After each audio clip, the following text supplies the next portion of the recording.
thinking back. Drop the class, to establish that the magic, it's automatic. Got a mask, who was that? Living legend, lethal weapon, mastermind, never tried, tell them all. If I am in second, it's after no one. Just give me a second to let them know. I'm the headline, the deadline. I'm a head time, the rare kind. I'm a living legend, lethal weapon, mastermind, big time.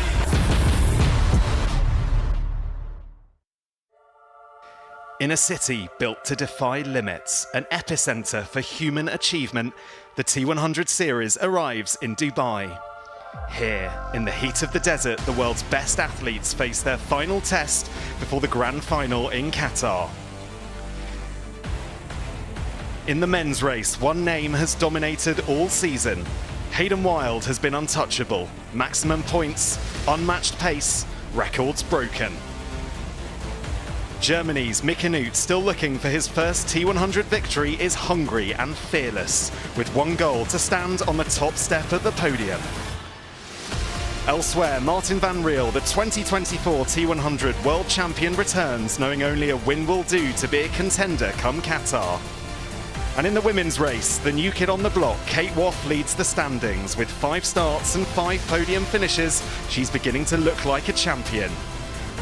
Fellow winner this year, Julie Derron, has the tools to challenge Waugh. 2 of the finest runners in the sport go head-to-head. This is the T100 Dubai. Good morning. Just 2 races left of this epic 2025 T100 season. We've made our way from wild Wollongong to the desert of Dubai, and alongside me for this one, we've got Olympic and multiple world champion Jan Frodeno and former professional cyclist Dan Martin. Hello to both of you. Jan, kick us off. How excited are you to be in Dubai? Matt, it is fantastic. We're here at the penultimate stage of the race to Qatar. The sun is on, the conditions are on, the athletes are here. It's a wonderful day to follow triathlon. It certainly is. Dan, you've won Tour de France stages. Tell us about the challenge of not only the cycling today, but also the fact they've got to swim and they've got to run as well. In this heat as well, it's incredibly humid today. It's hot, it's Dubai, it's the desert, and yeah, just linking up those 3 disciplines, the 3 endurance disciplines. It's just, yeah, I'm just in awe of what these athletes achieve every time they compete. Yeah, we all are. Okay, let's take a look, shall we, at how the T100 works. If you're new to the T100, we've got 40 contracted athletes and 9 races across the world. Each athlete must race a minimum of 5 races, including the grand final in Qatar.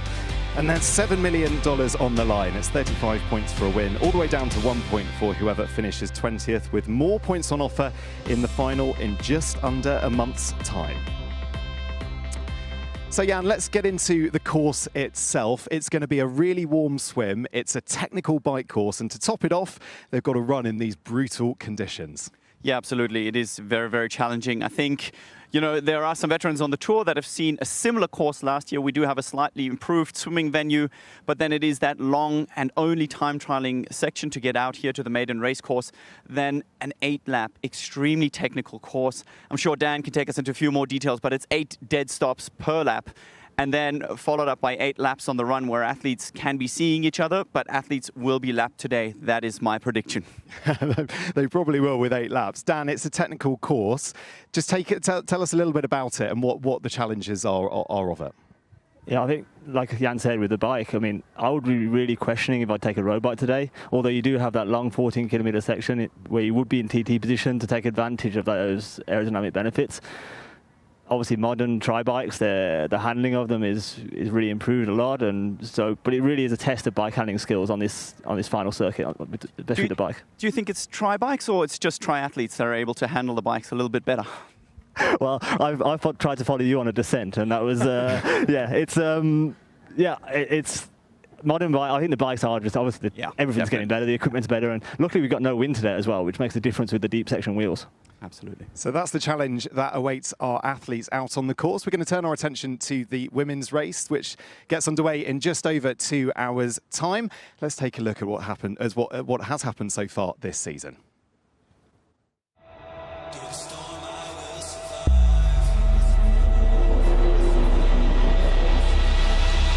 On your mark, is going to be as brutal and unrelenting as it gets for these athletes. We've got the fastest swim splits here. Taylor Knibb has put down some of the best bike splits. That was Flora, I think, just on the side of the road there. Singapore not proving lucky for her. Look at the way that she's getting it done. Look at the turnover. Julie Derron is running a lights out. It is unbelievable. This is epic. We haven't seen this yet. There we go. That's it. That's the moment. Kate Waugh wins the T100 here in Singapore. Julie Derron, you are a T100 winner. Taylor Knibb back to winning ways here in Vancouver. Finally, Lucy Charles-Barclay, you are our T100 London champion. Form is temporary, class is permanent. Ash Gentle, you are back to winning ways. She has found her composure again. Smooth race for Lucy Charles-Barclay. A flawless performance for Kate Waugh here in Australia. She wins her second ever T100 race.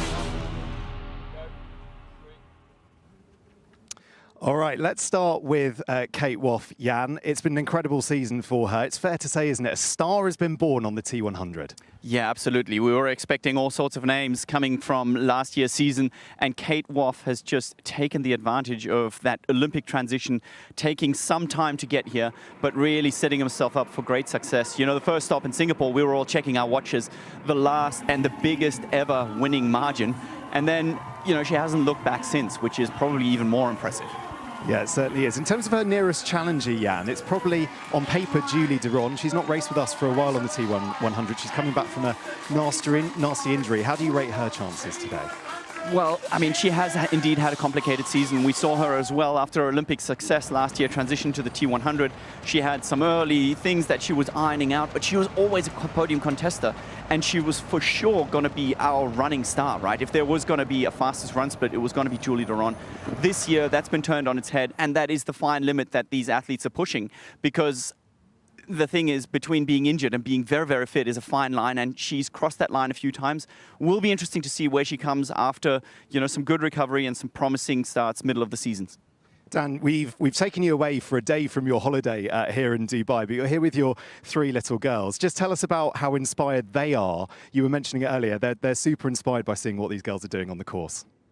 Yeah, I really think the T100 series is bringing glamour to the world of endurance sport, and yeah, we've got 7-year-old twins, and they're, you say they're here watching it today. I've come from cycling, and their mothers come from running, from athletics, and but they seem to want to be triathletes now because of this series. You know, they see what the girls are achieving, and they're like, wow, that looks cool. It really is. Oh, that's really fantastic to hear. All right, let's have a look, shall we, at how that stacks up in the women's standings. And it's Kate Waugh who leads the way. That win in Wollongong taking her ahead of Lucy Charles-Barclay in second spot. Ashley Gentle's season continues to gather momentum. She's on 107 points ahead of Julie Derron and last year's world champion Taylor Knibb. Jessica Learmonth is in sixth spot.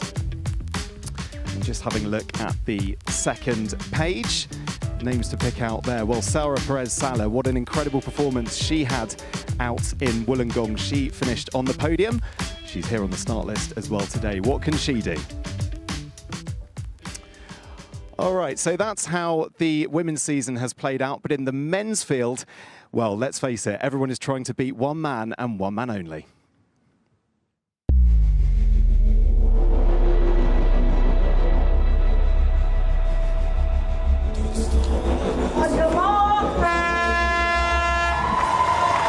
Absolute bucket list race for pretty much any triathlete on the planet. Well, the conditions are as challenging as it gets. Oh, we don't want to see this. Hayden's pretty furious. Ooh, little smile. Shame we don't have VAR in triathlon. Rika Bogan is not someone you want to let up the road. Wow. Mika Nuke put in an injection of pace there. Yelligines has pressed on. Marty's got to respond. Giving each other a good stare. Just showing us that he's in complete control of this race. He's arrived with a bang and he is delighted. There has been no faltering from this man. Yelligines wins here in Vancouver. A punctured lung, broken ribs, an injured scapula. What an incredible, logic-defying performance. He doesn't want to give up yet. He knows Hayden wants to shut it down. 3 wins from 3. Yella definitely has the ability to beat Hayden. Hayden has now gone into the lead. 4 wins in 4 races. Others are struggling. He just looks imperious. Hayden Wilde makes it 5 in a row. Dan, you know Hayden well from living with him in Andorra. How impressed have you been with his performances this season?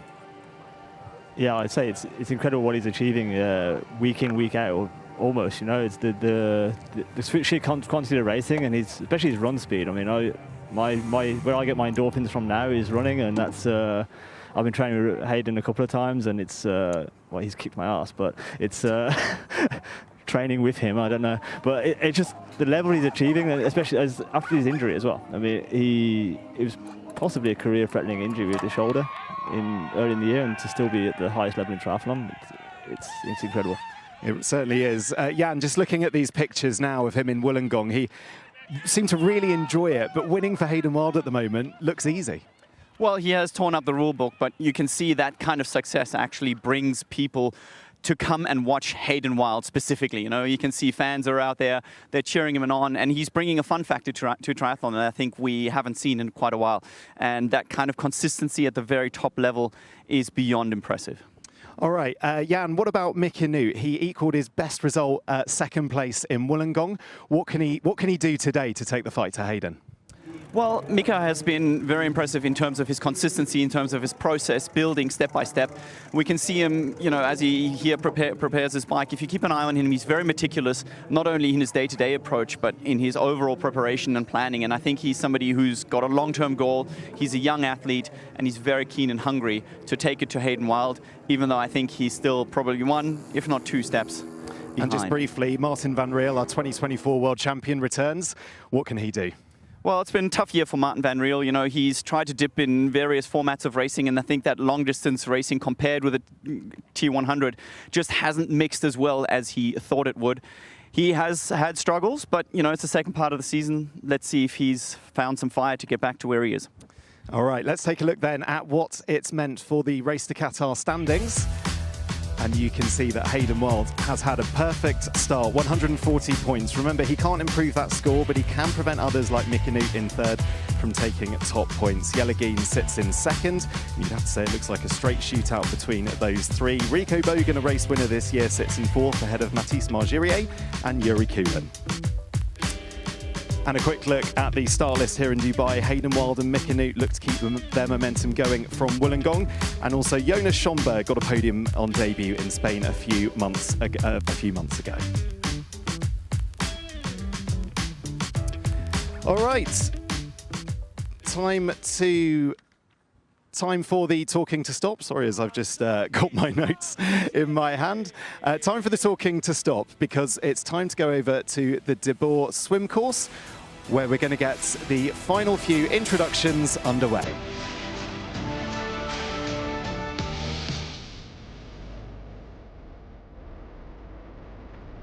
And now, ladies and gentlemen, wearing number 11 from France, Vincent Louis.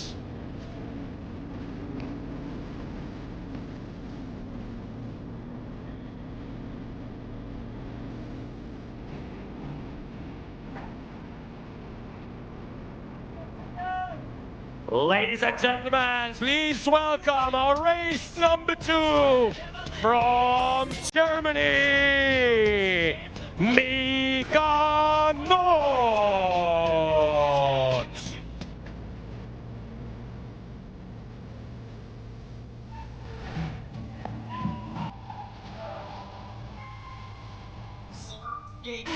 Wearing number 4 from Belgium, welcome Martin van Riel.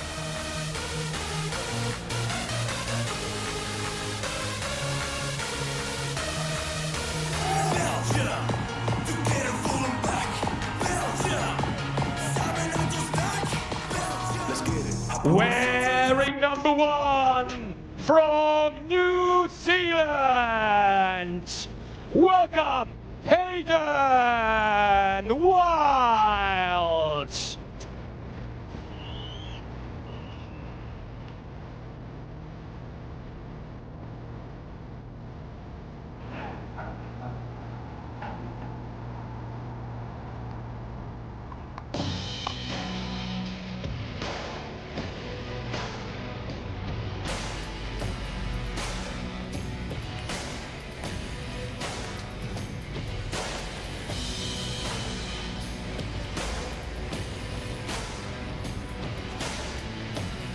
athletes, you are now in the hands of the starter.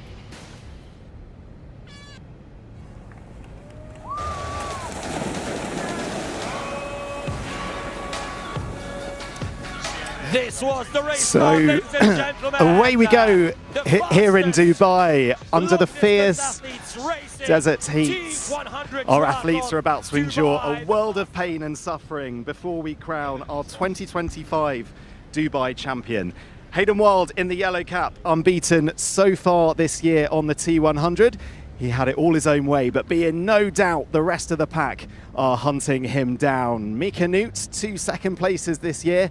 This has to be the day that he takes the top step to contend in Qatar. Or what about our returning 2024 world champion, Martin van Riel? He's back and he's chasing down Hayden's dominance. These conditions, rest assured, are absolutely brutal. It's been a long and grueling season, so don't go anywhere. Anything can happen. And they find their way here into a V with fantastic amount of support just there in the background, and we'll try and get eyes on just who is in front here in the water.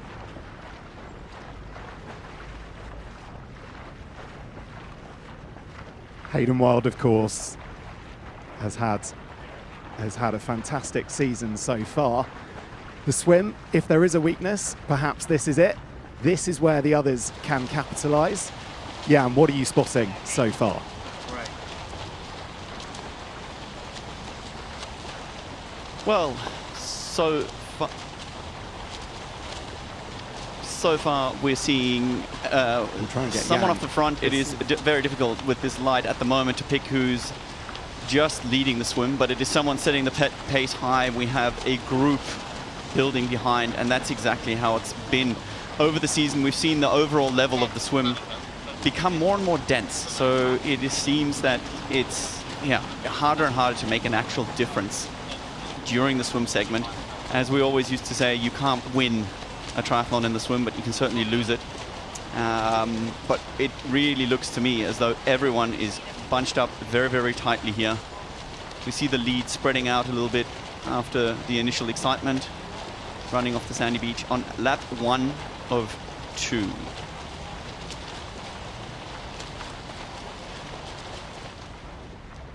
Well, if you're new to the T100 Triathlon World Tour, and if you've never seen buckle up. This is 100 kilometers of pure racing, a 2K swim, 80K bike, and an 18K run. No drafting, no hiding, just the best triathletes on the planet going head to head in the ultimate middle distance format. And we can see here very, very clearly 2 packs forming. This is quite interesting, where athletes are making a choice who's got the better sighting. That is something that's very, very difficult to do.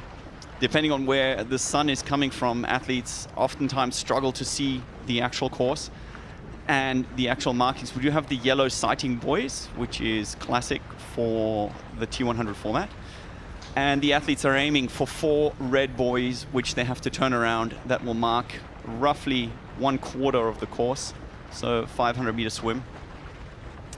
As we can see, I would say Vincent Louis would be on your far end of the screen. That matches his swim stroke as well. In the purple cap, he is the favorite Frenchman. Everybody loves to hang out with Vincent. He is a good guy, multiple world champion, but has yet to see the highest level of success on the T100 Tour. He's from one head of the train, and dare I say, is that Mathis Margier leading the other train in the green cap? Once again, it is me and my sighting that's always been tricky, but it seems like Vincent on the far end of the screen has kind of committed, and that second train is now joining, realizing Vincent's swim power is something to behold of. I can attest to that. Having seen him many, many times, he's just such an elegant swimmer in the pool. As a competitor, it's almost annoying how it seems that he does it quite so easily. He comes from the classic French triathlon school, which is very, very well known for fast swim paces and being aggressive, taking it out.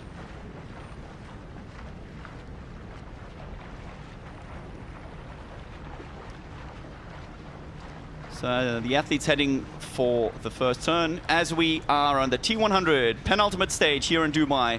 Lap 1 of the 2-lap swim course for an Aussie exit out onto a slightly sandy transition as we go to the real time trialing heart of this course. 14 kilometers to take you over to the maiden race center where they start 8 laps of a very technical course.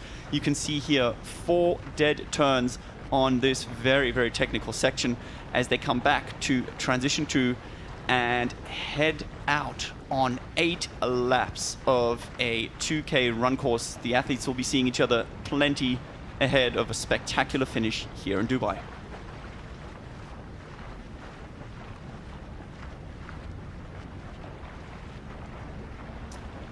So what we can see right here is how this field that I was saying is all bunched up has now really stretched out. Vincent Luis at the front, taking the pace. He knows he needs to create a gap. And what happens is that these athletes, the same way as on a bike, can actually draft off each other. So swimming behind someone has 2 significant advantages. The one is that you can see the bubbles ahead of you, and if you trust that person, it means you don't have to look up, which is a more efficient way of swimming. But also it means that the pace is hot. It means that everybody is fighting to hold on. And this is really interesting because it seemed to me that early on in the stages that, you know, a lot of athletes had actually given up. That is Morgan Pearson on the feet of Vincent Luis. And these athletes are taking the race on right from the get-go because that is possibly the only weakness that Hayden Wilde has, and these athletes are trying to explore it. Yeah, hi Jan. I've joined you down in the commentary box after a rather brisk run down from our balcony position. It's interesting what you're saying there about Hayden, and he's spoken about it, hasn't he, with regards to his short course racing that he's done this year. He said that it's really hard for him coming back from that shoulder injury to compete with the likes of Matt Hauser, perhaps in those WTCS races. In the short course, that's where you get exposed, where it is so fast and furious out there. I guess with a middle distance race like the T100, is it fair to say he's got more chance, more opportunity, more distance to get that time back that he does lose in the swim? Well, there is that side of the course, of the coin, sorry. But, you know, only being 20 athletes generally would be something that you would say actually speaks against that, because there's less place to hide.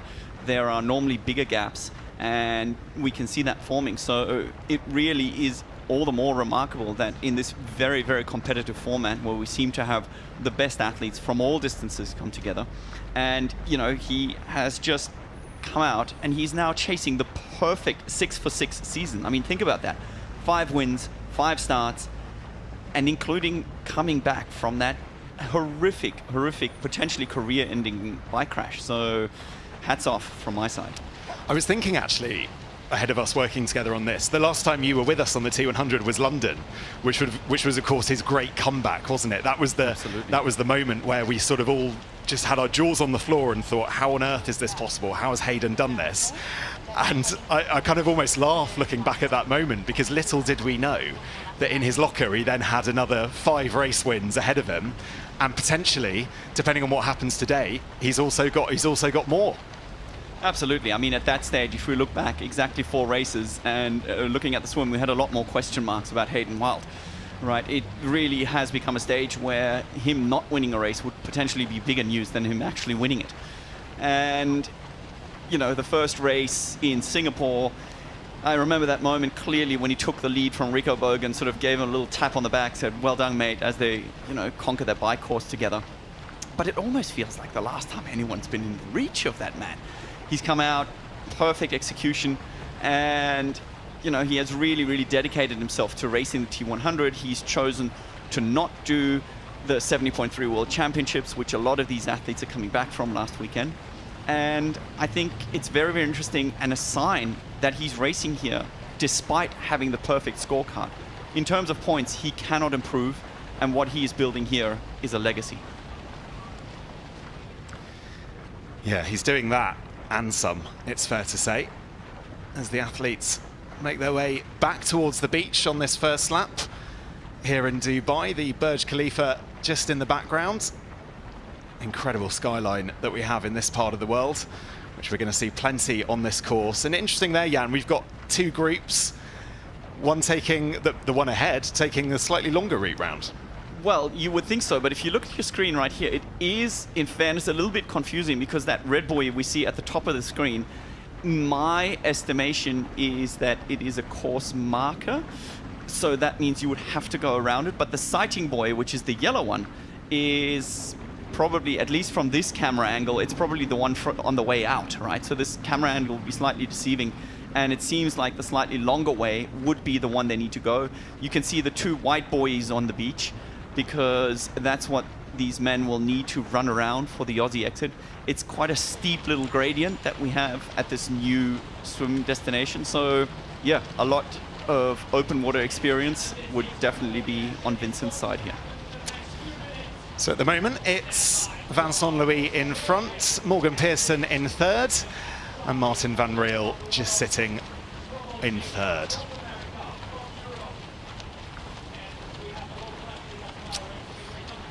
So that is, as I mentioned, Vincent Louis out in front. Really good to see him back on the T100. I know, Jan, you were talking about his beautiful stroke, saying how jealous, envious you are, or how much it perhaps makes other athletes around them envious, just how easy it looks. Well, it's fascinating when you look at athletes and you look at their hand positions, how they enter the water and how they set their stroke up. You know, a lot of age groupers have this as their biggest struggle, is that if you fight water, you're going to lose.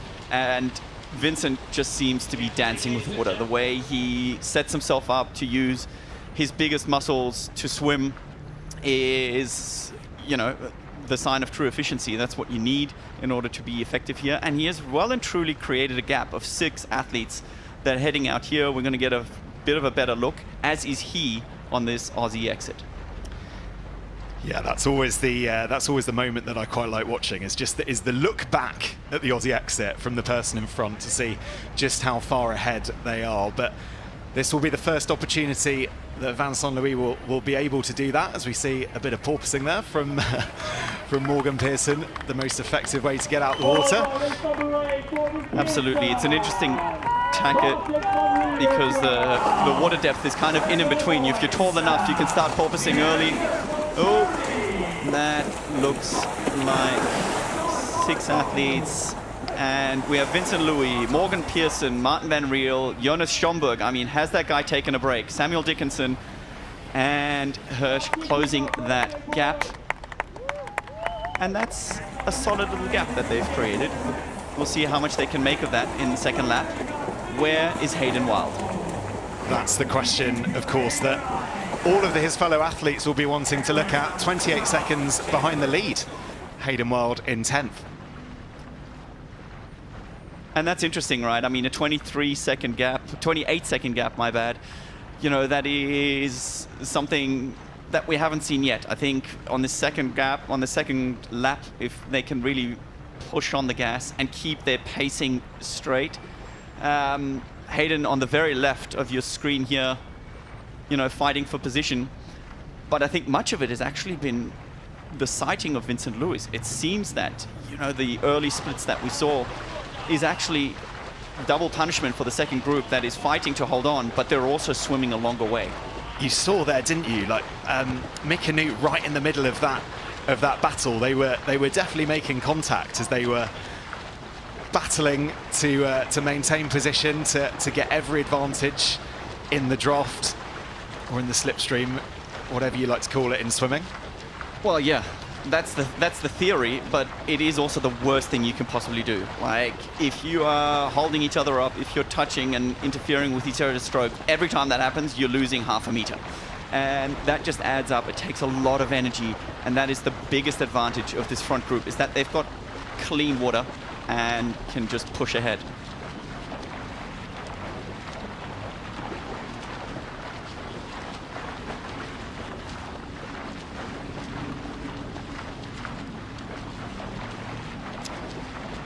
So Vincent Louis still out in front ahead of Morgan Pearson and Martin van Riel.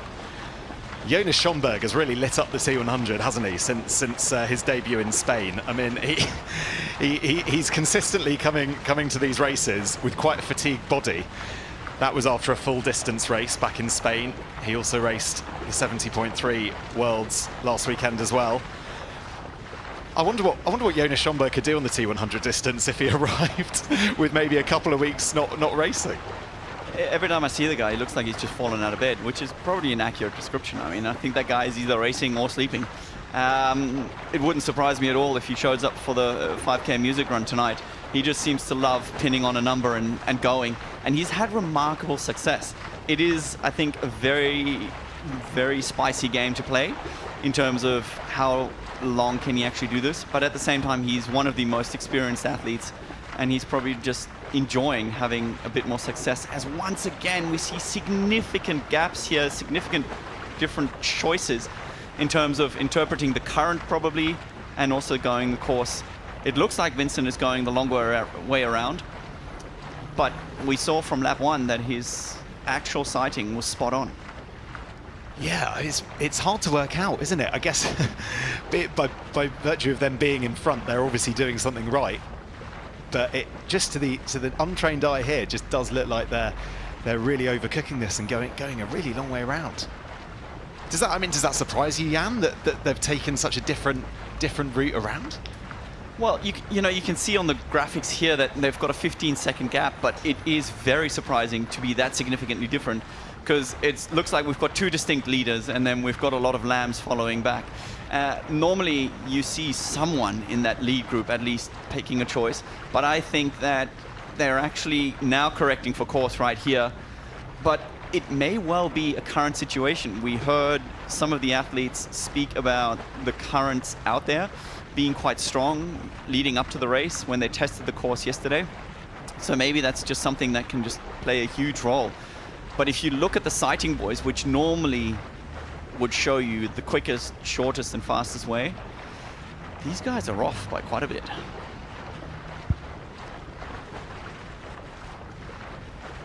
Well, there's no shortage of swimming experience in that front group. Vincent Louis, Morgan Pearson, some of the finest swimmers in the sport.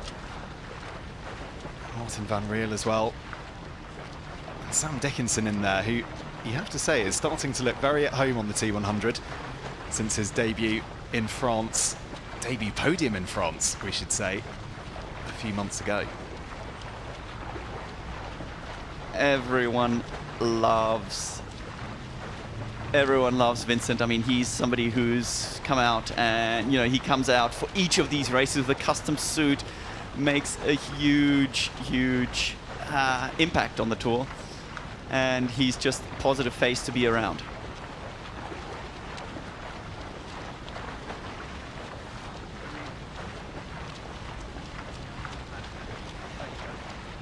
So, quick look there at the average paces in that first lap, and my goodness me, if you're used to swimming it in your pool at home, 1:13 is mighty impressive from those at the very front. It is, but it also isn't. Okay. I would not expect the pack to split at 1:13 pace. 1:13 pace over this kind of distance is what you would expect.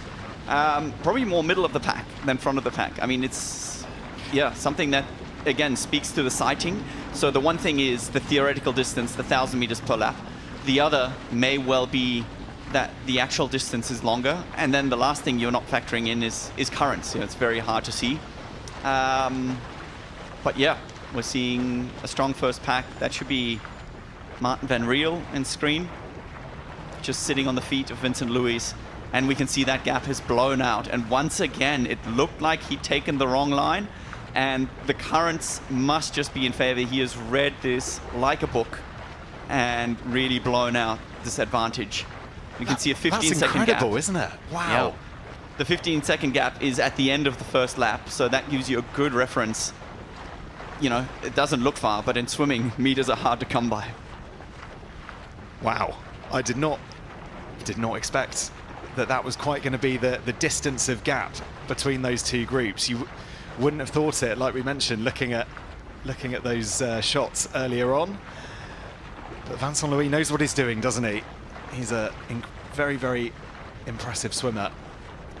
Yeah, and this is a solid group coming together here. I mean, Jonas Schomburg, he's got some serious firepower on the bike. Martin van Riel, you know, he was kind of playing things down, saying he wants to do some work for Yella and maybe try and help him in the race to Qatar. Morgan Pearson, we've had rumors coming out of his camp that he's been in great shape, and you know, he'll probably struggle with the pace on the bike in the first section, but I think the very technical section around the maiden race course here later on will play into his cards.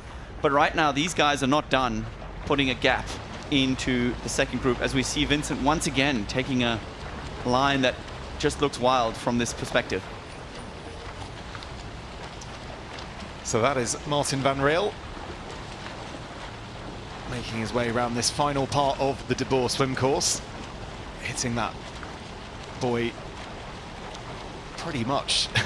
Couldn't have gone much tighter, but that's exactly what you want to be doing. You want to be as efficient as possible, and it's great to see Martin back on the T100. We haven't seen him since Vancouver. It's, I guess by his standards, a 2024 T100 World Champion. It's been a tougher year than perhaps he would have expected, looking back on last year. But you know what? A third in Singapore, sixth in San Francisco, and he was second in Vancouver. I mean, it's still very good. But when your standards are as high as they were from last year, it's no surprise that he's perhaps looking at his 2025 season with a bit of disappointment. That said, what a brilliant 2 races it would be to find some form, particularly if he could take the fight to Hayden Wilde. He'll have been watching on, no doubt, at home, looking at what Hayden has been doing on the T100. And I just wonder, Jan, if he'll have in the back of his mind, he'll think, hold on a minute, that was me last year. That is the burden of the champion. You start losing at second place, and that really is the way. But it's interesting here, just looking at his stroke. I think for age groupers, you know, the swim is very often the most difficult part of the triathlon. And you can see how far he actually turns his head up to make sure that he doesn't get in an extra gulp of salt water. You know, in pool swimming, you see that much more finely timed, as we see a long shot here, and it just looks like that gap keeps on growing. He's breathing every second stroke, which is, you know, very common when you're going out at this kind of long distance pace. But I think everybody's very content here that Vincent Luis has really taken it upon himself. He's not being tactical.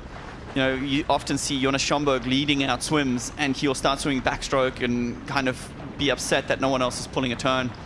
Vincent has got no doubt leading this swim from start to finish. And once again, look at the line the back group is taking compared to our front group.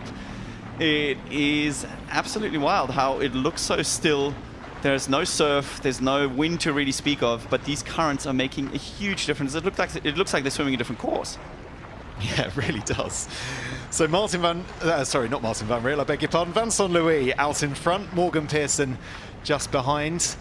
And that is Martin van Riel in third. That's as they were as they came through the Aussie exit. That's still how they are out on the course. And I just wonder, Jan, and I'm sure when they did the swim reconnaissance yesterday and all the athletes would have gone down to that beach, they would have tested exactly what it was like going in the water. But obviously these are different conditions today than they would have been yesterday.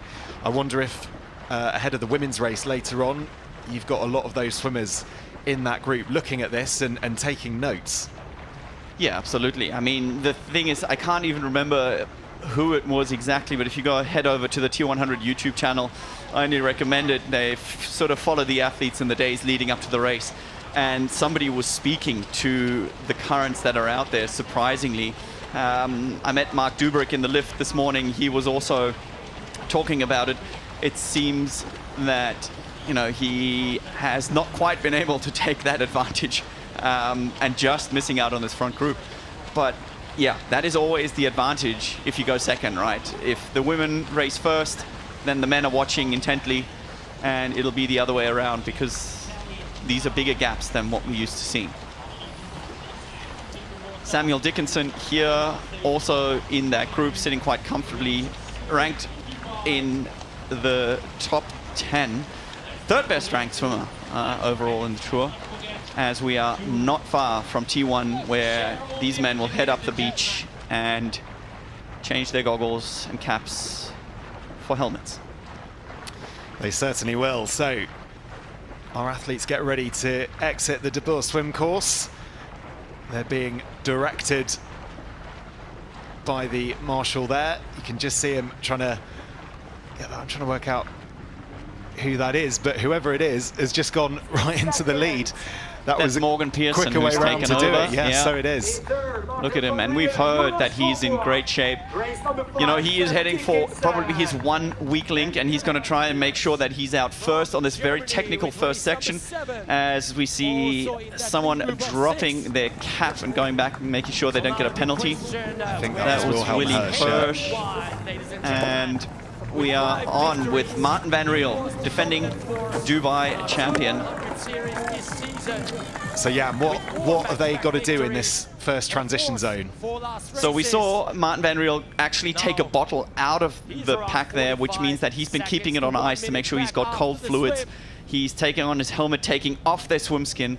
And now it's quite a long run. As you can see, they're running across the sand. This has been carpeted to make sure that, you know, everyone is not running on the actual sand itself, but they will have quite a way until they can mount their bikes and then start going through this technical first bit. And you can see it's quite bumpy, isn't it? It's not smooth, as you said, Jan. It's carpet on sand. You don't need to be an expert to work out, but that's quite a challenging. As that was a big bump there. But here we go. This is Mikanu at the front of the second group. Hayden Wilde just behind, and Hayden Wilde there, Jan, he's just racing in his tri-suit. No swim skin for him. Yeah, and this will be interesting. You see some athletes here making sure they get the sand off their feet, running through those tubs. But Hayden Wilde just playing it cool. He's sitting on the feet of Mikanu, making sure he loses as little energy as possible. And he has got a quick transition, and he is somebody who's not afraid of riding by himself. He is confident he can close that gap because he is a complete athlete. And we see Mathis Margier here taking on a bit of cold water and pushing over the sand to make sure that they get on. But this is the advantage of not swimming with a swim skin. You can see he's created a gap for himself. Up at the very top of your screen is Hayden Wilde heading out. And once again, we go through a very tight technical section here on a bike path where it's just worth mentioning that you can carry so much more speed if you're not in a bunch. So that gap between the first group and the second group, about a minute at that first bike checkpoint, which is not insignificant, but certainly if you're Hayden Wilde, you're probably licking your lips at that and going, hold on a minute, I can very much get to the front of that pack, can impose himself on this race. And we've got a beautiful shot there of our athletes starting their bike course with the Dubai skyline just there in the background. The Burj Khalifa standing tall as it does, the world's tallest building. Incredibly impressive. You had to go down there, Jan, on this trip, actually. You need to go down there. It's so disorientating when you look at it from the floor. Yeah, well, maybe I will. Yeah, I've never been. I've been to Dubai plenty of times. The city's got so much to offer. But I prefer this little beach stretch here in the front. That's kind of in my go-to place. But if you say we're doing well, can you go and visit it? What's the... Yeah, you absolutely can. Yeah. Oh, maybe that's our dinner plans tonight. Oh, gee whiz. Now you're putting me on the spot. Yeah, there we go. All right, so Dubai looking fairly spectacular. But let's turn our attention, shall we, to the front group of this race. And that is Jonas Schomburg.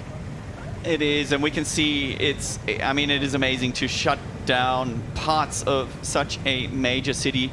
And the T100 here building the ultimate course. I mean, it's one of those things, right? They have to go over all these speed bumps. We've seen so many bottles being lost that you think at this stage of the season, everybody's got it down pat. That they can keep their nutrition kind of bulletproof. But we see Jonas, oh, a little rough on those corners, missing that speed bump. Yeah, that's part of the game. You've got to navigate the course.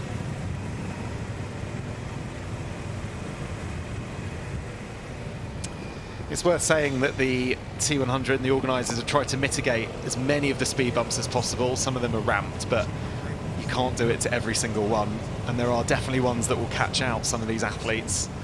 We've seen all sorts of methods, haven't we? We've seen rubber bands, we've seen well, it might, to be fair, might just have seen rubber bands as ways to keep bottles in. It's a challenging part of racing on city courses like this, but I guess the reward of city courses is that we get to go through incredible cities of the world. We get to race on these amazing roads. Yeah, 100%. I think it's just part and parcel, right? I think another tactic that a lot of athletes are using is gluing some sandpaper to the inside of their bottle cages, which increases the friction, and it's worth noting. But they are well and truly out of this first part of the course where I just had to navigate to get onto a major road, and I think they'll be quite happy to get a bit of wind in their face, as you know, the water temperature this year being 30.5 degrees. If you're into swimming, you can tell that's hot. And what you can see at the back of that bike is the race ranger, Morgan Pearson, here at the front of your screen. Just, yeah, making the most of the pace. We saw the red race ranger lighting up, and that means somebody behind is too close. We know from the race officials they were prioritizing safety and making sure that there are no motorbikes on that bit of the course just to keep these athletes safe. But they're playing a fine line. They're playing a dangerous game. Yeah, it certainly wouldn't be the first drafting penalty we've seen this year on the T100. No, we waited for them forever, and now they're handing them out at free rein. You can see the light at the very bottom of your screen there. It just is something that, yeah, the athlete ahead, the athlete behind can be aware of, that they are actually in violation of drafting. It is something, especially, this is probably the easiest part of the course. We have a 14-kilometer flat-ish section out to the maiden race course. And we can see the change of color here. That means blue, that athlete is good. And it's a reference that, you know, really helps the athlete behind, but it also helps the referee to make the racing as fair as possible. And that's something the T100 has implemented.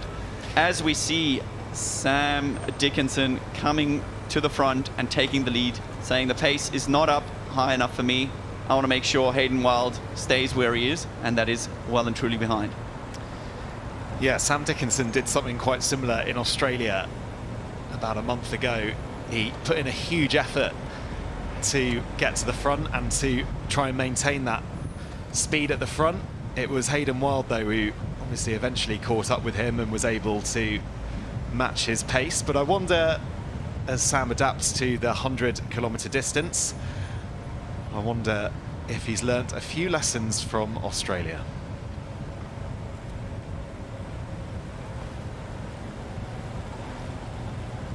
I'll tell you what he seems to have learned from Australia, and that's a dirty moustache. He has changed and rocking the Movember theme, which has become very popular.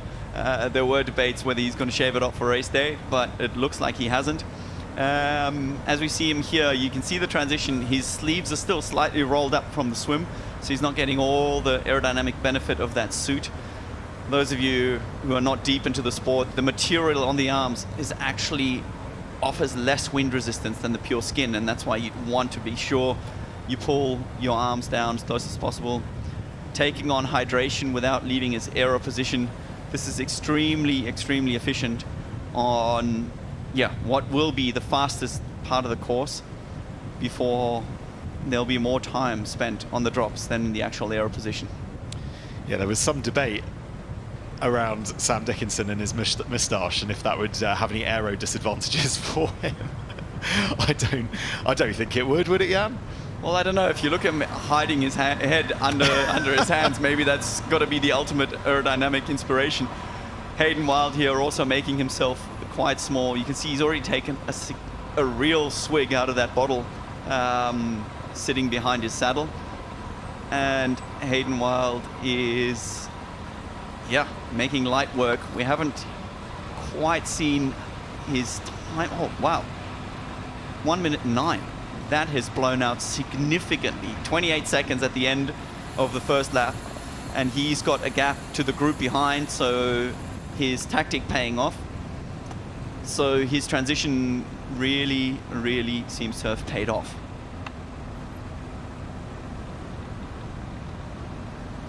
Almost like you knew Jan.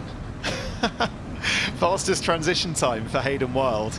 And yeah, not wearing a swim skin, being able to save that extra time out the water, clearly paying dividends. Sam Dickinson having the second fastest time. And it just goes to show, doesn't it? I mean, the spread there from first to Gregory Barnaby, say, in 7th. I mean, that is 12 seconds, which is a decent amount of time on a course.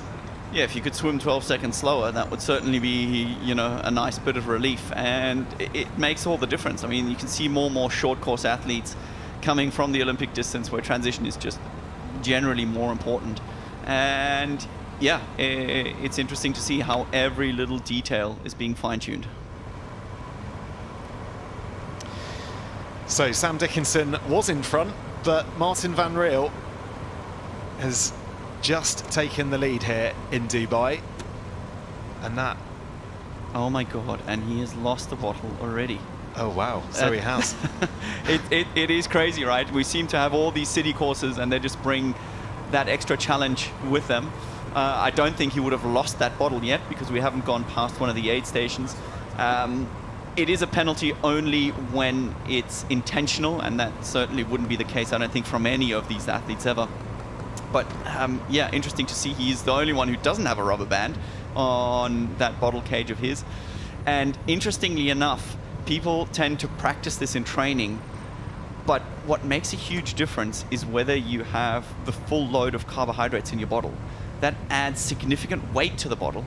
And that means that, you know, in training, if you're just training on water and have a kind of like that as a spare extra reservoir, then bottles will very often stay. And once you load them up with the carbs, that extra 300-400 grams that you're putting in the bottle is so significant that it actually catapults out much easier. Did not know that. There you go. That'll be a helpful tip now that you're a triathlete yourself. Yeah, there we go. Who knew? I think triathlon is a sport you're constantly learning new things about, and spending any time with Jan is a real privilege because you get to learn an awful lot about what is, in many ways, quite a simple sport, but there's a lot of little nuances and complexities, especially in the technical elements of it. So, yeah, I'm all ears, as I'm sure people at home are as well. Just wonder what that is on the back of. That's a rubber just by band. The cassette, yeah. That's is from the transition, getting his shoes on, yeah? That's exactly it. So what athletes do is that they have a rubber band to keep their shoes horizontal, which means that as they jump onto the bike, they can put their feet straight into the shoes and start pedaling right away, rather than having to fiddle 2 or 3 seconds. It's a further optimization. The downside of that is if the rubber band doesn't snap, then you've got it hanging there in the wind and creating aerodynamic resistance, as you know, your sponsors pay hundreds and thousands of dollars to take you to the wind tunnel, and you've got a rubber band just like happily dangling and increasing your CDA. So that is Mathis Margerier. And I think that's this part of this second group with Mikanut, I would want to say, just in front. Yeah, it's interesting to see what's going to happen. I think a lot of athletes, having raced last weekend, 70.3 Worlds, might be coming here and struggling in the beginning to find their form and slowly getting back there. But it's always good to see Mathis up at the front of a race. You know, he's somebody who's been part of the T100 series since day one. And, you know, he's one of the understated cool kids. I have a lot of appreciation for him. And this is quite a healthy bunch up at the front that could create, on their best day, some real work for Hayden Wilde. You know, at this stage, a minute, is that even enough in terms of running? We see Sam Dickinson here. The lead was taken from him, so I'm wondering if he's actually struggling to hold on, but that looks like him and Morgan Pearson, who actually might be at the very lead, and I think they've managed to drop the others. As they are heading up onto the maiden race course. Oh, no, coming into screen. That is Morgan Pearson so that's there. Morgan, so presumably that's Martin van Riel still out in front, Sam Dickinson in second, and Morgan Pearson in third. I swear to God, I just put my glasses on and my eyesight's getting worse with every race. Tell you what, don't get old, kids. Well, he certainly Martin Van Riel certainly setting the pace, isn't he?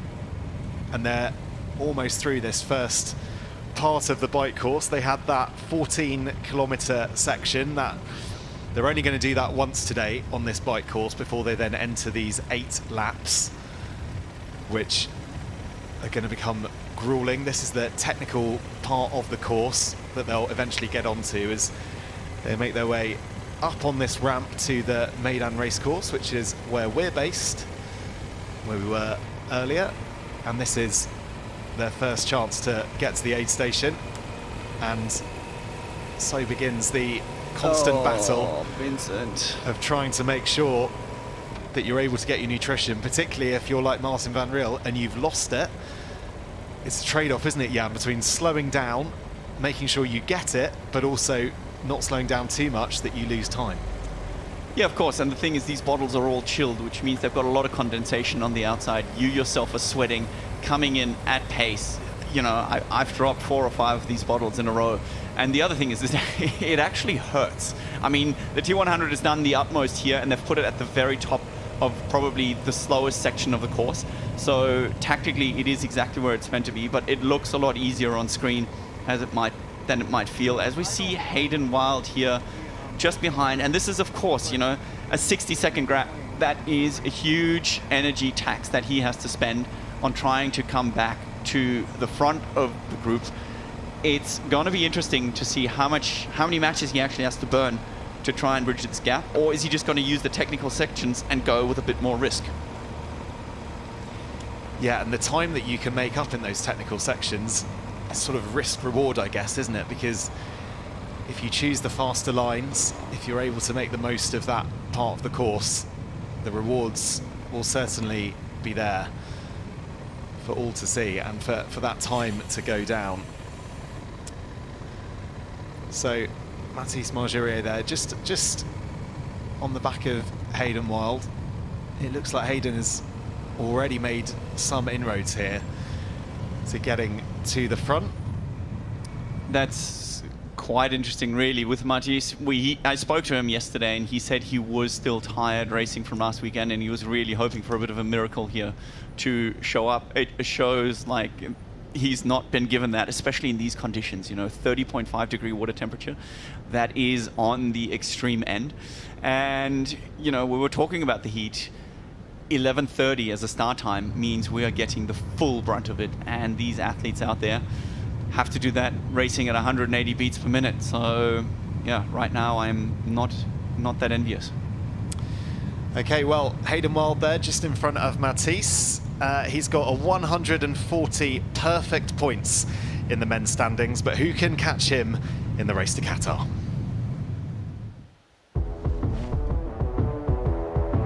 We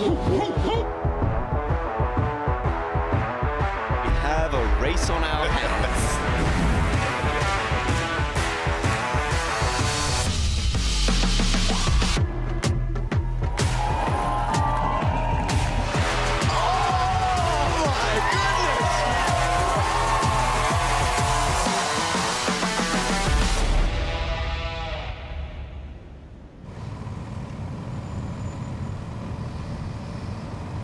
So, plenty of opportunities this year, of course, to be in that race to Qatar. But if you fancy giving one of these races a go, scan that QR code on your screen or visit t100triathlon.com/participate, and you can find out all about our races next year, because the T100 is going to be back. It's going to be bigger than ever before. As we see Willi Hirsch here being passed through one of the technical sections, and this is quite interesting because the athletes actually, by taking a little bit more risk, can actually save so much energy.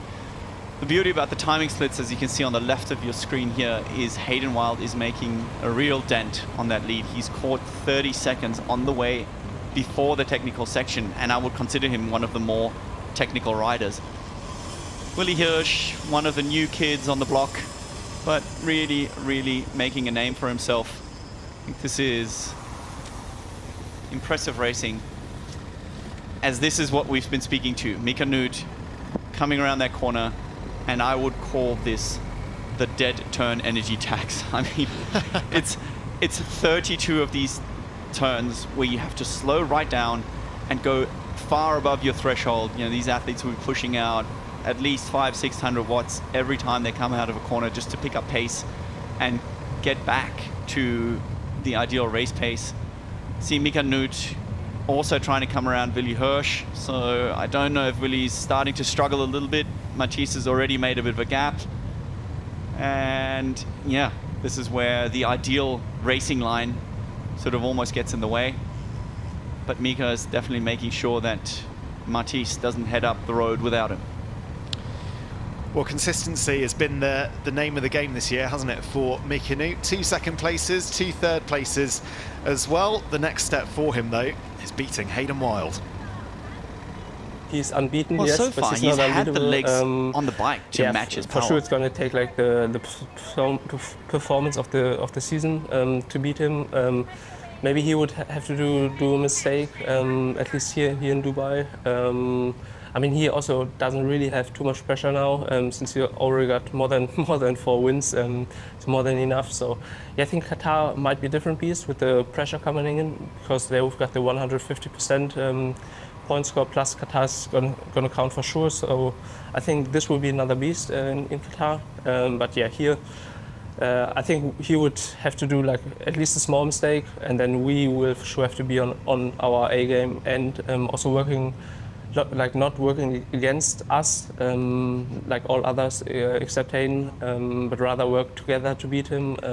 But yeah, as I said, here it's going to be tough in Qatar. I think when the pressure comes in, it could be different.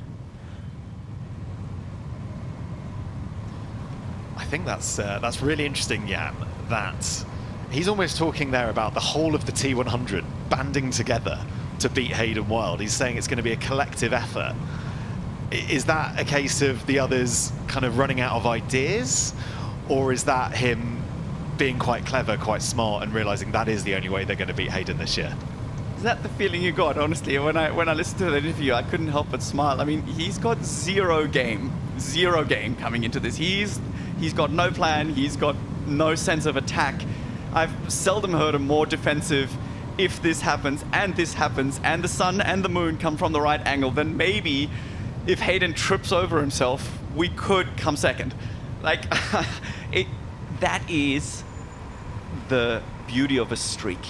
Like, there are so many athletes that have lost this race before the gun's even gone. We've seen Mika coming and being able to match Hayden's power on the bike so far on the season, and he's already coming down. And let's be honest, this is not an A race for Hayden. Hayden has come here as heat prep. He's come here because he likes the region, he likes training here. He's going to stay here between now and Qatar. And this for him really is just to make sure he doesn't go silly in training. Yeah, that interview did not have a lot of fight in it for me. If I was going to make an excuse for Mika, the only thing I'd say is maybe he's talking more about Qatar, maybe, and realizing that this might be lost. But yeah, I totally hear your point, yeah.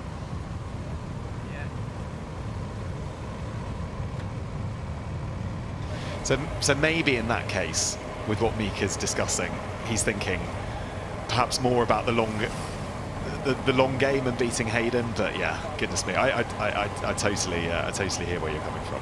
It sounds a lot like he's kicking the can down the road, which is fair enough. You know, athletes are going to need time, and I've talked about Mika time and time again, building up, as is Willy Hirsch. You know, these are young athletes coming onto the scene, and they need time. Like, it's taken a long time for Hayden to get to the level that he's at right now.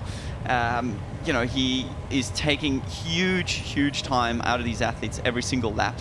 He's now only 25 seconds behind Martin Van Riel. And, you know, this is something that we just haven't kind of seen on this level of racing over such a consistent period of time. Yeah, someone like Wilhelm Hirsch as well. I mean, he had the 3rd fastest run in London this year, so he's got a strong final part of the race. I guess if you're someone like him, you want to just be in the mix come that run. With running power like that, if you know you've got that in your locker, this bike leg just does it, Jan, about sticking in there, getting into a position that you can actually show what you've got come that part of the race. Yeah, absolutely. You can see he's, desperate to try and stay as close to the front of this race as possible. But what these conditions normally tend to do is they just blow gaps out. And we can see, he's not letting Mika Newt get too far away as we get eyes on our leader here. And this really is fascinating to me because, Martin Van Riel, last year he controlled the bike. And this year, within the T100 series, he's fighting for relevance. Does he have the form to push and hurt the others? Or will he be forced to respond? Because at this very stage in time, we see Hayden Wilde catching, and it looks like the latter.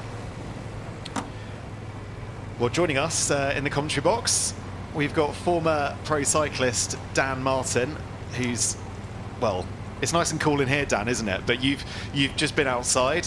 What are conditions like? Yeah, it's an incredibly hot and humid day out there today, and especially with these TT helmets, I wouldn't want to be in these guys' shoes. That's helmets. That's an interesting point, that actually those helmets, we have seen, haven't we, Jan, across the season, athletes opting for non-aero helmets, just going in for more regular helmets, obviously with more holes in for better ventilation. Yeah, 100%. It has kind of shown that it's mainly a mental effect, right? Because it's a comfort thing to actually feel like you're getting some cooling. The major physiological benefits happen around the body and actual cooling there. But it is just that much more comfortable to have a bit more air.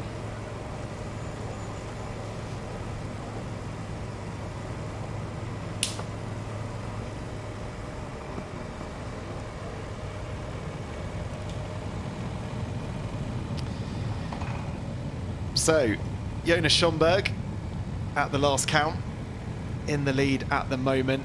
Martin Van Riel just behind, but it's pretty tight. 10 seconds at that last checkpoint separating the top 5. And joining us in the commentary box is Dan Martin, former professional cyclist. And Dan, the debate was raging, wasn't it, earlier when we were all discussing this race and looking at the bikes and wondering what you would do on a course like this. What would you pick, TT bike or road bike? I think we've now seen that this is really a course of two halves, with the long straight sections at the beginning where the guys are in full aero tuck. And now, I saw the map of the course before this, but it's even more technical than I first believed. These are really dead stop turns. And it's really difficult to keep those, but mainly a physiological point of view, to keep getting back up to speed. I've been seeing a real difference in technique as well. Obviously, Martin Van Riel, he's using a much bigger gear, which muscularly... Sorry, Jan. No, as Hayden Wilde makes the pass on Vincent Louis, he is now in that front group. Sorry to interrupt you. It just, shows the power, and Hayden is now comfortably sitting in that front pack. Yeah, it didn't take long, did it, for him to catch up, and it's tight at the front there, and it'll be interesting to see what Hayden does now. His tactic is just overtake. So that, I believe, is Jonas Schomburg, and he's managed to get ahead of him, and he's picking them off here one by one. Next up, Sam Dickinson, as Mathis Margirier goes down the inside there of Vincent Louis. And it's all quite congested. Athletes have got to be careful at this point. You can see Hayden gesturing there. I imagine that's something to do with making sure he's out of the drafting zone of Sam Dickinson in front. What do you think he was gesturing for there, Jan? Difficult to say. I mean, he is vocal, and he is somebody who makes sure that he makes no mistakes. He might have just been signaling to the race technical official there that he's seen something that he doesn't like. That very often happens when you're trying to bridge the gap from behind. Athletes tend to think that this is something that only happens because the front was drafting, as we see Mathis and Hayden Wilde trying to both go around at the same time, creating a bit of a highway effect here, 3 of them next to each other. as they just blast through this group, as though they're standing still. I mean, this is definitely a second race. Yeah, I'm just trying to work out. We obviously can't quite see just how close they are in terms of distance, one ahead of the other, but from this angle, they look very, very close indeed. And this will give us a much better look. And that's Hayden Wilde, who's already caught up to Martin van Riel. And maybe some words exchanged between the two of them. Looks like Martin van Riel as well has lost his visor. It looks to me like this is the passing of the baton. I mean, this is Hayden's training race. It's taken him the first lap. We are not even one lap deep into this first technical course that he's demolished a minute lead on Martin van Riel, who was one of the strongest riders last year. This was his race, obviously his conditions, and Hayden's just marching through. Yeah, he has breezed past essentially all of those athletes there, and he now finds himself in the lead here in Dubai. The question remains, I guess, exactly what he's going to do now. Oh wow, look at this. This is interesting. These are the sections. So this is basically transition to maiden, which is that, first part of the course you were speaking to, Dan. And we can see the time splits right here. Actually, Mathis Margier being the fastest to come through, a whole 13 seconds faster than Hayden Wilde. But him and Hayden Wilde could be doing some serious damage even to this first group. Like a time trial, Dan. That first part of the course essentially did become very much a time trial. Yeah, you saw the guys really staying fixed in their position, and what was interesting to me was just when you have these little bridges to come into the maiden course here, some riders were really choosing to come out of that position, and you lose a lot of speed by doing that. And you saw Hayden then, he stayed tucked in the position for the little rise. It's a change that changes position. Sometimes you give your muscles it just gives them a little break. But if you're well trained, if you're well tuned into your position, if your position is correct, then you can just maintain it consistently, and that's the best way to get the fastest time. So we see Martin van Riel right here. He is going without a visor, and depending on his aero setup, that's actually a significant difference. And it seems like we've got some images. Oh, okay. And I saw this. Vincent Louis was actually pointing to this, and I thought it looked like a bottle, but it didn't. So this is the visor that he's lost somewhere out on the course. Again, totally unintentional. You wouldn't want to ride over it. I mean, it's a fairly sharp piece of plastic. I wonder if that's what Hayden was gesturing towards one of the officials about, and just trying to point it out and say that needs to be picked up, because imagine a bike wheel going over that would only end one way. And a puncture at this stage for any of these athletes at the front of this race would have a huge impact on their bike time, but also, of course, on their race as well. I've actually raced through these same roads a few years ago, and it's incredibly dusty as well. And that's a big issue with these dead stop turns. You can see patches of dust on the road, especially where they're not taking the same lines as the vehicles, as the cars. They're little used roads anyway, but then there is a chance, especially as the race goes on, heart rates are super high, concentration levels start to drift. It could become an issue. Hopefully we don't see any incidents, but it's just an added difficulty to this course. Mate, that's where you go come race T100. Somebody goes over here with a fine tooth comb and makes sure that dust is exactly out of the way of the athletes. Maybe just finishing up on that visor topic that we had. Jelle Geens last week at World Champs crashed early on in the bike course and then had to ride the whole way without a visor. It is still individual to each athlete as to how much difference that actually makes, but it can be in the ballpark of about 10 watts, which is significant in theory in the wind tunnel, of course. But nonetheless, sometimes these kind of situations can really give you that boost of adrenaline or anger, and if you're able to direct it in the right direction, can actually work well. Yeah, I think that's an interesting point, and we should also make the point in this part of the world, the sun beating down, it's going to be fairly uncomfortable for Martin to be looking at everything bright around here.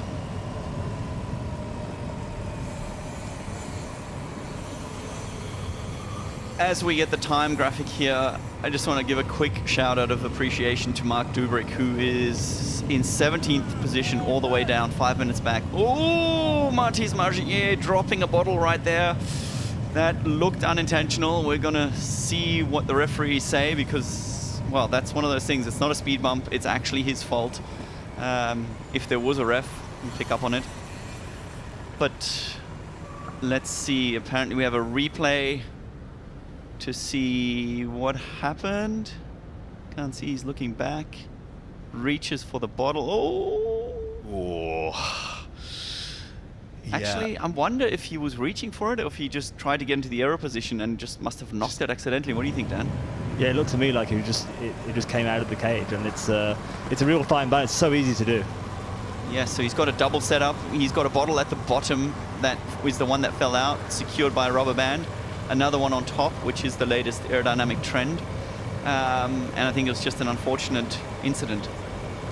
So a really good race so far for Mathis Margier, gaining 8 spots since the bike started. He finds himself in second place, which is really good to see for him. And then Wilde also making up 6 places as well. Yeah, Mathis was very 50-50 in the lift as to whether it's going to work or not, but he was hoping for the best. And we can see that normally later on in an endurance race, you actually find your form. We can struggle with the early intensity and then find your form, which is obviously what Mathis is doing right here. Martin ran Rio, the trio being the only ones really able to stick together. But Martin playing with fire here. He's very close to Mathis. And, you know, we've got the race ranger giving us a clear indication, and that light was as red as it comes. Yeah. Dan, I think it'd be a good opportunity for you just to sort of explain some of the elements of this course, and in particular, when we're talking about a technical course, what do we mean by that? What do you look for when you're a cyclist in that? What are you trying to mitigate, and how do you make up time? This is just a very different course to what we normally see on the circuit. You don't have a consistent power, and it's something that if I saw this course in a race far in advance, if this is in something like the Tour de France, you would adapt your training slightly differently, because you have this number of it is not a consistent power. It's constant acceleration, stop, and obviously modern technology, the disc brakes and stuff, it does help with on these tri bikes, because with original rim brakes it would have been really tricky, even trickier, because the braking was useless. But now these bikes handle so much better than they used to, but it's still tricky just to, it's not a usual effort that we'd normally see. It's not a consistent effort, and it's going to be interesting to see how that impacts the run after, because it's obviously it depends on how the guys have ridden today, as far as how much effort they put into the accelerations coming out of those turns. But you'll see their power pile afterwards. It's just going to be a series of spikes rather than a consistent effort. It does feel a little bit like it's chess on carbon fiber, right? I mean, it doesn't really reward the powerful. It rewards the precise riders who are able to carry the most speed and, like you said, maintain the concentration to actually focus for 8 laps as your legs get tired, as your physique gets tired, and not making any mistakes. Some riders it could suit even better, because it isn't that consistent effort, and it gives you, especially under this heat, it gives you something else to focus on. You're just thinking about that next corner or that next, and especially now that we're now 2-3 on the second lap already, they're getting to learn the circuit, learn the grip levels, so the speeds will become even more increased. Interesting here with Morgan Pearson now starting to lose a bit of time on that front group, whether Hayden Wilde has actually got him on his radar. We've heard things out of his camp that he's in great shape, and he was one of the very fastest runners in ITU racing, so these two know each other well, and I wonder if that's also another reason for Hayden to really push on the pedals and make sure he has a gap, yet again just stamping his authority.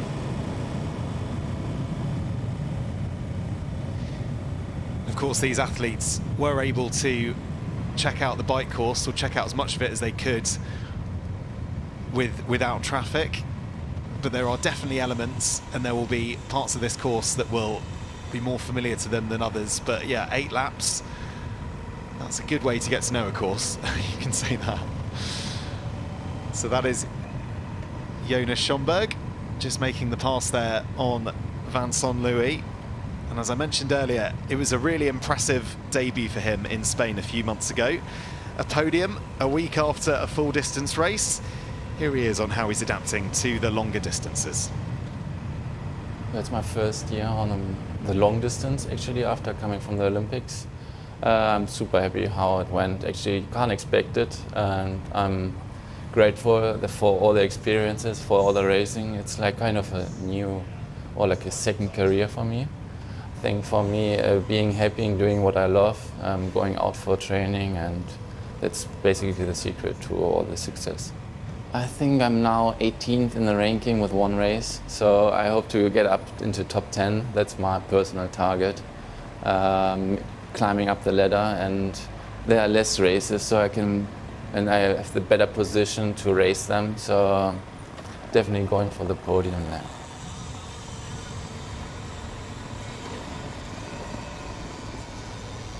I said to you earlier, Jan, just imagine what he can do if he comes to one of these races fully rested. It'd be good to see, wouldn't it? Jonas Schomburg. And I told you, the guy reminds me like he's falling out of bed every time I see him. I literally think that's the rhythm he's living at the moment. He's just going to the well every time he races. And you wonder, he's had such a measured approach. He's come through the national team program in Germany for years, and he's always been somebody who likes to tweak and twiddle on his own. But I think there are just some athletes that struggle sitting still, and he is one of those. He comes from a triathlon family. His father is a well-known athlete and in Germany, and he's really got that pedigree. But, some athletes just do better when they race in and out most weekends. It's just such a significant amount of racing that he's done only in the last couple of months, with full distance World Championship in there, obviously the 70.3 Worlds last weekend, and the T100 race, of course, this weekend.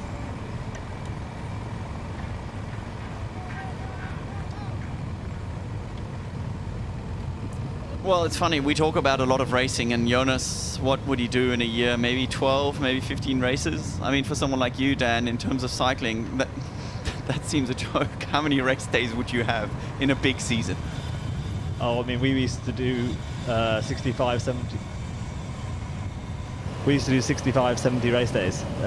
So obviously that's accumulative as well with the Grand Tours, 21 days in a row, and it isn't quite at the intensity these guys do. You do have easier days, so to speak, but it's yeah, I mean, it's really great to see how these guys can race.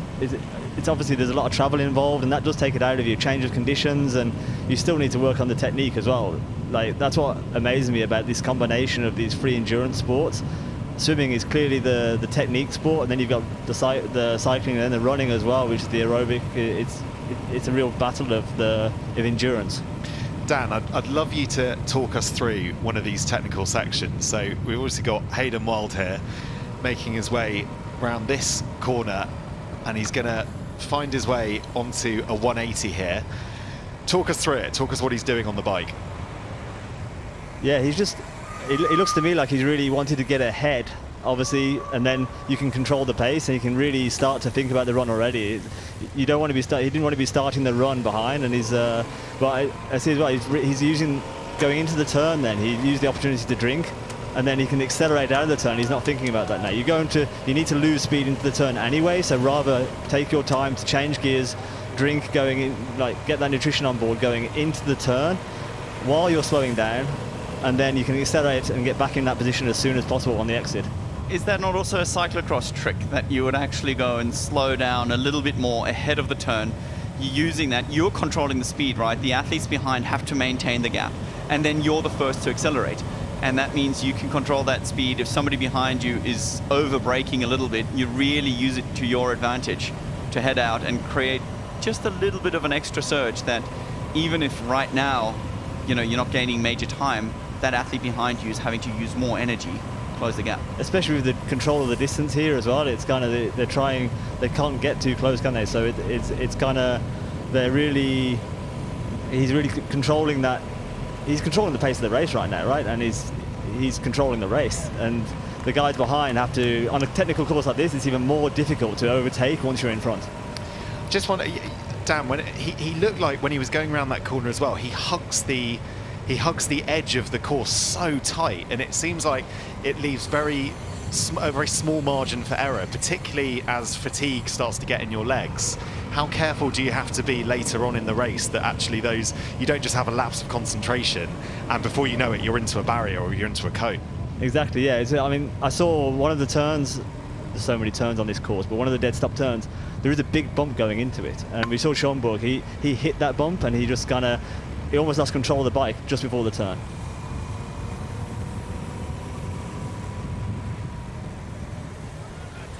I think when you're here, it's the same thing as when you're playing a ball sport. Once you start being defensive is when you're going to start making mistakes, right?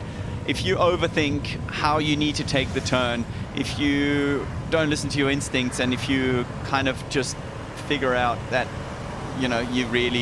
any mistake could cost you, that's when you actually end up starting to make a mistake. It's the same way as I imagine a tennis player. If someone like Djokovic overthinks his forehand, is probably when he's going to hit it long.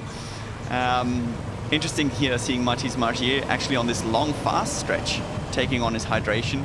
So I think he's playing a tactical game. He's got more in the tank to be able to sit up and just take some nutrition on, which Hayden is optimizing.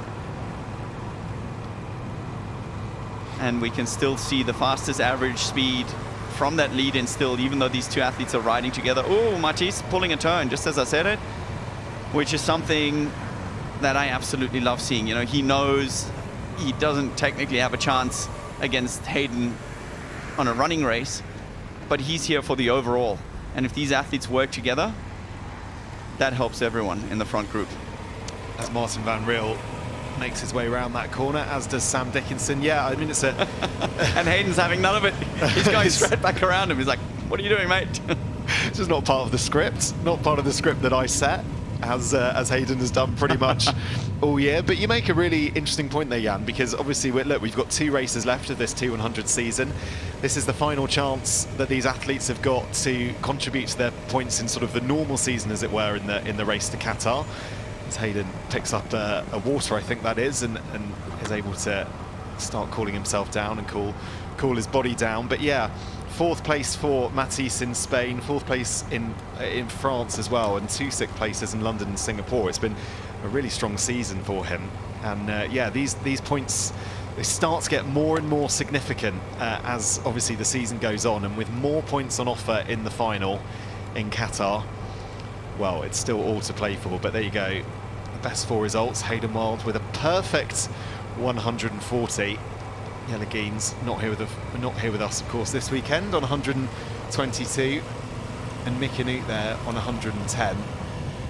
Make no mistake, a win for Mick Inut today would definitely go some way to closing that gap.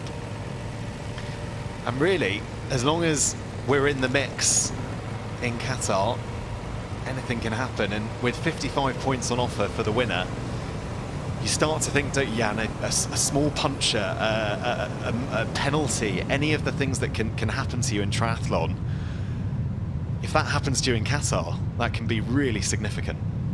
Yeah, that can be the end of it all. That's why it's so exciting having a grand final, and that's why it literally is a race to Qatar, and not, because Hayden here, whatever score he gets, it doesn't count, meaning that he can't carry one of his other perfect scores. And let alone the weightedness of this, which is 150%. So yes, it's all to play for in Qatar.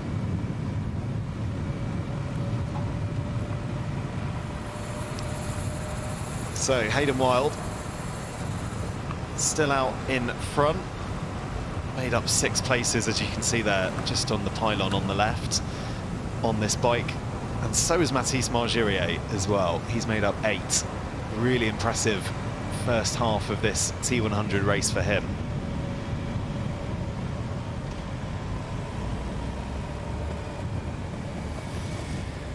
But at the moment, it's Hayden Wilde out in front, And it's fair to say Hayden Wilde makes T100 racing look easy.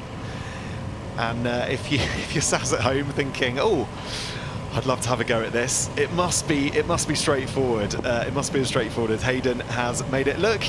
Here's how you can get involved. This is the moment we waited for. Everything you want is right here. Foot on the gas, ain't no slowing down. Aiming for greatness, no settling. Kick down the doors, they won't let me in. Taking no else, yeah, I gotta win. Watch me kick down the doors, they won't let me in. Running the game now. Foot on the gas, can slow down. No. Yeah, I gotta win. Watch me kick down the doors, they won't let me in. Watch the game change, yeah.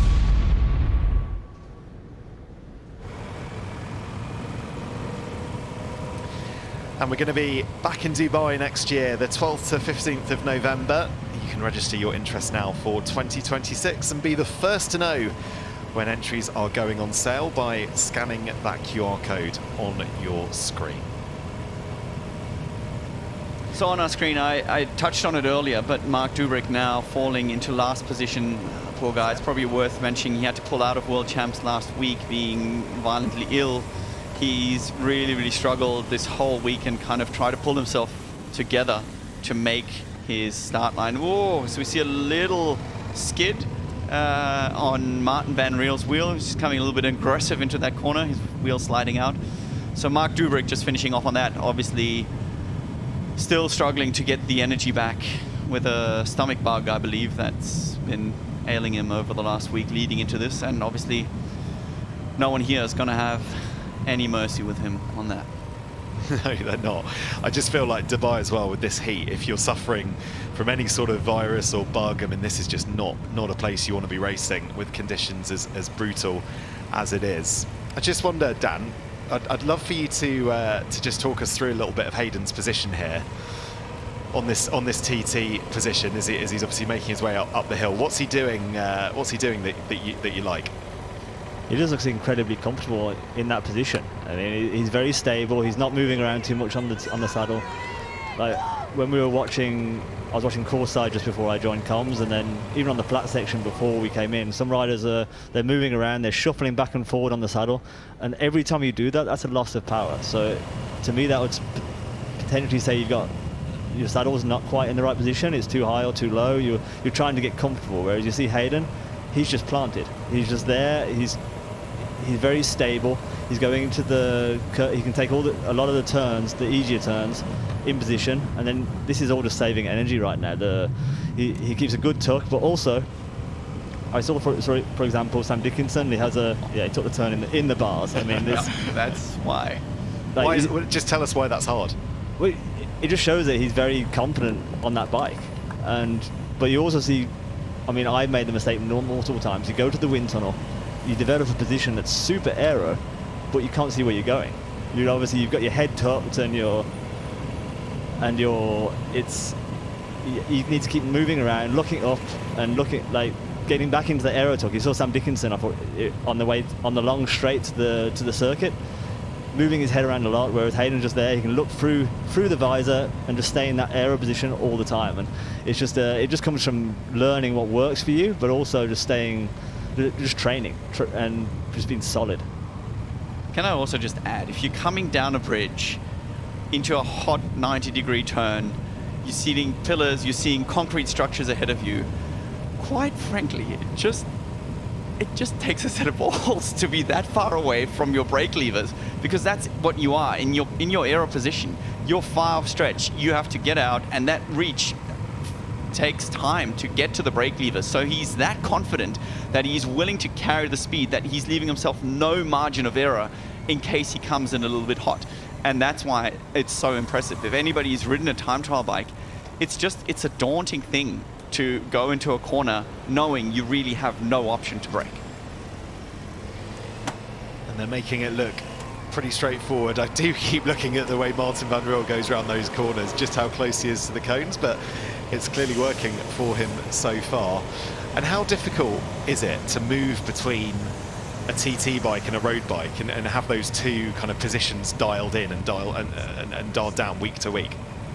Yeah, it just takes training. I mean, I used to do a lot of training on uphills, especially in Andorra it's easy, but because you can maintain a consistent power all the time, but then you get the descents as well to practice your technique. So that works really well. You have to split your time, and obviously the guys, they spend a lot. They only really train on the TT bike now for T100 because it's all the courses are suited to the TT bike. It's effectively a time trial, whereas the ITU series, obviously they're on road bikes, and this actually is quite similar to an ITU course, right? It's city centre, slippery roads, twisty, tight, technical. So it's kind of a mix of the two series in one way, but they're very, yeah, as I say, it just takes training, and also put TT position as well. I mean, I was always taught that the tricep muscle is actually the biggest. It burns through lactic acid, so it's important to have your triceps really relaxed on the TT position. These guys, that's what impresses me incredibly. Going onto a TT bike after the swim, you've got your triceps, your arms are tired after the swim, and then you've got to go into this position.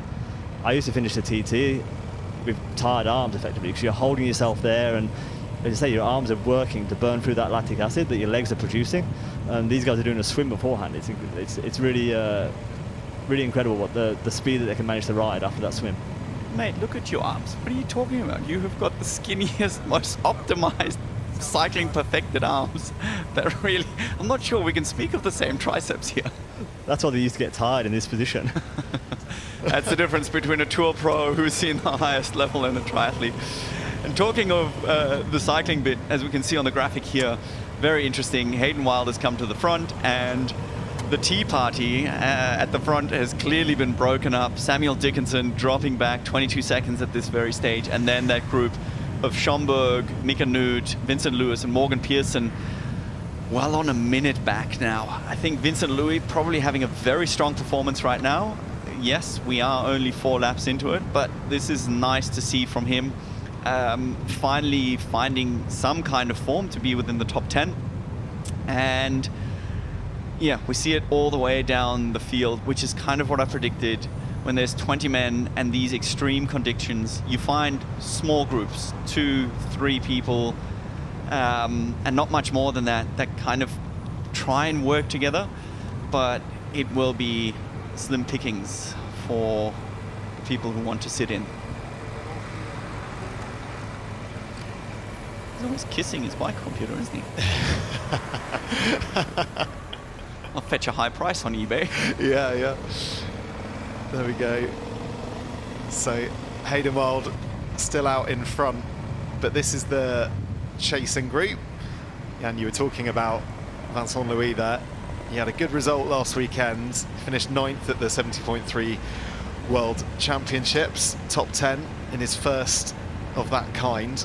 So he's adapting, he's moving to middle distance, of course, from such a glittering short course career. He seems to be sort of finding his feet, would you say, in this sort of latter second half of the season. You know, I know he's struggled with a bit of injury as well this year, so good to see him put some good results on the board. Yeah, absolutely. I mean, as we see his, every single helmet he has, we can see the skyline of Dubai. I mean, no one does style quite the way Vincent Louis does. I do, quite honestly, as a friend, sometimes wonder if he puts a little bit too much effort into his style and a little bit too little into his training. But you know, it's very cool, the swagger he brings. We can see even then the gap has slightly split, so he's now lost contact to Mika and Jonas, who are having a German battle over 5th and 6th place. But yes, absolutely, Vincent brings swagger and some style, and it's always refreshing seeing him out there. Vincent was actually one of the riders that I saw coming into the finish area here. He was taking the turn on the bullhorns rather than the aero position, whereas the other riders were really hooked in position, keeping as much speed as possible. And even you see on the climb here, he's out of position, he's not as aero, he's maybe not having a great time. Yeah, well, that is definitely something. You see both these athletes still up. They're trying to lose their nutrition, pick on new nutrition here. And Morgan Pearson is somebody that I have on my list as a dark horse. I mean, he's got a phenomenal run. I think, you know, having gone through the short distance circuit, he's somebody who's adapted to racing in all sorts of conditions. But Yeah, it's taking these guys a little bit longer. Every time they come into shot, we see them either out of the saddle or on the base bars to just be a little bit less efficient. Morgan knows this, and for him, it's all about damage control. I think Hayden is... I don't think he's afraid of anybody, that for a start, but he's probably making sure that everybody knows that, you know, come a run split or not, he is in charge. Yeah, Morgan Pearson, one of our hotshot contracted athletes this year on the T100. He's had all top 10 results, 8th in San Francisco, 7th in Vancouver, 6th in France. It's a bit like Vincent Louis. He is able to get some good results at this T100 distance. But yeah, as we've mentioned, if you leave too much to do on the run, no matter how good you are at running, it's going to be always a bit of a struggle to make up those spots.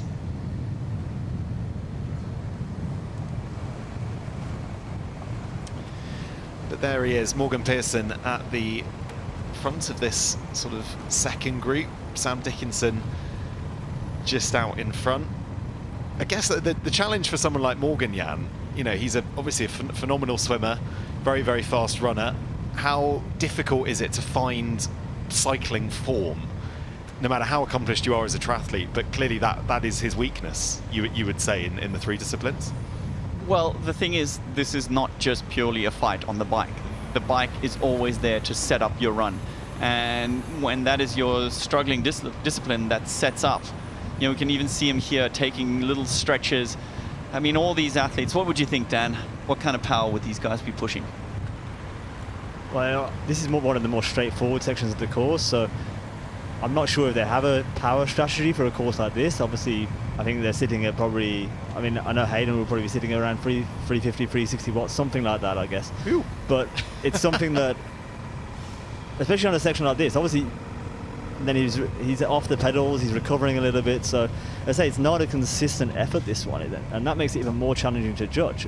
And it's these little sprints, these guys, I'm not sure they're training for this. I mean, it's a very different effort to just sitting at that same consistent power. These under-over efforts, they're going to have a lot of zeros produced, so the average power for this course will be significantly lower than a normal course, obviously, but the normalized power, that would be...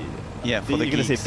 You're going to see a much bigger difference. I mean, the normalized power is some kind of formula that it's not just a simple equation that take out the zeros, but there is a... It takes out the peaks and troughs, more or less, right? Exactly, yeah. Well, this course, you're going to have a lot of peaks and troughs, and it's going to be really, like, punchy out of corners. But you see in some guys accelerating harder than others in bigger gears, which is more fatiguing on the muscles. Yeah, I used to pride myself on that, on having a kind of as close to normalized power as actual average power. And, you know, it really is something that, you know, we see Hayden every now and then taking a little gap and not pedaling, just to take a little breather as he's still leading the race, and, you know, really letting no one else even take a turn. I mean, you can see it right there. To speak to your formula, this would drop his average power, but not his normalized power. But also on a course like this, would it not be, it's better to be leading, right? Yeah, I love that confidence. But isn't it better to be in front because there's no risk of getting penalties, right? Would it be easy to get a penalty on a course like this because of all the turns? Yeah, 100%. It makes all sorts of sense, and it's the other thing, when you're committed in your head and you are there to win, then you don't really care what everyone else is doing. We saw an interview of Mika Newt earlier on, and he was giving us all these parables and who could and what might and who might have to come together. And Hayden's like, yeah, it's me. It's all about me, and I'm going to go and take this by the throat and rip it apart. I think it's just worth repeating, Dan, what you were saying there. You think Hayden Wilde is pushing around 350 watts on a section like this, approximately, because people at home, anyone who's, I don't know, whether you've got an indoor bike or you've got a power meter on your outdoor bike, whatever it is, that sort of wattage, pushing that, for most normal people, which I very much count myself in this room, against the two of you, that is extraordinary. I don't actually know his numbers, but I'm guessing that's looking at the speed he's riding, and it's which is interesting because he's a lighter rider. What would you weigh? You'd weigh about 60 kilos, 60, 62 kilos, something like that. which makes that almost 6 watts per kilo. I think that's pushing it. I mean, do you think that's 6 watts per kilo? That's a lot. It's because of these long, it's only short sections, right? So I think he's really getting up to speed. He's kind of getting this little bit of rest. Maybe he's backing off on the long straight section to get here. What did he do? 14K in 18 minutes. So that's like, what, 50, it's over 50K an hour average, more or less, 50 something. So to be going that kind of speed, to be sitting well, 5.5 watts per kilo, something like that, average for that first 18 minutes of the event. And then this section, it's really hard to even look at an average power. Obviously, what we were saying with the number of zeros. So it's, but they also don't want to be going too much into the red, because with this heat, if you get too high on the heart rate, there's no coming back. That's a very good point, actually. Once you're in the heat, once you go over your limit, even on the bike, it is so much harder to get your heart rate back down, right? Yeah, and that's what we're going to see on the run later. I mean, I think riders will really, the guys will really start conservatively into the run, and then because the heart rate's going to go up automatically with the heat and the humidity. Yeah. All right, well, just over halfway through this bike leg, Martin van Riel there on your screen. It's been a tricky season for him compared to last year, where he was, of course, crowned our inaugural 2024 World Champion. Let's hear from him on what he's made of his 2025 season so far. Yeah, to be honest, it's been a bit difficult this year, but not only physically, I think also mentally I struggled a bit, and I haven't really found like the roots of the cause. I think I'm now surrounded by good people that can help me get out of that hole, basically, but I felt like, yeah, I was just going in waves, kind of like feeling better and then feeling worse again, feeling better and worse again, and obviously that was like both the physical and mental component are very tied to each other, being a professional athlete. So if I have an injury, if I'm sick, I often spiral downwards because I can't do what I love, and maybe I come to a race a little bit underprepared to what I would have liked in an ideal world. And yeah, I'm just trying to break that spiral and get some good racing in now, and hopefully start the spiral up again, and yeah, feel better again.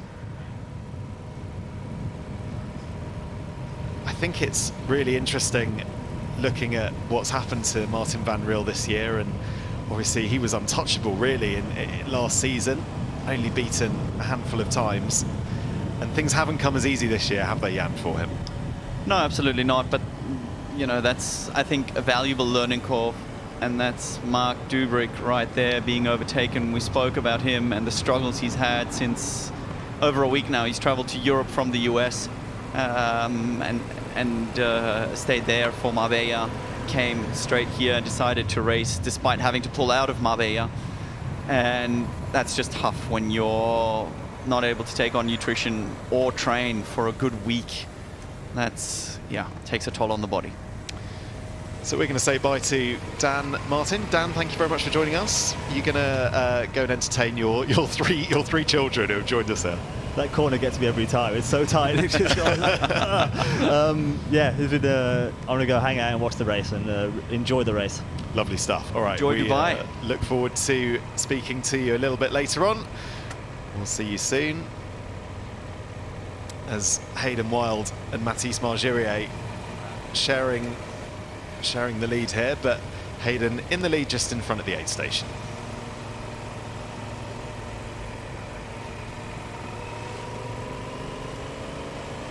One out of 2 bottles for Hayden Wilde, but importantly he got some nutrition.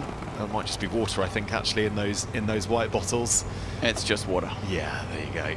It's interesting, we can see on the flat section that slightly longer time trial bit where Mathis is just the more powerful rider.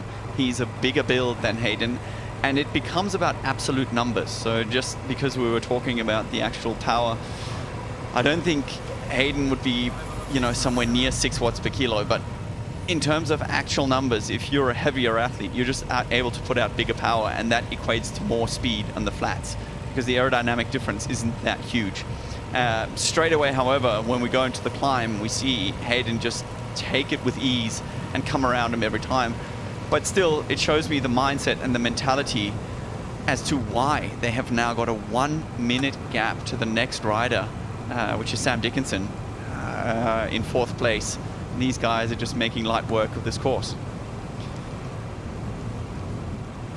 Yeah, what's interesting to me is that the gap hasn't, I mean, certainly that we've got that front group, haven't we? They all seem to be working together quite well. Good to see Martin van Riel able to keep up with the pace of Mathis Margerier and Hayden Wilde at the moment, out in front. As I say, it's been a while since we've seen him on the T100. He's struggled with injuries a little bit as well over the past few months, and this really is a bit of a test for Martin coming back onto the T100. And Sam Dickinson, slightly in no man's land, or he was slightly in no man's land. There's a danger perhaps he moves back into that group just behind him of Mickey Newt and Jonas Schomburg. But yeah, you're right, very much some smaller groups that we can see. As Hayden Wilde, he's not got time, has he, to look over his left shoulder. He doesn't want to lose the aero benefit of that position that he's honed over the course of this year, but that view just to the left of him was rather spectacular. The Dubai skyline just in the background. It's probably his secret. He just, you know, even figuratively, does not look over his shoulder. He's all about the task at hand. He's built a wonderful team around him, which is exactly what Martin van Riel spoke to. And that's the thing, when somebody comes out and he's a bit of a trailblazer, I think much of Hayden Wilde's secret to success is that he has built people around him that pick up every weakness that he has. And he's very good at identifying them and pawning them off. And I think Martin may have learned this. You know, he's had a difficult path.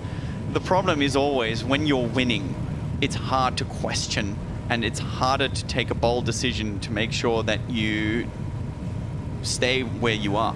As we just saw, 55k an hour time split right there. These guys are indeed flying.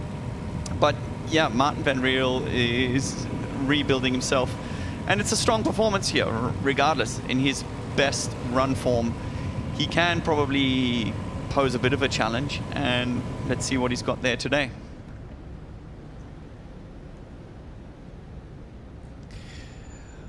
Well, welcome to the T100 in Dubai. A pretty spectacular place to go racing, if not very, very warm for our athletes, but not a cloud in the sky in this part of the world. And yeah, our athletes already out the water, but for plenty of holiday makers who come here, no doubt they're loving cooling off in there. Don't forget, we've got the women's race joining, or women's race starting rather, I should say, in around 20 minutes time. But for now, our attention is on the men's race, which has got about, or just over 20 kilometers left of it. Lap 5 of 8 here in Dubai. And Mathis Margerier sticking with Hayden Wilde. Martin van Riel sticking with Hayden Wilde at the moment. They've worked together in this group. Sorry, Jan. No, once again, it was just so interesting. You can see Hayden taking that roundabout. He's not getting out of the aero position.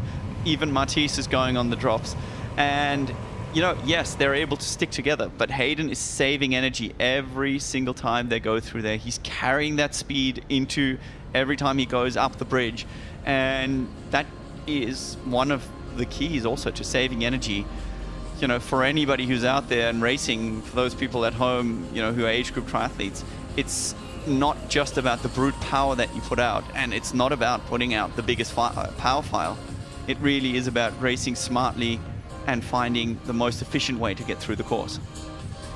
Well, when we were speaking at the start of the show about how easy Hayden Wilde makes racing look, he certainly in Australia, you know, he was able to smile to the crowd, he was waving, he was enjoying all of the fans around him and cheering him on.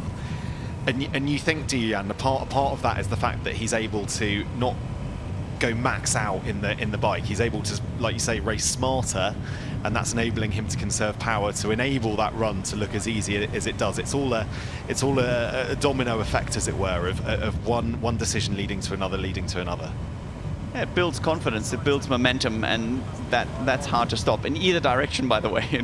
Unfortunately, it also goes the other way.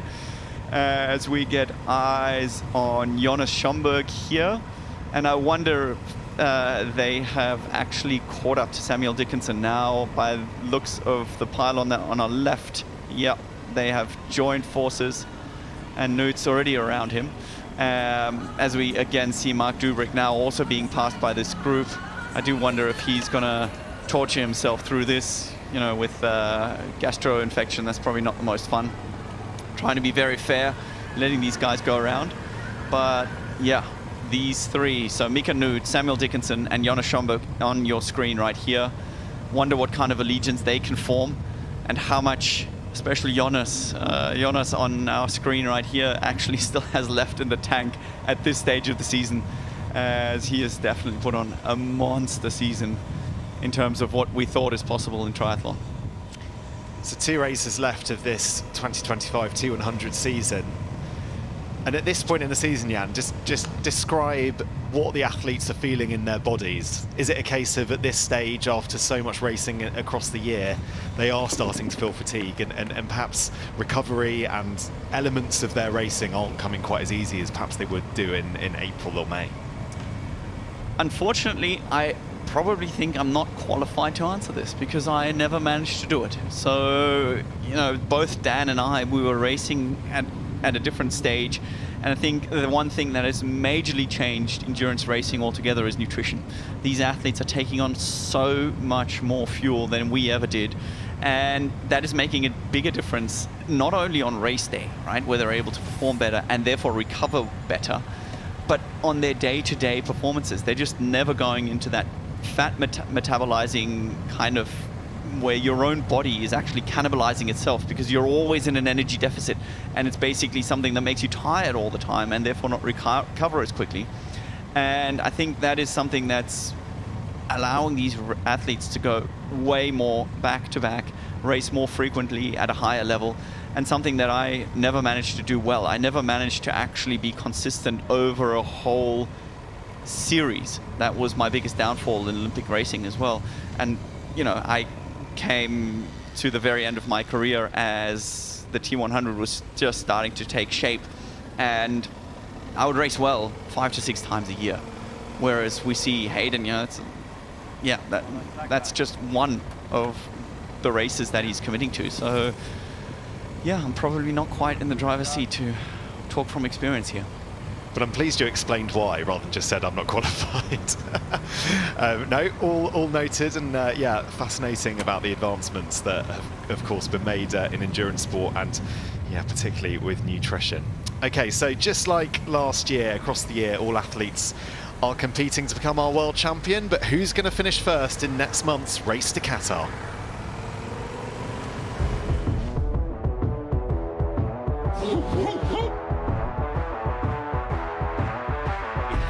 Race on our hands.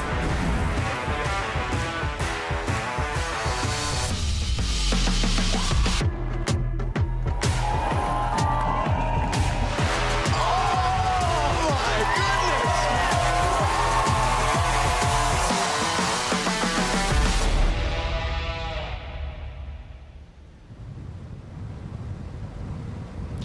And if you want to dive into the data, see exactly what we have access to here in the commentary box, you can scan that QR code on your screen, or visit T100triathlon.com/live, where you can get into more data, timing splits, heart rates, you name it, all there.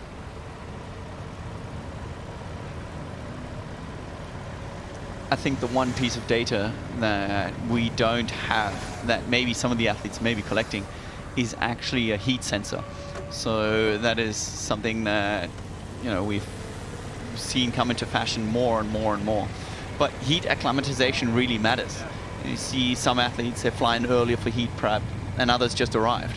Warm water, 30+ degree air temperature, that just hits different based on your prep.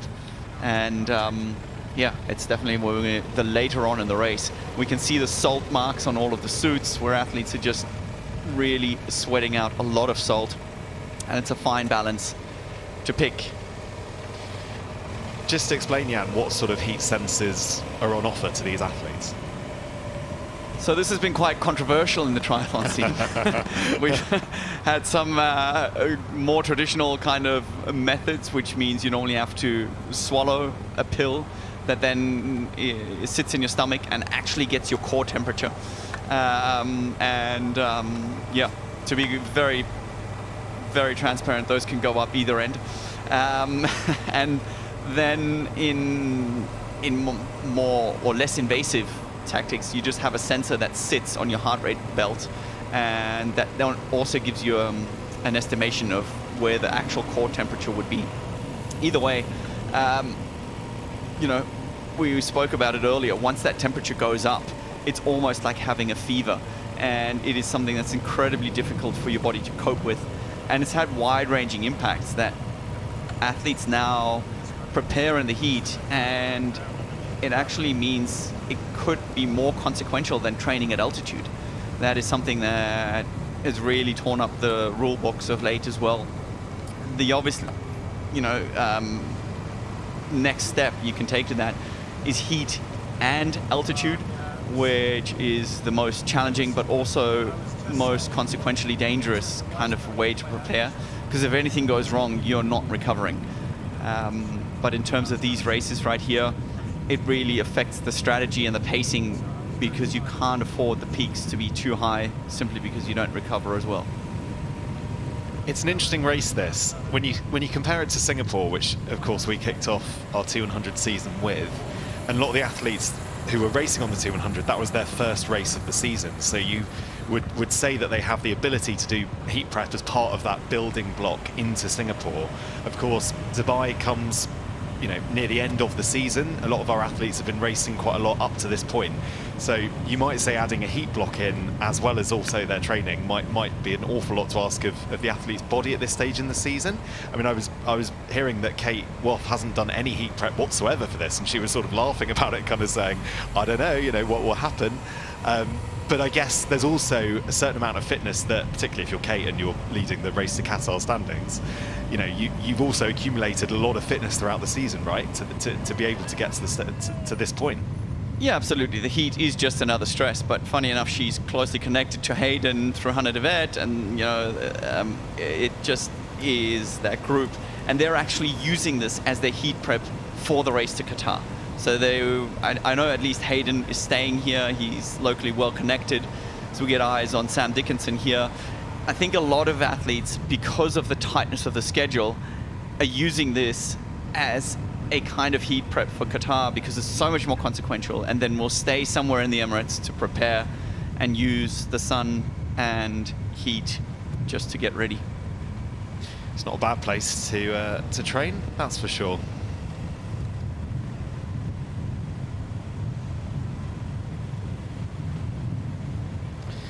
So Sam Dickinson and Mika Newt have sort of joined forces here, I think. They're working together in that sort of 4th, 5th spot, which keeps changing. Jonas Schomburg just behind them. But yeah, these two athletes working together to try and get as close as they can up to Hayden Wilde out in front.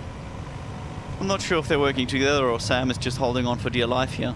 It seems that Mika Newt has come around him and just hasn't looked back. Yeah, you see Sam in the danger zone right there, which is signaled by the race ranger, which we can see at the back of the bike of Mika.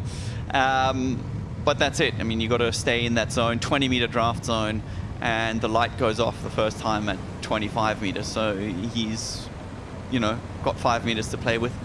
But definitely it makes sense for them to get to work together. Jonas Schomburg, the fatigue is showing now later in this, you know, last quarter of the bike course, where probably the fatigue he's built up over the season, especially with these kind of draft zones that we're seeing, which is different, of course, to the Ironman format. So arguably it is more fair here with a draft zone twice as long. Or more honest. Fair actually doesn't play into it, but as a pure riding perspective, it's more honest. And yeah, we see Sam with his 4th T100 start in 2025, sitting in 5th place. Speaking of the heat prep that we were just discussing. I mean, to be fair to someone like Sam stayed out in Australia. He was training up on the Gold Coast, staying actually with Aaron Royal, who was he's in the commentary box with us in Australia. But yeah, he did the race in Wollongong, then went back up to the Gold Coast and has come directly from there to Dubai.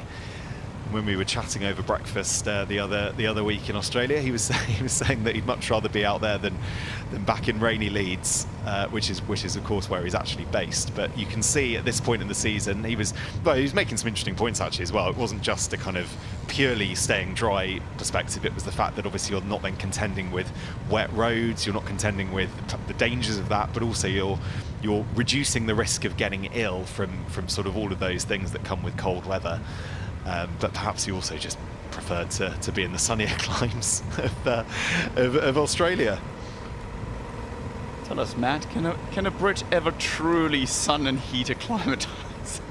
Well, I mean, me and Sam are not dissimilar in our skin and just how pale we are. So we just have to make sure we put a lot of sun cream on in these conditions. Well, I wonder what he was commenting there. Into the camera, which is kind of awkward. It's not like the motorcyclist will be able to hear him. There's obviously something he felt like he wanted to say. Any lip reading skills? No.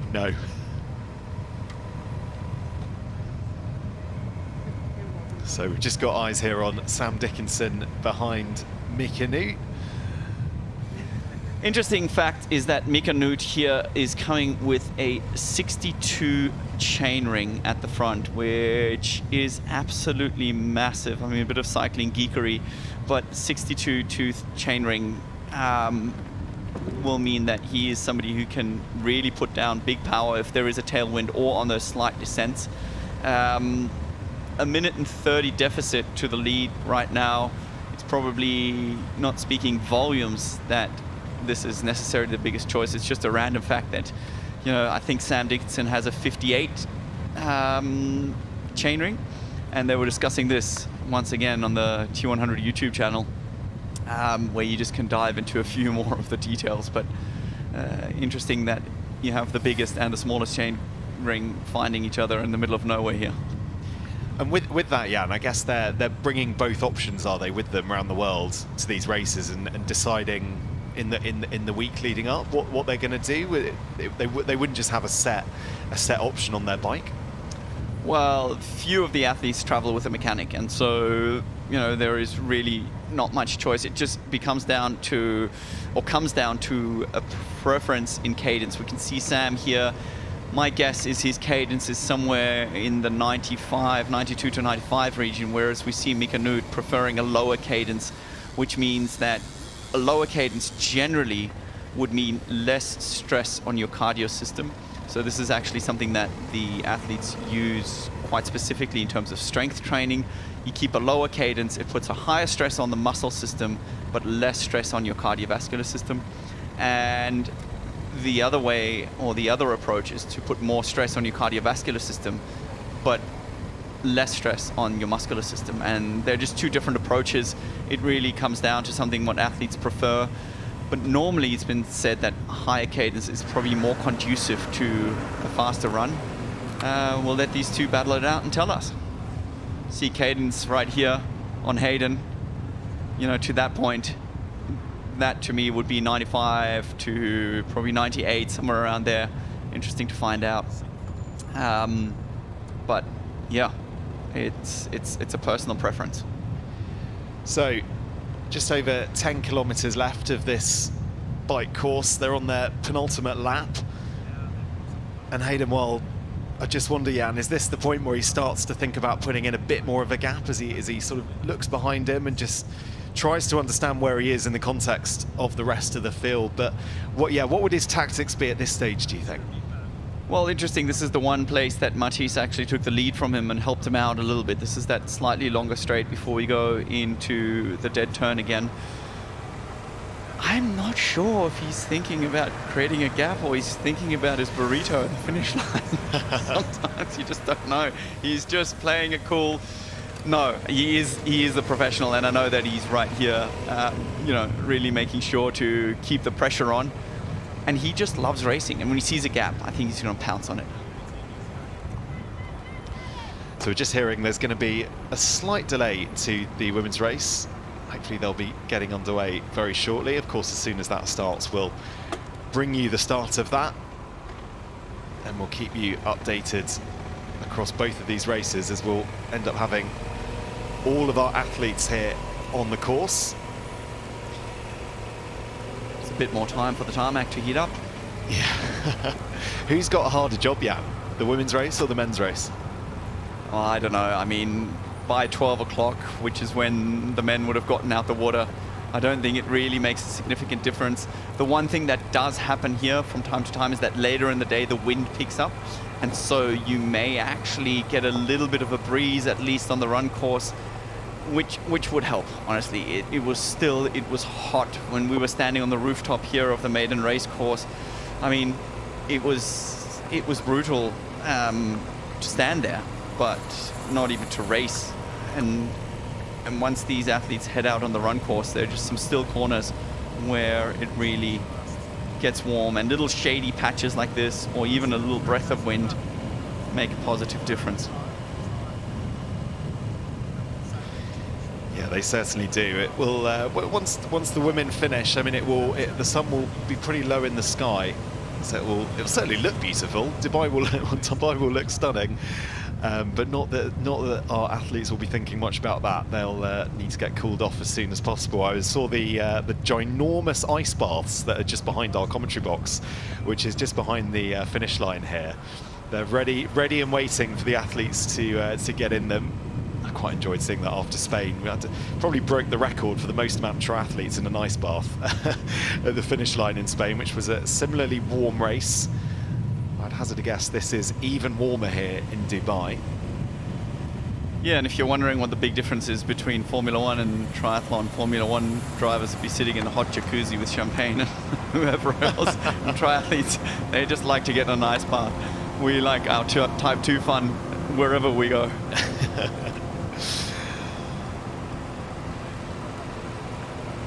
So Hayden Wilde still out in front here, and still very much in a commanding position. But the rest of the field not far behind at all. And Martin van Riel, we know that he's got an incredible run in him. It's a question really, isn't it, at this stage of the season with the injuries that he's had. What can he do, and how much of that fight can he take to Hayden? Martin, of course, racing in Vancouver the last time we saw him on the T100. Hayden was not at that race. Hayden was recovering from the awful bike crash that happened after Singapore. So it's too early, it's far too early to call a run battle between the two of those athletes, but it would be brilliant to see if Martin is up to the sort of level that he was last year, if he's been able to get back to that level since returning from his own injury troubles this year, then we'd be in for a real treat here in Dubai. And of course, Martin much further down in the race to Qatar standings, but he will have looked on at what, there he is, just entering into screen, but he will have looked on at what Hayden's been doing this year on the T100, and he'll, I'm sure, have been more motivated than ever to make sure that Hayden Wilde doesn't have things his own way. Yeah, I'm intrigued to see how he goes today. I mean, we know he's a strong runner. He's had some great performances. And the other thing is, he hasn't actually been injured, right? He's had some struggles and he's trying to figure out what it is. But I think he's still got a fairly consistent amount of work done over the season. And that really, means he might just find a motivational switch. He might just be able to release something that is hard to kind of put a finger on and get back to his own form and actually provide us with a bit of a run battle here between him and Hayden. Again, optimistic thinking, but I like to think, why not? Yeah, why not? I enjoyed there the speedometer, designed to obviously slow cars down. It's picking up our cyclists, giving you an idea of the speeds that these guys are doing this part of the course. But not long to go until these guys get off the bike, put their running shoes on and make their way onto the run course. This is the start, very much the start of the final lap here in Dubai for our men's athletes. Good to see also, we haven't seen the penalty tent had to be used yet. As predicted, you know, there would be small groups here and the field would very much be split up, which obviously decreases the risk of any penalties happening. I think, as we saw on screen, all those accidents that happened, you know, lost visors and bottles, they were unintentional, and then it's up to the discretion of the referee. And it's nice to see that common sense is actually quite common here.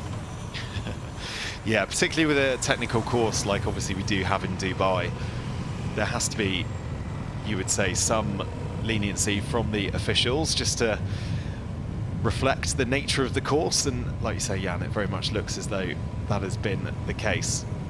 A fantastic race this is from Mathis Marjouet as well. He's certainly on for his best result so far on the T100. Got a third place in Miami last year. That was at the first T100 race, and it looks like he's just going round Hayden Wilde there to take the lead. So there we go. As Mathis Marjouet takes the lead here in the men's race, we're going to turn our attention to the women's race. And let's go down, shall we, to the De Boer swim course to hear the athletes introduced. And now, wearing number 35 from the United States, Taylor Spyway.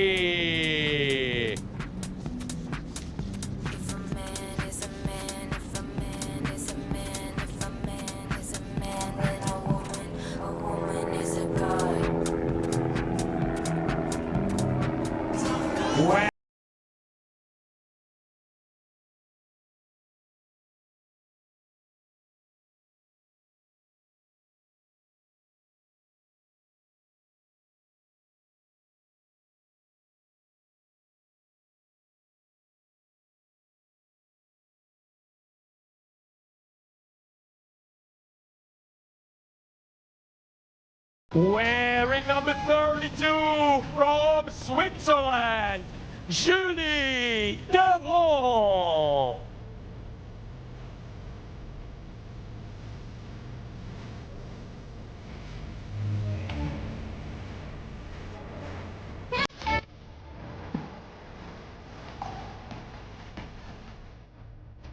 Wearing number 31, ladies and gentlemen, from Great Britain, Waugh.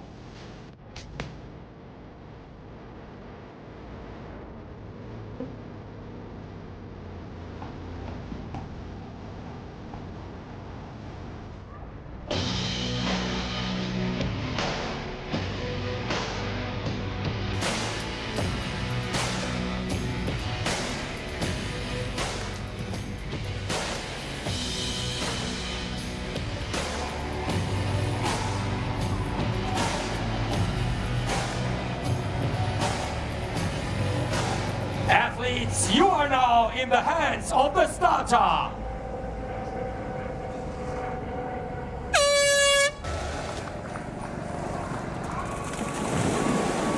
So the women's race gets underway here in Dubai. Our Race to Qatar leader, Waugh, in the yellow cap, has the potential here to lay down a marker in this series. A win, and she'll be in control of her destiny come Qatar. But a returning Julie Derron will have something to say about that. A race winner already this year. She's in the red cap. She has the power to beat anyone on her day. But unsurprisingly for anyone who has watched the T100 this year and across her entire career indeed, Jessica Learmonth is the one to watch in the green cap at the front of the swim. It really is quite something. Waugh leads the championship by 9 points over Lucy Charles-Barclay, who's not even here today. And Waugh has the golden opportunity to build a Qatar cushion. Julie Derron's just back from injury. And honestly, I think she's dangerous. When the heat hits 30+ degrees this afternoon, anything can happen.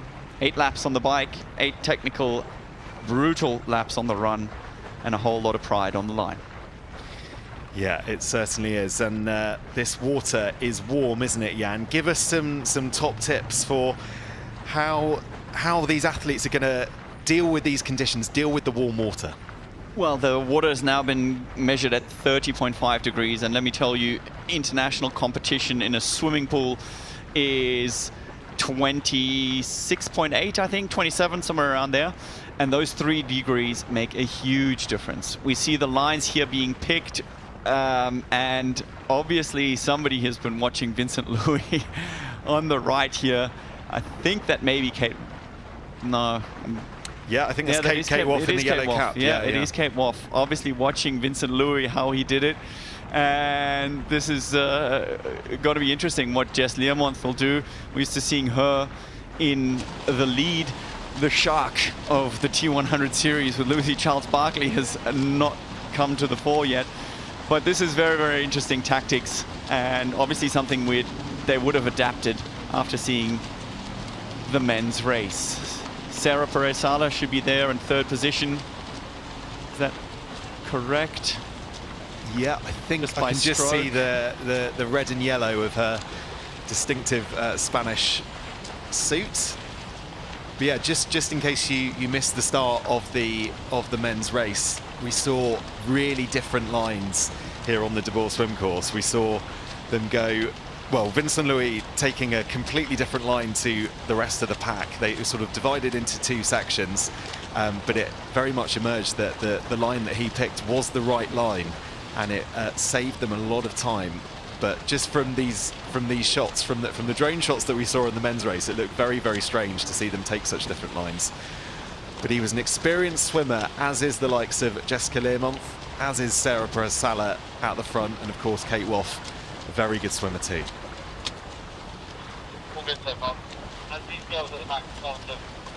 Interesting here. I wonder if Sarah decided to join in the sprint this morning as well, as she did in Wollongong, where she actually was the guide for one of the para athletes in the morning and then had her best result yet on the T100 series.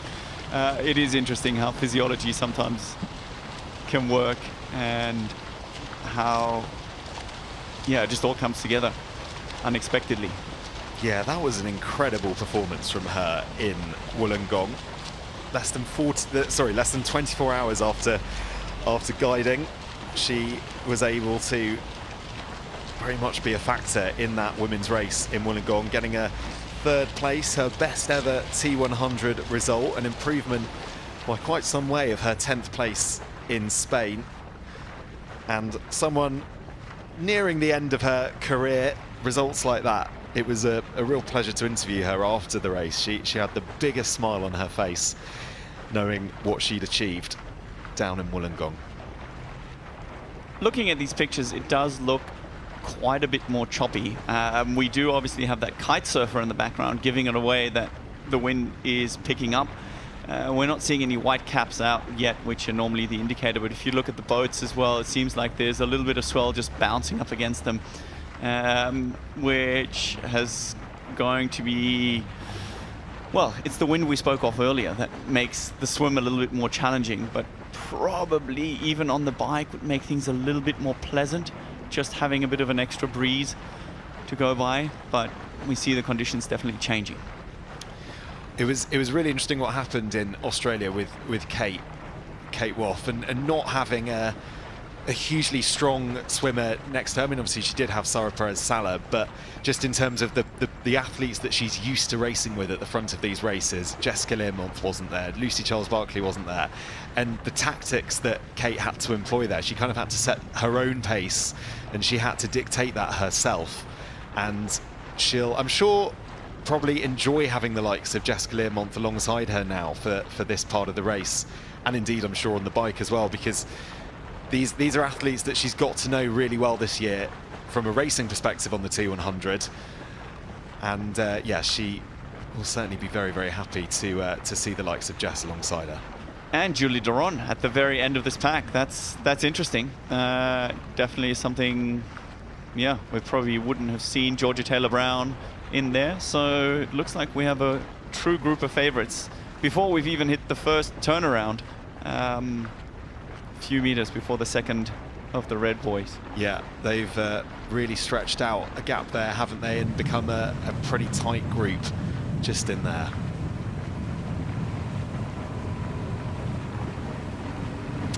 So back to the men's race. Hayden Wilde still out in front, not long to go, of course, until that second transition zone. And these are the final few corners and of this course. Sorry, Jan. No, the fascinating thing for me here is the difference you can tell by Hayden's race suit compared to Singapore. Singapore was obviously also very hot, but the humidity was just on a whole different level, whereas we can see his black suit has actually, you know, the sweat has just dried up. It looks like it's gone grey as he takes on the last few of the climbs here with that very, very light, fleet-footed cadence. And the salt of the sweat is just drying up. It's hot, but it's dry, and it's just a very, very different kind of challenge. Yeah, it certainly is. He's missed the turn. He's oh my God, he has missed transition. Jesus Christ, Hayden, what are you doing? Nope, you're not. You're wrong, buddy. Oh my goodness. Oh, and it goes that quick. So Hayden Wilde here has missed the transition zone. And so has Mathis Margirier. Oh my goodness me. Has he missed it or have we missed it? No, I honestly, it's funny enough because this has happened before in the Super League, but I mean, they're 1 or 2K loops, but no, if you do the maths, he's off. He's off, he's missed it. Oh my God, it goes that quick. And then all of a sudden, I want to know what Martin Van Riel is doing here. Tell me you looked at the lap counter. So this question is, where is Martin Van Riel now? Because if Martin Van Riel has gone into the transition zone, he has got a huge advantage here over Hayden Wilde and Mathis Margirier. And even the motorbike's following him, and that is the power of Samora. It's just everybody is following you. So we have just had it confirmed by the officials. They have missed transition. Well, nothing like an extra 8K on the bike. Trust Hayden to do it. Oh, wow. So much for a turn of events. So this completely throws this race into disarray. And as soon as we get eyes on that transition zone, we will let you know who has correctly gone in. But for the time being, I don't think Hayden Wilde knows. I don't think Mathis Margirier know that they're racing. They're over racing this course now, and this is surely this has put their race completely to bed. I mean, how are they going to come back from this deficit? I honestly don't get it, because they've got their power meters in front of them, and I mean, of course, it depends on your data fields. Oh, Martin Van Riel as well. He's missed that opportunity. Guys, seriously, how can you do this? And whoever is coming in fourth, which should be Mika Nuut, he would be having a celebration, unless, I don't know, is there a lap counter that's just gone wrong? See the irony. Here we go. Come on, Mika, concentrate. Concentrate. Key question, doing it. Is Mika Nuut going to come into transition? Yeah, he's slowing down. He is. Wow. So Mika Nuut here, Sam Dickinson as well, in absolute pole position in this race. I don't think they'll know what's happened. No, of course not. They're not going to see any bikes, and they're going to be like, look, he's looking around. He's like, what is going on? Because he's not seeing any bikes. So he'll be asking the question. He'll be asking everyone.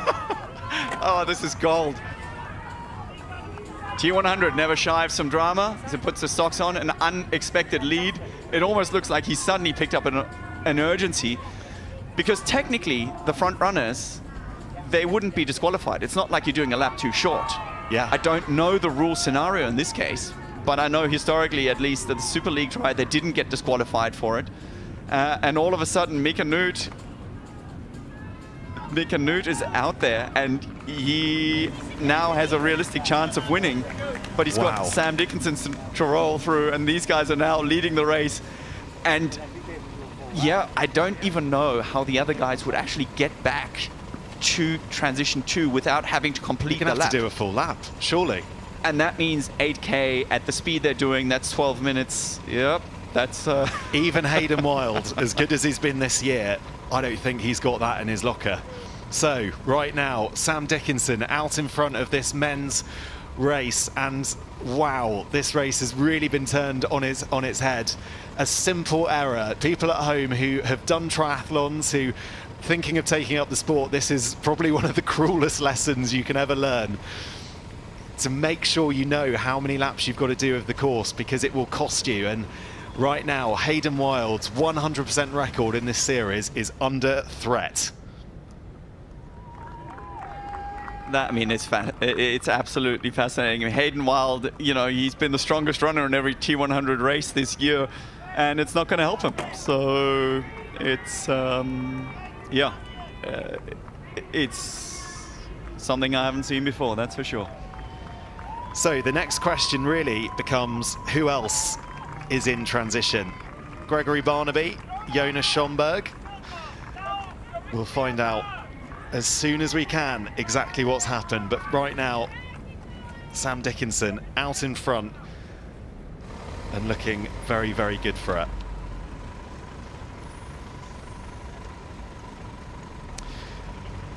So yeah, Jonas Schomburg, he's already gone through transition. And really, Jan, at what point, I mean, surely now for Hayden and Mathis Margirier, Martin Van Riel, at what point do you think they're going to realise? Do you think someone on the course is going to tell them? I mean, that's the only way they're going to find out. You just wouldn't know what is actually going on, but I don't think anybody had Sam Dickinson leading the Dubai T100, and yeah, he's out there. Wow. Whilst we go back to the women, and a strong pack of, what's that, seven athletes that are off the front. And this will be the end of lap 1, where they head up the steep little sandy bit, some soft white sand, and first indication of how big the gap is and who is all in that group. As we see Julie Derron at the back, and Sarah Perez-Sala now having taken the lead, the only one who races in a classic bathing suit, so chooses not to cover her arms, which is far more comfortable. And no swim skin either, I should say. So she'll have a faster transition. So Sarah Perez-Sala out in front, Jessica Learmonth and Kate Waugh neck and neck in second and third. Taylor Spivey, yeah, just I've behind. got money on her for today. And that is Julie Derron in the red cap, just making her way into the water here on this De Boer swim course. Oh, and look at that move from Julie Derron. She's really made up some ground, super aggressive through that Aussie turn to get on the heels of the top 4 swimmers. I have a feeling this group might split up again and they won't be back as 7 athletes on lap 2. But impressive swimming from Julie to fight her way back on to the T100 scene. Yeah, she is slightly unknown, isn't she, arriving at this race? There's no doubting her quality, of course. She had 3 second places last year on the T100. She got her first win in San Francisco this year. Most recent result was 4th in London, but she came off her bike. She had what she described as sort of a fairly small, insignificant injury, a stumble with the words she used, but it's really derailed this second half of her season. What started as a stumble just took a long time for her to get back into form. So really good to see her right at the very front of this swimming pack. Yeah, it's always an interesting balance. We saw Peter Himmerich talking about this as well. He had a stress factor in his hip and really thinks he started back too early, and that's always the impatience of giving it enough time. You know, Tim Don, one of the icons of British triathlon, once told me, you know, if it's good, give it one more day, because we tend to talk ourselves into it, and it's just such a fine line, and the stress these athletes put through their bodies day to day just means that injuries can just accentuate if you don't give them the time to heal. I think everyone can relate to that, whether you're a pro or whether you're an amateur athlete. So definitely saw Georgia Taylor-Brown, I think, in there. No, sorry, that can't have been Georgia Taylor-Brown. I apologise. No, she'd be further in front. We'll wait to find out exactly who that was, just making their way through the Aussie exit. But this, the second lap here in the women's race on the De Boer swim course here in Dubai. Stunning stunning skyline, I should say, just behind them. The athletes haven't got time to think about that. They've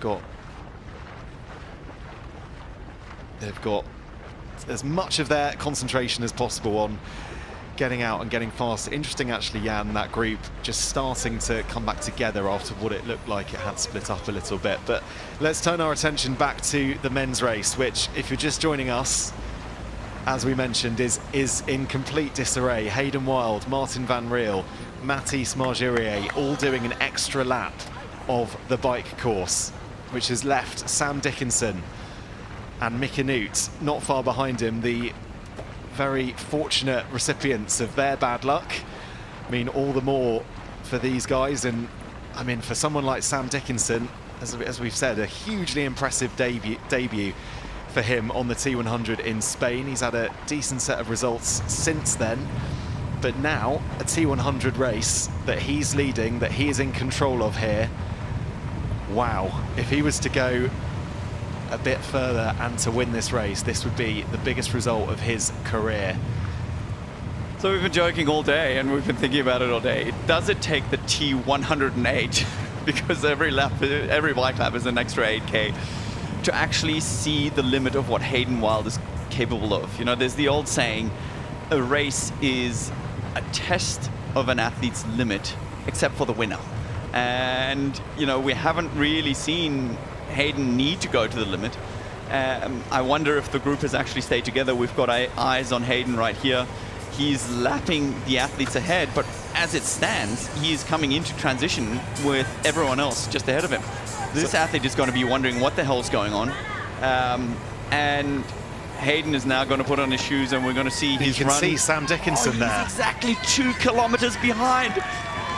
Oh my goodness, and we talked about this in the briefing. What happens if these athletes are actually allowed to run together now? Because technically, they're not allowed to run together, which I don't think they would, but this is the moment that Hayden Wilde knows he has stuffed this up well and truly. And how much of a run has he got? I mean, 2Ks at their pace, that's 7 minutes that he's got to run faster. Well, probably, no, not 7 minutes, a lot less than that. 6:20 in Hayden's terms, but he's got to put on his shoes. If you want a challenge, Hayden, this is probably your biggest challenge of your career to date. He's putting the ice down the front of his tri-suit. Very important, despite everything that's gone on. He needs to keep it cool. And he needs to, as well as Martin van Riel, Mathis Margerier, you can just see there, they need to get their running shoes on and they need to make up as much ground as possible if they want to be a factor in this race come the 18 kilometers at the end. Oh, he still doesn't believe it. He still doesn't know. He's stuffed it up. He's asking what's going on. Well, funny enough, we can see Sam up the road. He's got to close this gap and then a whole lap. If the field isn't able to test Hayden Wilde's limits, he himself has just done it by this mistake.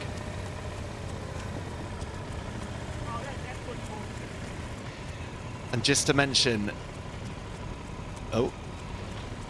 Hayden's always a good listen out on the course. He's very vocal, so we'll try and make sure we hear everything that he tries to say.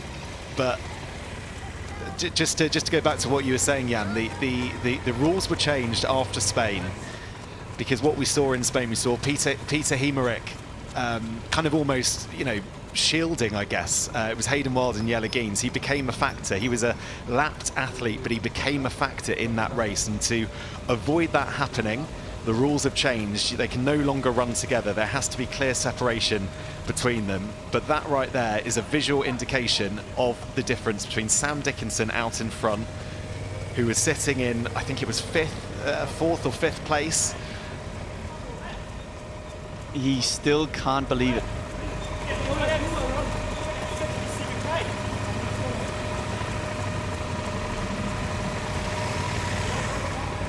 He's adamant. He is convinced. Yeah. He is absolutely convinced he's right here.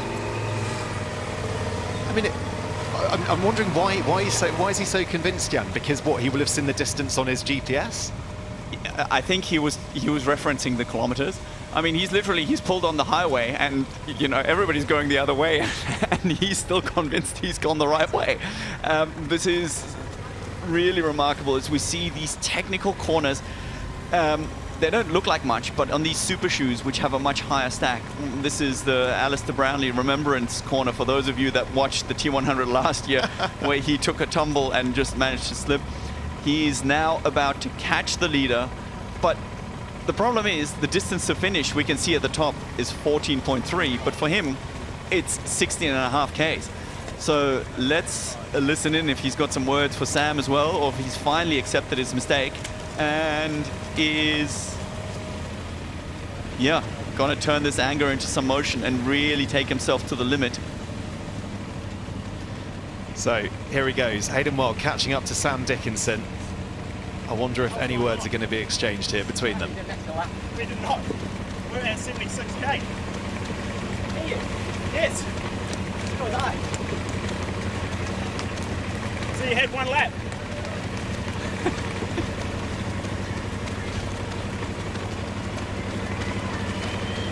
He still doesn't believe it. He's convinced, you're right, Jan, isn't he? He's absolutely convinced. I mean, such is the presence of Hayden Wilde. If you're Sam there and you're hearing him say that, are you worried? Is now Sam starting to doubt himself? Well, yeah, Hayden does have that kind of authority, but we do know that due to the technical nature, this course was a smidget off. Like, not much, but sometimes, I don't know, with GPS accuracy, if there was something that was going on. I mean, I spoke to it as well, and I said, you know, on your lap counter, you need to know, you know, what average power, what current power you've got. Cadence is a usual field that you would have on your computer, on your bike computer, and then distance, because it just gives you an indication of how far you have to go. That can happen with these kind of laps. He said 76k that he had. We overheard 76k, which really doesn't make all that much sense, because I think accurately measured the course was 79, so almost 80k. So that means he would have 84 to finish. It really, yeah, it's amazing to hear.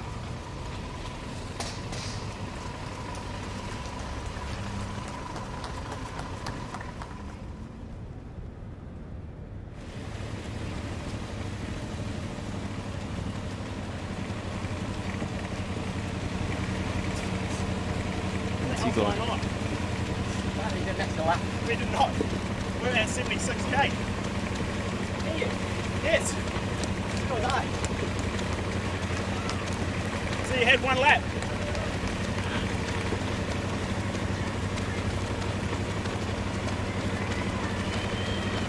Yep, he's sure, and Sam is not. It's amazing watching the psychology of how quickly it goes, as you see that ice pack bulging on his chest. Interesting to see how deep he's willing to go here. He knows this is a practice race. Is this something where pride is going to get to him? I mean, tactically, the smart decision is to run his race and make sure he has the best chance for Qatar. But we know he is a champion, and we know he's not going to let this go. How far is he going to go and push himself? How deep into the well? And what does that do to his Qatar preparation? Yeah, that's a really key question, because yeah, right now it will feel like this is the biggest race in the world for Hayden, rightly so, as it is what's in front of him. But yeah, the World Championship is decided in Qatar, and that's where the points equal prizes, as it were. And do you know what I also loved about that interaction between Hayden and Sam? When people talk about conversational pace in running, and they, you know, I don't know what that is, conversational pace for people at home, but conversational pace for these guys, they're running so fast. I mean, they're potentially running around sort of 3:15, 3:20 pace at the moment out on this course in the heat, and they're still able. I mean, Sam basically just sounded like he was down the pub, just having a little chat with Hayden. Yeah, but he has to play this safe. You can't go out too hard here in this heat. We've talked about it several times now, that you're just not going to come down. Again, in terms of his heat prep, you know, he's come from Australia, so he's probably a little bit better suited. But right now he's running back into transition, so Hayden has had to make up that gap that he lost, obviously putting on his shoes. He's closed that. But I did not, sitting at breakfast this morning, have on my bingo card that Hayden Wilde would be unlucky himself.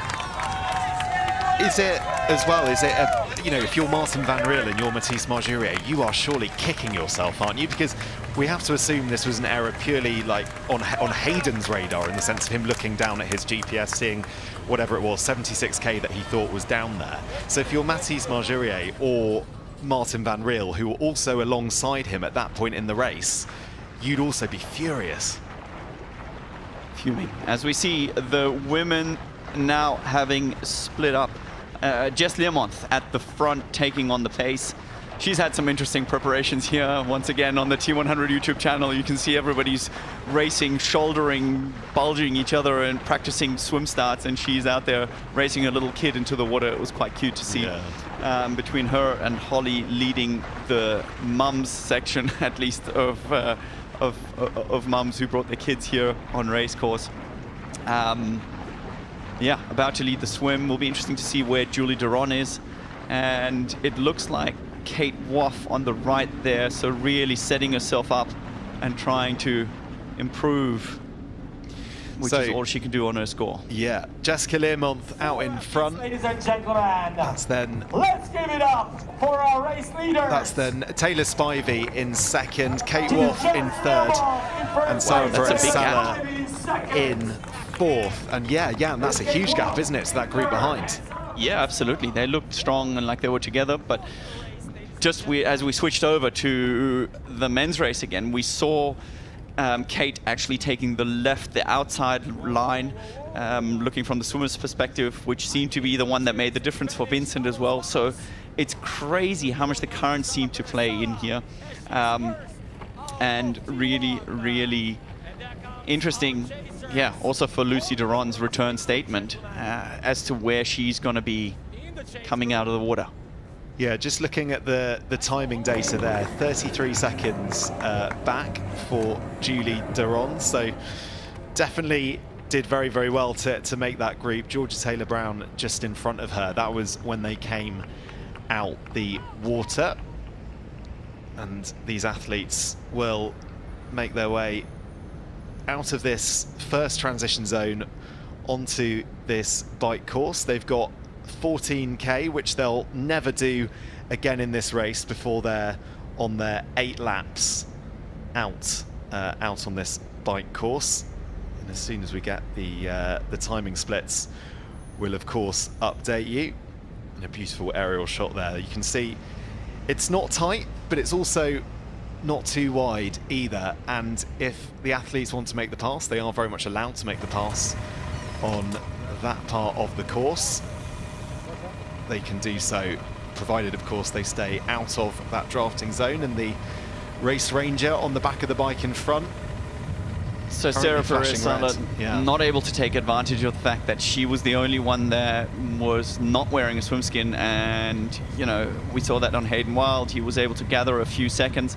She would have not been able to really benefit from the fact that she didn't have to get changed, and she's carrying her momentum from Wollongong, which is great to see. She's on fire after a podium there. Confidence is high, and let's see if she races a little bit more aggressive than usual. So that is Taylor Spivey just catching up to the back of this pack. This is going to be interesting because I think there are a few athletes, with Nib, Charles Barclay, Gentle kind of missing. I think she's been building some good momentum. She's been preparing well. And I actually have her as one of my dark horses for the podium today. Yeah, she's been focused on the World Triathlon Championship Series as well as the T100 this year. She's tried to do both, and she's had very decent results in both series. I guess the question, Jan, is like she's not won a race, or she's not podiumed in either of those series. So perhaps there is a school of thought, isn't there, of just committing to one series and making that your main mission for that season to at least get on the podium? Yeah, 100%. Like we've seen it with other athletes, it's paid off. And with athletes who tend to dibble and dabble into other distances, it just doesn't seem to carry the benefit that they would hope. And it really commits to you know, or speaks to committing. It's a series that has $7 million on the line all overall. So if you want to get your share of that, you might as well, or you probably should commit to it. So that's the state of play in the women's race. Interesting choice also by Taylor Spivey to put on her socks already and lose a bit of time to Jess Learmonth, who's going to be powering on this first flat section once they get out of these technical turns that lead us out onto the 14K straight out here to the maiden race course. Yeah, and evidence there of just how tight it is at the moment. And this is where the athletes do have to be careful, not only to not fall foul of the drafting penalty. Is that Julie Derron that's already come around? That looks like her race suit. You know, it's difficult to see out of the swim exit, but it definitely looks like her race suit, and she has made light work of that deficit. I mean, we got some early images, so I don't exactly know what it was timing-wise, but she has flown through T1 and is already sitting comfortably in this pack. In fact, marching right through it. I was going to say, yeah, nothing comfortable about it. She's making her mark out here in this women's race. And while that's going on, let's go back to the men's race, which is wild. Certainly we're right in the, yeah, it's wild. We're right in the thick of it here. Lap 3 of 8. And Hayden Wilde very much now knows that he's made a mistake. And this really is a question now of how much he can catch up to those athletes in front. What can he do here? He's been imperious all season, but this is the biggest challenge Hayden Wilde has had, certainly in his T100 career. And he's still arguing it. And I feel like his step is getting a little bit more assertive, and he's starting to channel his anger. But the thing is that this is also going to be a real heat management gamble. I mean, pacing conservatively early is probably something you want to do to finish strong, you know? How does this place into lap 5 and 6? Dubai heat just means that pacing discipline matters more than raw speed. But Hayden doesn't have the luxury of pacing. Yeah, that is now the ultimate question, isn't it? I mean, his tactics have obviously gone completely out the window. They're completely different to what he would have expected, but at the last count, he was about just over 6.5 minutes back from the leader. So it will be I mean, you know, that is a huge deficit that Hayden Wilde, he will chop it down. Hayden Wilde, he will chop it down. By how much, Jan? I mean, how much of a challenge is what he's got ahead of him? In my estimate, he will take 4 minutes out of that. Yeah, so that would put him probably top 5, somewhere around there. Top 5, 6. I think those guys, they're going to have to fight hard to keep him off.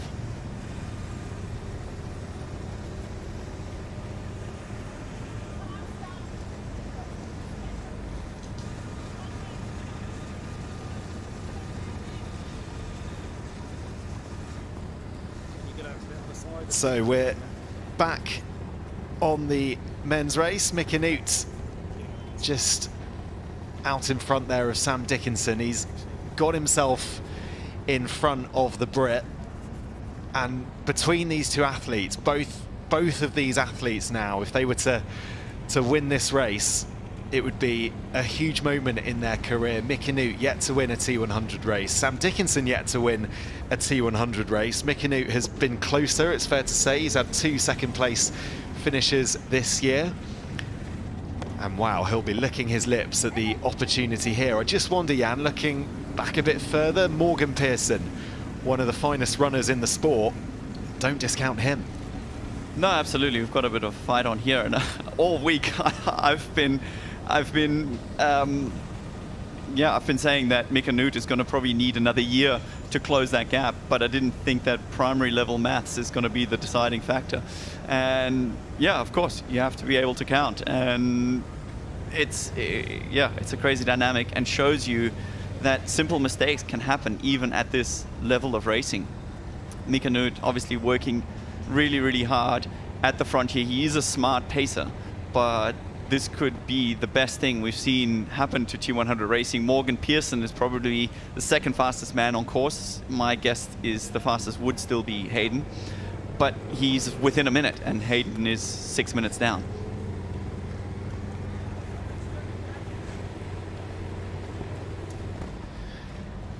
Yeah, these corners in this part of the course are technical, they're tight.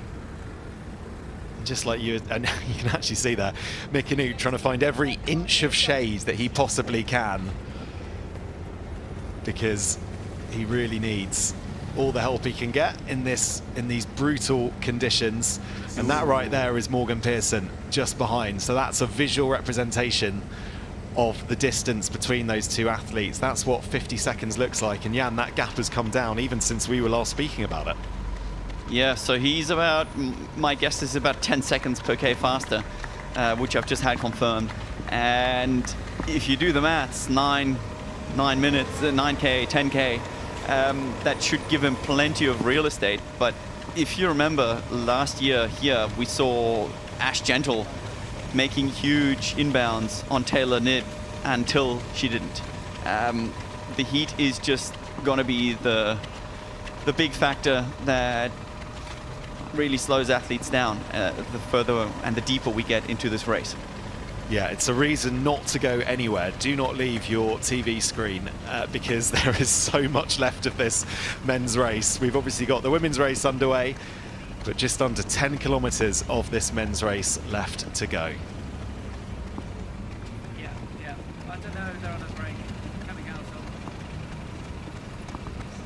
And you can just see the slight grimace there from Morgan Pearson as he makes his way up this hill. Yeah, and the elevation changes on this run course, there's not many of them, but they're quite brutal when they come, aren't they? Yeah, if you look at, people complaining about major marathons around the world, and, every little bridge is frowned upon, and here, you've got 8, and an extremely technical course, 2 laps only, as we get a shot of both of our leaders at the same time. Jess Learmont here setting the pace for the women early on, making sure she keeps on the nutrition. She is obviously somebody who has publicly struggled with the heat. It's going to be interesting to see also managing her injuries that she's had early on the season and whether she can finally string together her dream race that she's been waiting for. So Jessica Learmont there out in front. She's joined by Sarah Perez-Sala, Kate Waugh, Taylor Spivey in that front group. Julie Derron not far behind as well. They're all part of a leading pack in that women's race as our men's race. And Mick Canute there gets some more shade under this overpass, which will come at a good time. Also shaving off his lead every time we look. It's 48 seconds. It was 50 a moment ago. This is going to come down to the wire. Yeah, it's exciting stuff. It really is. Would be a debut win. Sorry, it would be a first win for both. Well, everyone on that. 1, 2, 3, 4, 5, 6, 7, 8, 9, 10. All of our top 10. This would be their first T100 win ever. And that's that. We see 4-time top 10 fastest run split. Well, he's going to need more than top 10. Yeah, he certainly is, with a chasing Morgan Pearson just behind. So just with regards to Mick Canute here, and actually indeed, thinking back to Hayden Wilde and Sam Dickinson, these guys, will they, Jan, have people out on course, friends, family, coaches, just to try and keep their head straight, right, and keep them on the straight and narrow and saying, no, you are doing this right, particularly when you've got someone like Hayden Wilde speaking Sam Dickinson saying, no, you only did 76k. It's important that people in their corner are the voices of reason whilst they're fatigued. Yeah, that honestly doesn't go down quite as structured and as planned as it goes, because exactly the way we can see someone like Hayden making what on paper looks like a rookie error, and I guess is a rookie error, under the pressure of the situation, this is where you are the front singer of the band and you got to go and perform. You need to be on your A game. And people just tell you you look good out on course. Everyone is lying to you. You know that, you know, your form is struggling. You're trying to keep it together. You know, as we see Morgan Pearson muscling his way through here, making great inbounds actually on the lead. He is, you know, he's got to play that gamble. He cannot be careful, because if you're too careful, you're going to run out of real estate. He's had an interesting season, Morgan Pearson. I mean, he pulled out of Singapore. He broke his wrist in March. He didn't feel like he was ready for that race, so we had to wait a bit later in the T100 season. And he said that the last month or so things feel different, that he's excited about waking up and training every day. And yeah, you can bet a win on the T100 would make him even more excited to train even harder ahead of Qatar. Yeah, absolutely. I mean, this is the thing. The big danger here for him is just to thread that needle a little bit too fine. He can see Sam Dickinson now, and he knows the podium is there. But this is one of those rare chances at a T100 that you can really benefit from the mistake of someone else. And that's part of racing. You know, you got to go and take every opportunity. And he's just got to make sure he stays within himself enough to bring these other 8Ks home. Is that where, you know, he's a super experienced short course athlete, but the middle distance is pretty new for him this year. So is that where perhaps this distance does start to take its toll? I mean, he's not been in a race-winning position, as it were. As he just catches up there, you can see to Sam Dickinson out in front. So he's narrowing in, inch by inch, kilometre by kilometre, on Mikkenut in the lead. But yeah, is it a case of getting used to this distance and finding his rhythm within it, and knowing that if he does push too hard, particularly in these conditions, in the heat, he's got adrenaline coursing through his veins now, realising he's in with a strong chance of winning this race? Is that the danger?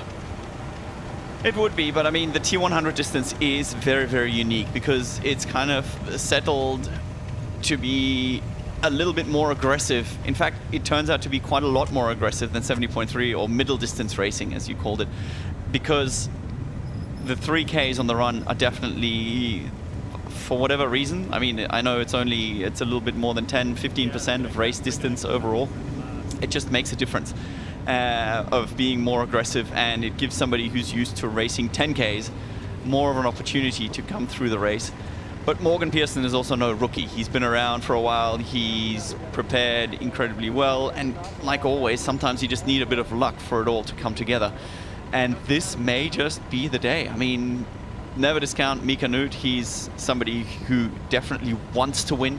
He's somebody who's not content with his place of where he is in the pecking order. But yeah, he's going to have his work cut out. And I wonder actually if he's holding back anything, knowing that Morgan Pearson is coming.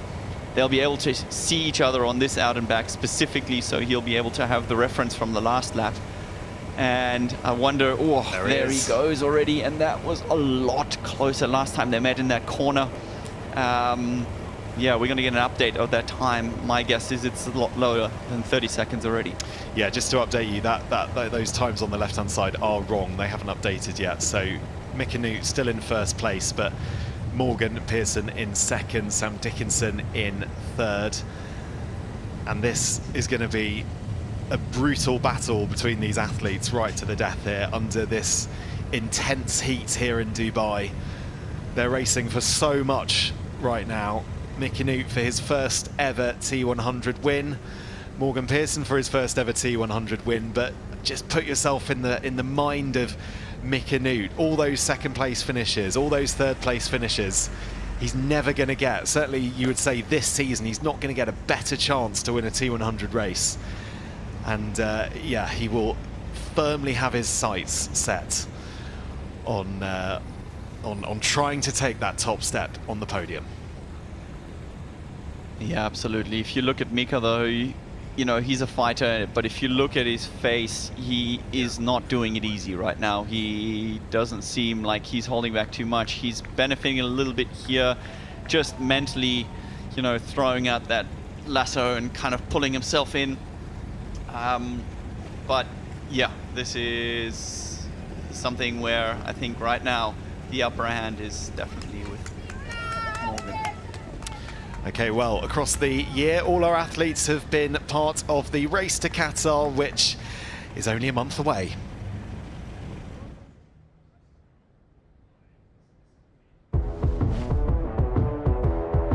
We have a race on our hands.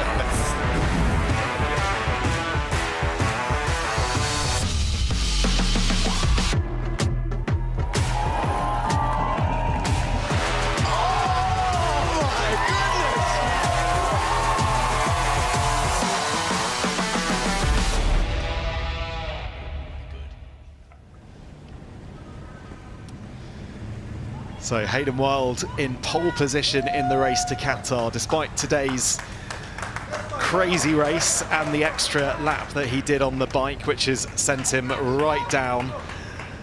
He still maintains his perfect 140-point lead in the series. So this won't affect it too much, but if Mick Anoot was to win, that would obviously increase his points tally. And you can just see there, that is Morgan Pearson.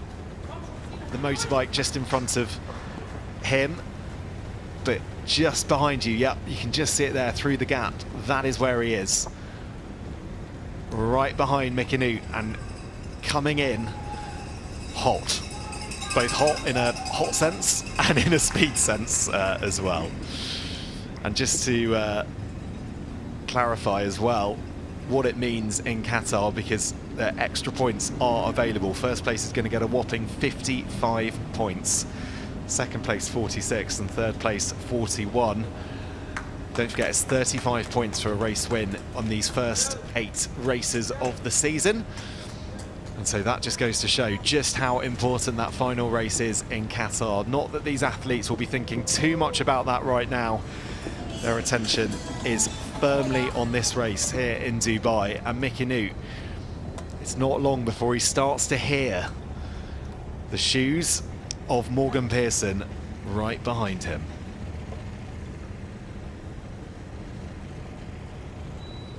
He's just looming in the back there, and yeah, Mick Anoot is, yeah, you can see he's managing his effort.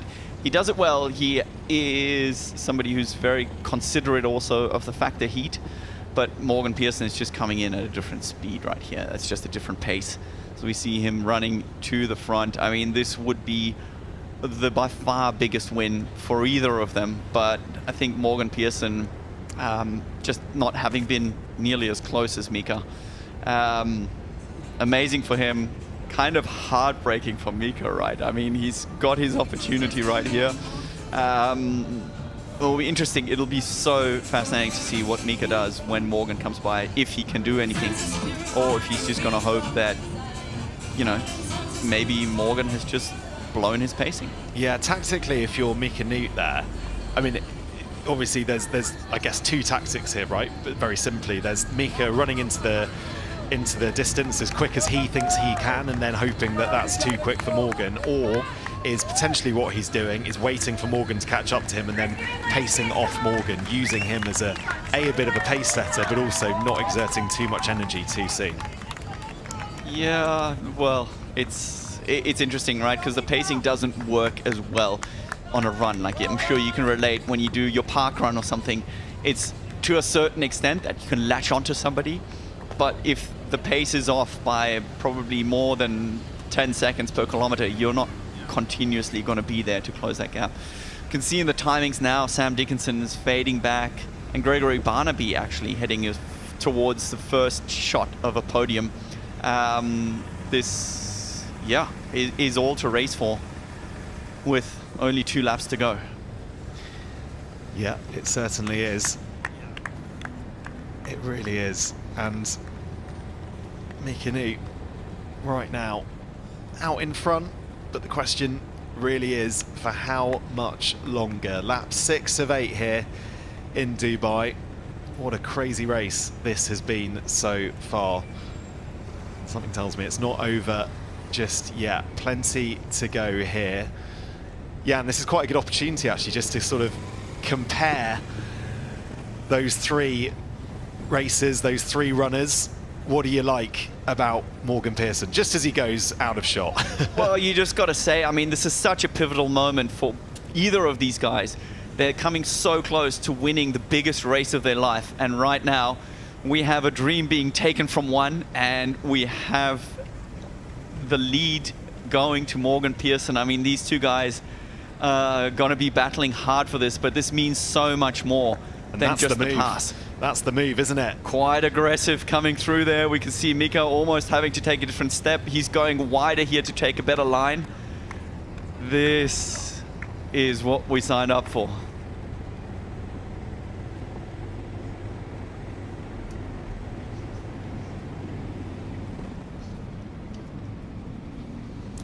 And it looks like Morgan Pearson is not really letting up here. He looks like he's taking the charge straight away. This is a hard push. Again, you've got to be careful in these conditions. It's all still to play for, but Mika Nuut has got his work cut out here. Yeah, Morgan Pearson now with a good 5-6 meters out in front of Mika Nuut.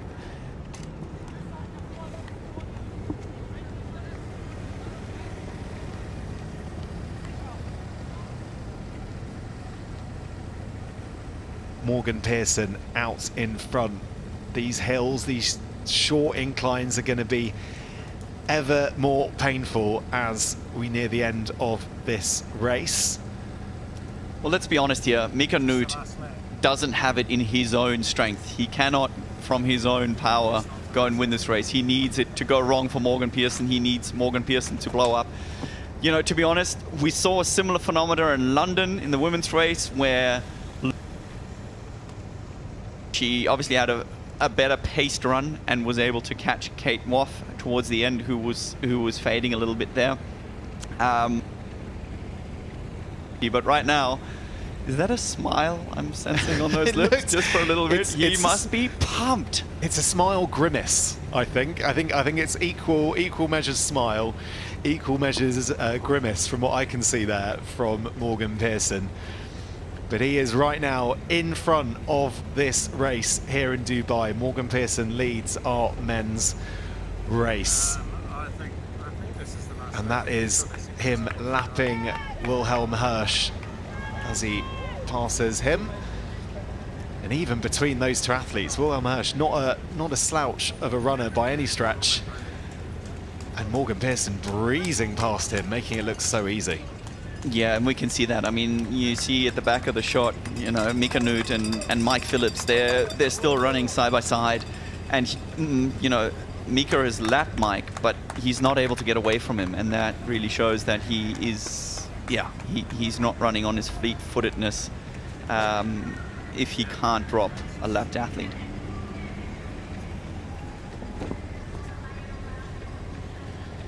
Well, this is where in the race you really start to feel all of that effort, particularly on the bike leg. Morgan Pearson, a fantastic swimmer, fantastic runner, has definitely been working more on his bike power in order to compete in these races. Such a physical running style too. Yeah, it looks... There's a lot of movement in his upper power. body. Yeah. Looks like he's really moving into it, doesn't it? Oh, not leaving an inch to the course there to try and shoulder tackle the maiden race course. You're going to come off second best, mate. Why is he running so close to the concrete bollards? Not leaving any millimeters.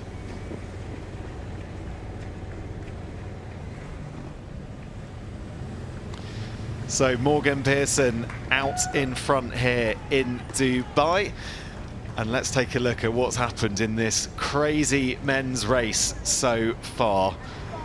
It's been absolutely bonkers. This is Hayden Wilde missing the transition zone. He would end up doing an extra lap on this bike course. Mathis Margerier, Martin Van Riel also succumbing to that. Sam Dickinson learning, no, you're in the lead.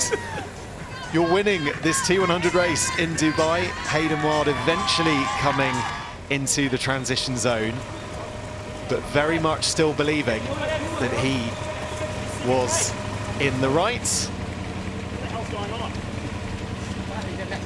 We did not. We're at 76k. Yes. So was I. So you had one lap.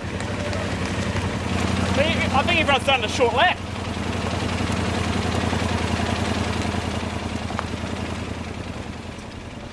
So, Hayden Wilde, ever vocal on the race course.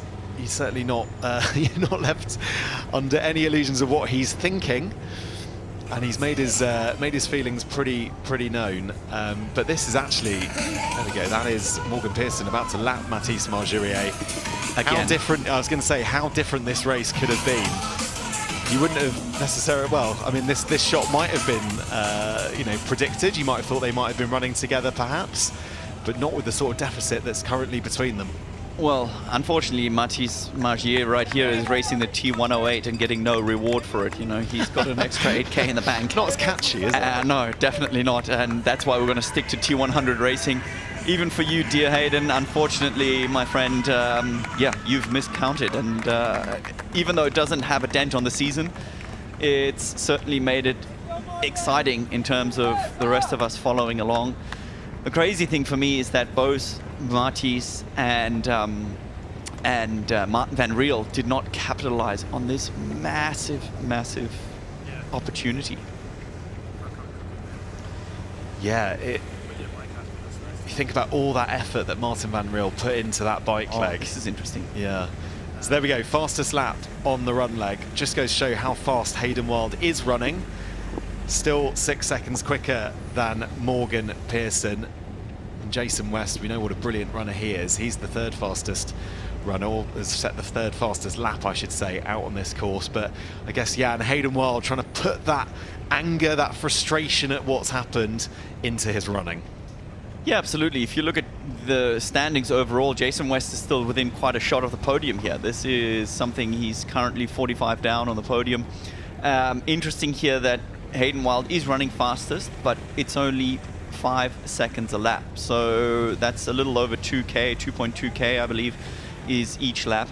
And it really tells me that either Morgan Pearson is genuinely flying here, which it looks like. I mean, if you look at his cadence, if you look at his running form, he is moving. And that is probably what we predicted. It also makes me just wonder how Hayden Wilde is dealing with that. Jason West here, we can see him passing Sam Dickinson, who our early run race leader, unexpectedly. This also looks a lot more like Jason West used to run. He is somebody that builds into a run. He is a phenomenal runner when he's on form. He's been struggling for probably 12 to 18 months to really tap into that. And it's great to see him come back into contention of a podium here. He's somebody who's obviously been working really, really hard. Again, benefiting also from the top three doing an extra lap, but he's moving well.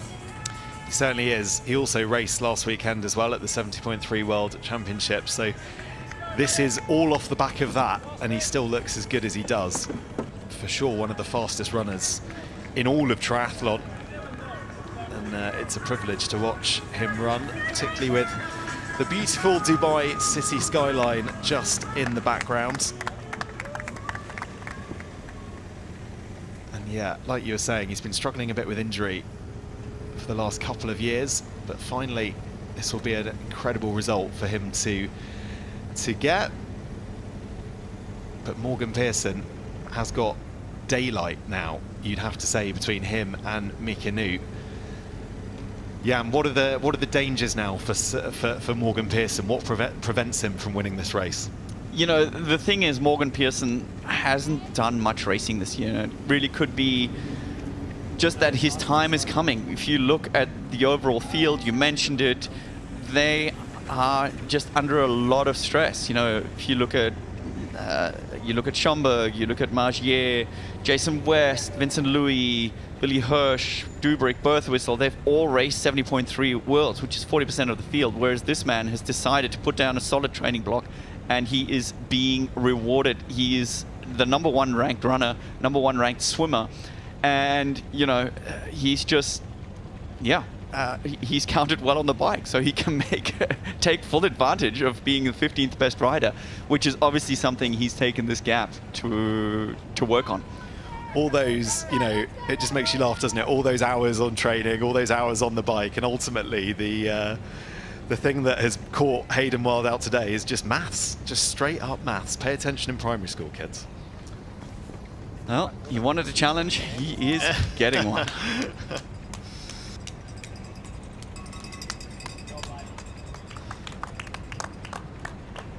So, Morgan Pearson, you can see the slight grimace. We were talking earlier. Is it a smile? Is it a grimace? We're not really sure. We'll find out after the race when we get to chat to him and find out a bit more about what he's made of this race so far, because it's been absolutely bonkers, it's fair to say. But he starts his final lap. Oh, he's on his final lap, I should say. And this really is the test. It does make me wonder, you know, what is Hayden Wilde's motivation to come here in the first place? He's got a perfect result. He could just, like many others, use a training block and get himself ready for the race to Qatar. I think he's come here to make a statement and to show people that he is the best in the world. Arguably, he's not going to be thinking that at this very point in time, but he has still done exactly that, right? He's come out, he has bridged the gap from his weakest link, which is the swim, made short change of that, showed people he's dominant on a bike course that's not necessarily suited to him, and he's running fastest out on course. I don't think people are going to see a chink in his armor because because he's going to be counting right in Qatar. He's not going to make that mistake again. So back to the front of the women's race, and that is Julie Derron out in front, and I think that's Jessica Learmonth just out in front of her. So Jessica Learmonth out in first, Julie Derron in second. This women's race, of course, happening at the same time as the men's race. And we'll keep you posted, of course, on all the updates from that. But right now, all of our attention has to be really on Morgan Pearson out in front. Ahead of him, the potential to win his first ever T100 race. He's a two-time silver Olympic medalist. And I wonder, Jan, where this sort of result would rank on his career achievements. Oh, quite honestly, I think this is it's going to be up there. It is going to be the best of the best. I mean, the silver medals, they are in a team, and you know, the hardest step is going from silver to gold. And in a field like this, the T100, I think this is just, in an individual sport, the pinnacle of what he has achieved so far, and he will well and truly savor this. It is a great piece of work that he's put together here for, you know, for him, what would have been the perfect race. You can only race the race that you're given. Of course, there are mitigating circumstances. The fact that the top three all did an extra lap of the bike course. But I don't think Morgan Pearson is going to be worried about that. When he stands on the top step of the podium, he's won the race fair and square. Yeah, absolutely. I mean, that is the one thing. Oh, Morgan Pearson. No, Mika Noot. No, buddy, you have not won this race. Oh my God, the drama keeps going. Mika Noot, buddy, keep... What is going on here? We're trying to work this out. Oh my goodness. Has Morgan Pearson now counted wrong as well? Mika Noot has... 307? Is that... We're still just trying to work out exactly what's happened here. This is... Can we please add a primary math class to the T100 briefing for everybody? Oh my God. Oh my goodness me. What has happened here in Dubai? We'll, as soon as we get confirmation of what has happened between these athletes, we will let you know. Mika Noot thinks he's won. We will try to bring you confirmation as soon as we can. Well, the tracker shows he's done. The tracker shows there's 0 kilometers left. I mean, that would just be ridiculous. Imagine that. Goodness me. This race has delivered drama like no other race we've seen this year. This is incredible stuff from what we're seeing. And as soon as we can bring you an update on this, we will let you know. Well, as pro athletes, we talk about being cooked. It sounds like everybody's been cooked in their brains. Yeah. I mean, all jokes aside, the mental fatigue of this is real, right? I mean, these guys are right at the edge of their fatigue. Mistakes do happen. Yeah, of course, but that mistakes happen like this to the leaders and so prominently is just something that we're not used to seeing. You know, I mean, these guys do this for a living, and this is a significant amount of prize money. We're talking about Vincent Louis. He's also convinced he's Vincent finished. Louis. Oh my God, is this? Comes home. Yep. They don't know what's going on, but these guys are congratulating each other. He's come home in second spot. Yep, and he says he's forgotten what champagne tastes like. This is Gregory Barnaby, who is out on a third lap, on an extra lap. I just think in the overall time, it makes sense that they're finished. Wow. So Sam back on the podium. Dickinson coming in third, we think. We want to make sure that we're confirming these results before we get too excited about that podium, because if it is that result, if Mickey Newt has won this race, Vincent Louis in second, Sam Dickinson in third, that's what we're seeing on the tracker. But for the time being, I wonder what is going through Morgan Pearson's mind. He won't know what's happened. Jonas Schomburg, he's also there. Top 4 again, same as last weekend. He's convinced. He's like, why? It's probably why is there no one here? The strangest finish line reactions of any of the athletes we'll see all season. None of them really seem to know what's going on. I'm sure this story will be, we'll learn more about this story. We'll learn more about the reasons why this has happened, of course, as the race continues. Oh, you don't wish this on anybody, but it is definitely, I mean, yeah, the irony of all the events unfolding. To have it happen, twice in a race. Mika Nut potentially taking his first ever win. We see Morgan out here, and he will now see that Mika didn't come past. So he was at the dead turn, and he'll be like, what the hell is going on? But going strong. I mean, he also at that point has no choice. What's he going to do? You know, he's now back to fighting for a top 10. So just to confirm, those results in the bottom left, that's what we have off the race tracker. That's where our data is coming from. As soon as we can confirm exactly what's happened here, we will let you know. But there's Hayden Wilde coming home in 5th. What the hell?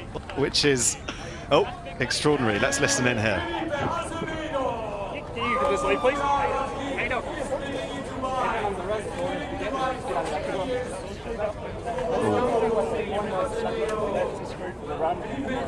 And there was someone blocking us coming into transition, so we just carried on. And I was at 76k. This is an absolute shame. This is meant to be professional racing, and like you can't even have a lap counter out there. You're blocking that on transition.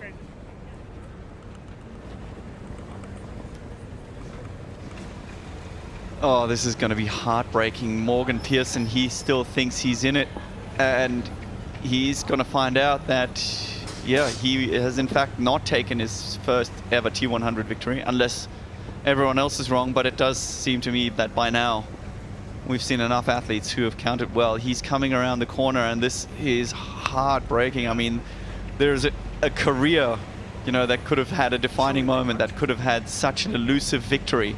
And this is probably the one chance for him to take a win. And it's going to be a heartbreaking moment when he finds out that the ice bath is already full and that tape has already been folded up and getting ready for the women's race.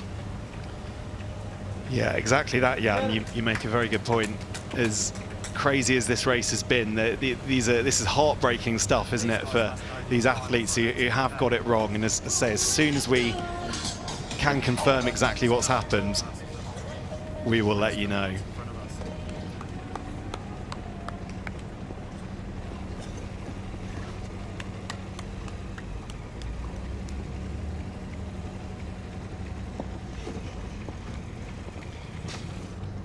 So Morgan Pearson, I still don't know if he actually knows what's happened in this race.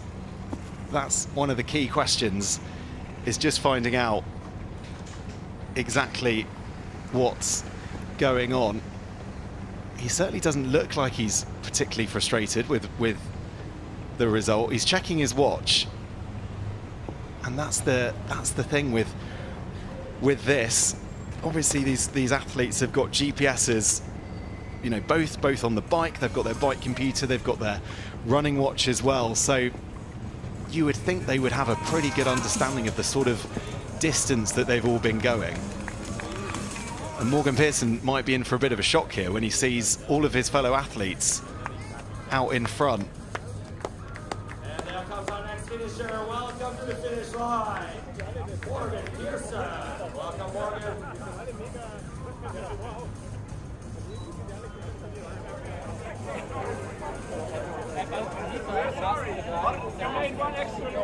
No, I did it. I did 8 laps. Dude. What happened? This is madness. This is absolute madness. Are you happy you're not racing, bro?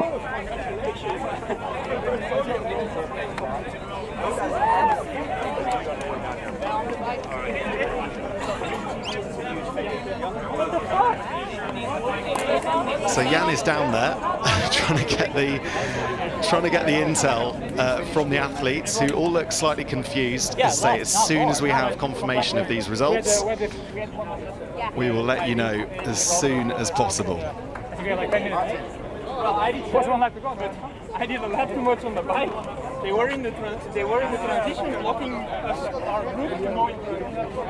That was that. Who's last?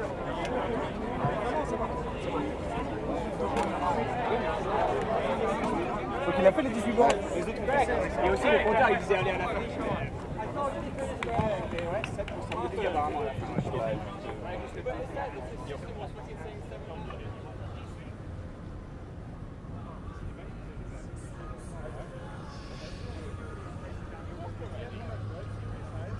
So you can just see there Sam Dickinson obviously working very, very hard in this heat, just taking a moment to cool down as the inquest begins between the athletes, all trying to work out what's happened.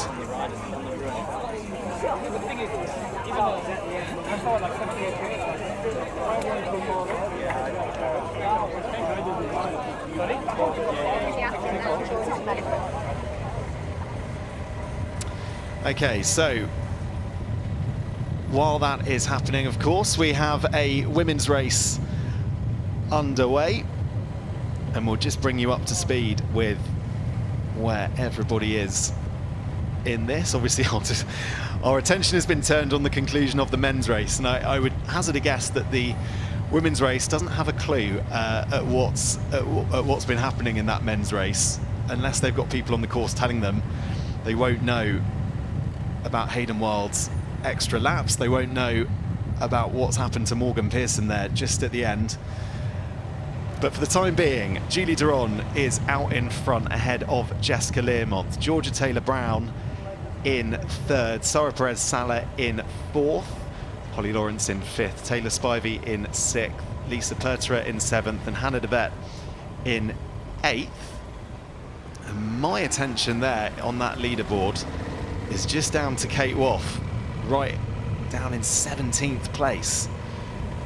So as soon as we understand what's happened to her, she was very much part of that front group coming out the swim. I just wonder if she's perhaps had a mechanical issue. Oh no, there she is. Oh right, okay, I apologize. the timing is slightly wrong.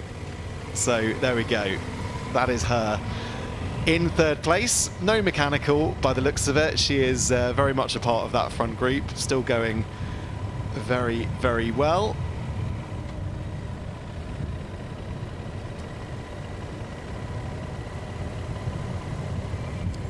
So as things stand, Julie Derron in first, Jessica Learmonth in second, and Kate Waugh there, just in your screen, in third.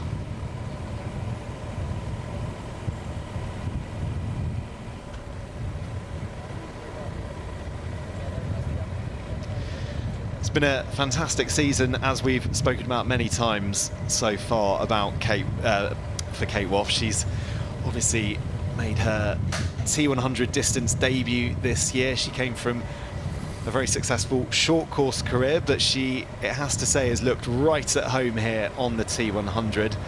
She's never been off the podium so far in the races she's raced in 2025, which is an insane stat for consistency. And certainly as we think about the race to Qatar, as we think about the season-long story that we have here on the T100, consistency really does serve you very, very well. The win in Wollongong, of course, a few weeks ago, and a couple of second places as well. Spain and London, third in San Francisco, first in Singapore. So 2 wins for her. The San Francisco result actually is quite interesting, because that was the race in which Julie Derron, who currently leads this group and is out at the front of the race, that was the race that she won. And that's the only time she's beaten Kate Waugh this year. It's sort of teeing it up as a run battle between those two athletes, both fantastic runners in triathlon. And we'll wait to see exactly where these athletes are come that part of the race. They've got a fair while to go still on the bike, 47 kilometers left of this course. And these again, as we were speaking to former pro cyclist earlier, Dan Martin, about those tight and technical sections of this bike course here in Dubai. Those are the parts of the course where you really have to stop dead on your bike. You have to slow down almost to a standstill.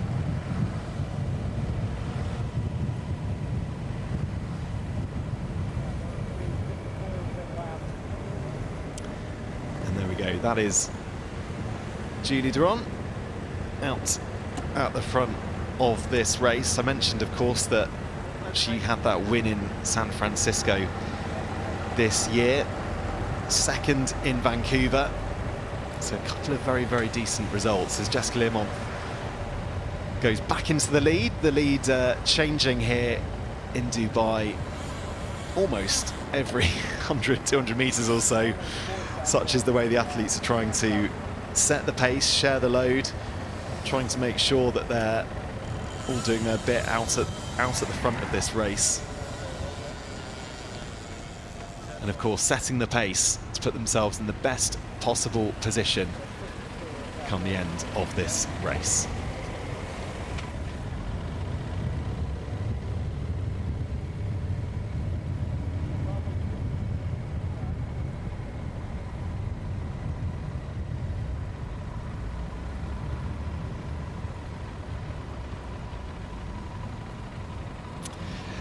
Okay, so our athletes out at the front of this Dubai bike course. It's brutal, it's sweltering.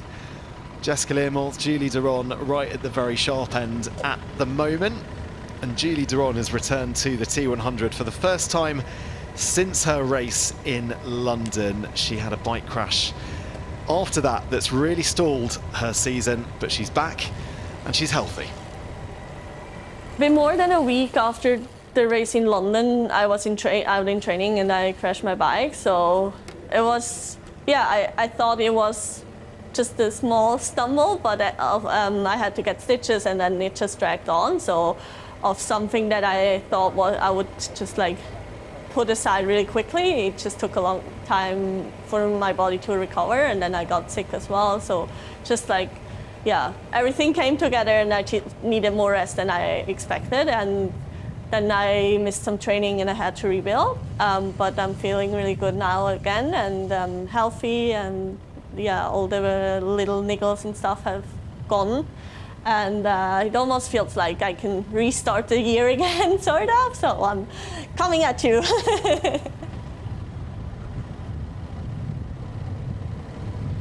She's coming at you. I really enjoyed that from Julie. It must be so frustrating as a professional athlete to be in form at the right point in the season, i.e. the middle part of the season, to get an injury like that and to then have to build back for the final section, for the final 2 races of the year. But on the flip side, I guess the positive is she's had a bit of a mid-season break. Yes, her body was obviously injured, and it was a tough recovery from that bike crash. But equally, she does arrive here, you could argue, in fresher form than perhaps those athletes who've done 8, 10, 12 races this year. She is a fantastic athlete who we've seen plenty of on the T100. As I said earlier, 3 second places last year. So to get the win this year, you thought that would sort of propel her potentially into being more of a factor for some of the latter races, but as I say, an injury getting in the way of her season is tough. Jan joins us back in the commentary box. I'm back in the comms box, and I've been going out trying to get a few voices. It's obviously a very tricky point right now, right? Because nobody is 100% certain of what's going on, and athletes can't really speak. So we decided to skip the interviews until the end, but they are in there, they're discussing. And I think these women are going to wonder why on earth everybody is shouting at them for every single lap to make sure that this doesn't happen, because that is, again, we talked about the advantages of going first or second. If you're going second in the race, as in men and women, then, you know, there are going to be a lot of coaches and a lot of eager supporters who are very, very keen to make sure that nobody makes these rookie mistakes.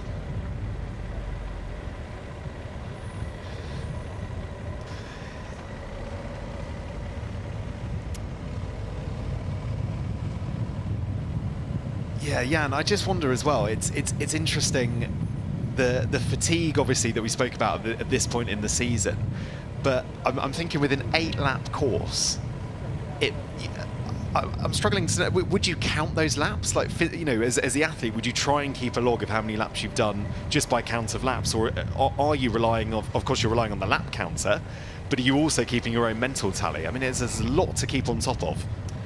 It is and it isn't really, right? Because a lap counter is a luxury that we've got at the T100 series. Normally, you have to rely on your GPS data, which is kind of where Hayden was obviously struggling because he had conflicting information.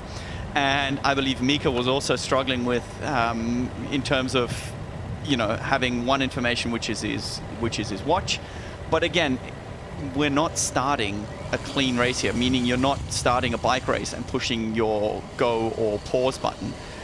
You're doing all of this on the run, and then sometimes GPS files can become a little bit corrupted or not be as accurate simply because you're not starting them at the exact right time. And then if you have a bias in 35 degrees, you are suffering, and there's any point of information that is telling you turn to the finish line, well, you might follow it, right? That's just where these kind of informations happens. In the end, we're all humans. And that is something that gets forgotten in this data age where we have more and more metrics, we have more and more wearables, we have more and more things that just track who you are. You need to actually remain in charge, and you need to be focusing, and you need to be getting your information from yourself and trusting that. And you know, that is the one downside in this tech age that we are in. We've got so many more things telling us what to do day in, day out that, yeah, obviously even primary school metrics can become tricky. And let's hope these women here, we see Julie Derron powering up this climb. Similar cadence actually to Hayden. Reminds me she's going very fluid, she's looking good. And yeah, I don't think we'll see the women make the same mistake. Just before you got in, Jan, I was mentioning the fact that obviously Julie is coming back from that injury that has taken her out of this sort of second chunk of the season. Is there a school of thought that the fact that she has been out, the fact that her body doesn't have the level of fatigue in it that other athletes has, as long as she's prepped well and she's trained well, she's almost been given a bit of a mid-season break? I know it's enforced, I know it's not ideal, and I know the injury would have a factor on how much she was able to train, but it does mean that those who've raced far more races than her probably do feel slightly more fatigued.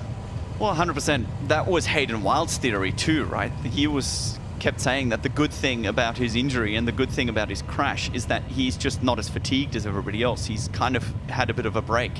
And that is always the good thing about injury. It's got two positive upsides. The one thing is it's a laser focus. Every morning you wake up, all you're trying to do is get rid of this tiny niggle of this injury, of whatever is impeding your training. And the other one is that you're getting a break from full load.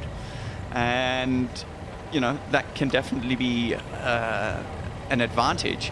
The problem is it's taken the T100 out of her hands. She needs other athletes to falter, to not be at their very best. Even though she just has to improve her 12th place result as her worst one to kind of improve her score. You know, Kate Waugh will still remain ahead. Yeah, you mentioned Kate Waugh there. Just to let you know at home, her timing chip is not working. So she's not in 17th place, the mistake I made earlier. She is much higher. It might have changed slightly, but she is around the 3rd or 4th. She's just behind Julie Derron there out in front and Jessica Learmonth in 2nd. Just looking at, we've mentioned the sort of salt on the athletes' race suits here in Dubai, and Jessica Learmonth was talking the fact that one of the reasons why perhaps she got Singapore a bit wrong, she didn't take enough sodium. So how important is that sort of learning from what happened in Singapore, Jan, to take her into races like this and be able to compete? I mean, that is forever a mystery, and it's such a fine balance, as we see Kate Waugh right here in 3rd place, which is where I thought she was, taking that corner very timidly, also not going wide, losing more speed than she has to, which just means she has to accelerate a little bit harder. And the truth about sodium is the same as water. You don't want to have too little, but you don't want to have too much. So I hope I'm not oversharing, but one of the theories about Lucy in Kona was actually that she took too much sodium and wasn't sweating. It's a fine balance.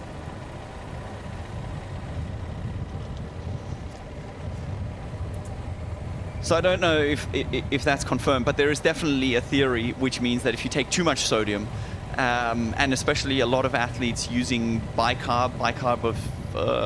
sodium bicarb as a supplement which is supposed to help with your lactate regulation, and that's a significant amount of salt that athletes are taking pre-race. We're talking around the 19 milligram kind of mark, and then supplementing on top with that just makes it a bit more of a gamble, especially in these conditions. And these are really tough conditions. The sun will start to look a lot lower in the sky, but make no mistake, it's still really, really hot out there. In fact, Jan, you were just out there. do you want to give us a little weather report? Tell us how those conditions were.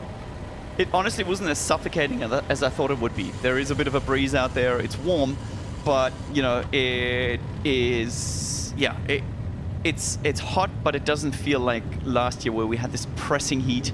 Once again, we can obviously see the athletes are sweating a lot, and it's dry because everybody's suits, every black piece of kit looks grey from all the salt. But conditions are probably more humane than I thought they would be.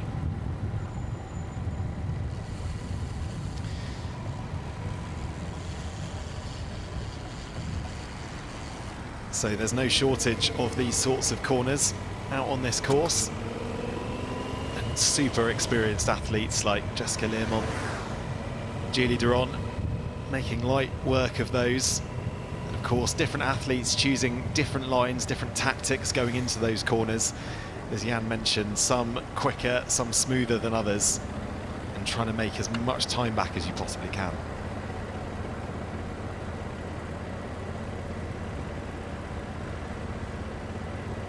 It really is something of a day. I'm still trying to recover from all the drama from the men's race. It really is something where I'm, trying to focus, yet wondering what the final outcome of the men's race is going to be. But it really is going to play a significant factor, I think, also for the women, just to make sure that everyone gets everything right. Yeah, you'd hope that the people on the course supporting the people on the course, literally supporting from a kind of coach perspective or from physio perspective, some of the athletes' teams that are here, they will be on top of this and they will be communicating exactly what has happened, because yes, you're right, Jan, it's been a rather strange and crazy day of T100 racing so far in Dubai. It's the gift that keeps on giving, right? We thought the suspense ends with the race. We're still suspend in terms of the results and who counted wrong where. And yet we have Julie Derron taking on the race and really looking to take the race into her hands.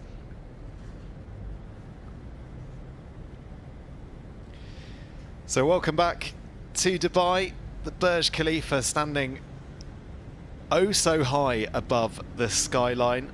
The world's tallest building in the world, 828 meters high. And it really does dominate the skyline here. We've had what I can only describe as a rather crazy day of racing here on the T100. Our men's race has finished, and we're just waiting to confirm exactly those results. There's been some confusion over timing. Some people have done too many laps. Potentially some people have not done enough laps, but we will confirm and everything that. in between. And everything in between, yeah. We will confirm that as soon as we can. But for we now, should probably open 3 categories: the T108 winner, the T106 winner, and the T100, and the T98 winner as well. I think the distance 100. I think it sounds a lot more solid than 108. So we'll have to work out exactly what's happened. As soon as we get news of that, we will bring it to you. But just to look then at what's happening in the women's race, and Julie Derron out in front ahead of Jessica Learmonth. Kate Woff's timing chip isn't working, but she is right there in 3rd spot ahead of Sarah Perez-Sala. Georgia Taylor-Brown is there, Holly Lawrence, Taylor Spivey, Lisa Pertera, Lizzie Rayner and Meg McDonald, all there about 5 minutes back in that group behind. And similar to the men's race, we're seeing a lot of smaller little groups bunching up in order to make their way to the front as quickly as possible. I think it's an interesting position that we find ourselves in this race, just looking in terms of who those strong runners are in that, and if we're looking at what's going to happen later on, the fact that Julie Derron and the fact that Kate Woff are right next to each other, I think sets up a marvellous running race between those 2 athletes. Yeah, absolutely. I mean, you know, Julie having prepared in China, then having raced in I think Malaysia or somewhere around there, having had a race against no competition.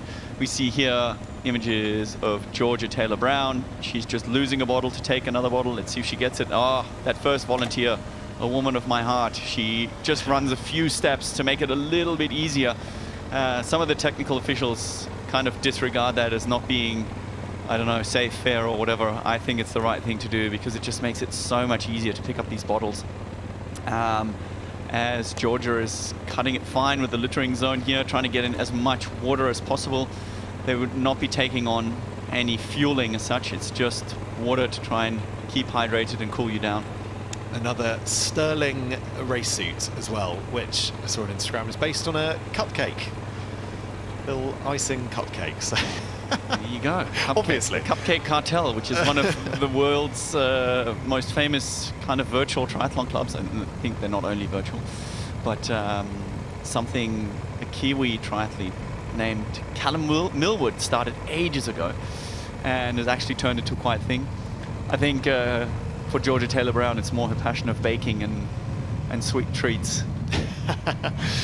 The way to most triathletes' hearts is eating a load of cake or something after a race. Certainly is the way to my heart, anyway. Interesting to see her though backing up. She was in Marbella last weekend, so she's racing back to back, and feel like she's coming into form more than anything. She's really kind of worked her way up. She said she's taken an in-between year, and she's finding form race by race. Interesting how this will play out later in the race. Exactly like you said, we've got small groups that are everywhere. She's by herself in the middle of nowhere. And yeah, we see those rubber bands bouncing off the back of her seat, which are meant to secure her bottle. However, they only work when they're around your bottle. So hopefully she can manage to hold on to her nutrition, which she has said was a mistake before, that she's lost it. I guess that's all part of learning middle distance triathlon, isn't it? As you said, Jan, she's taking this sort of in-between year. So you'd think finding form at this point, perhaps finding enjoyment in this level, in this distance in the sport, we might see plenty more of Georgia on the T100 next year. Possibly.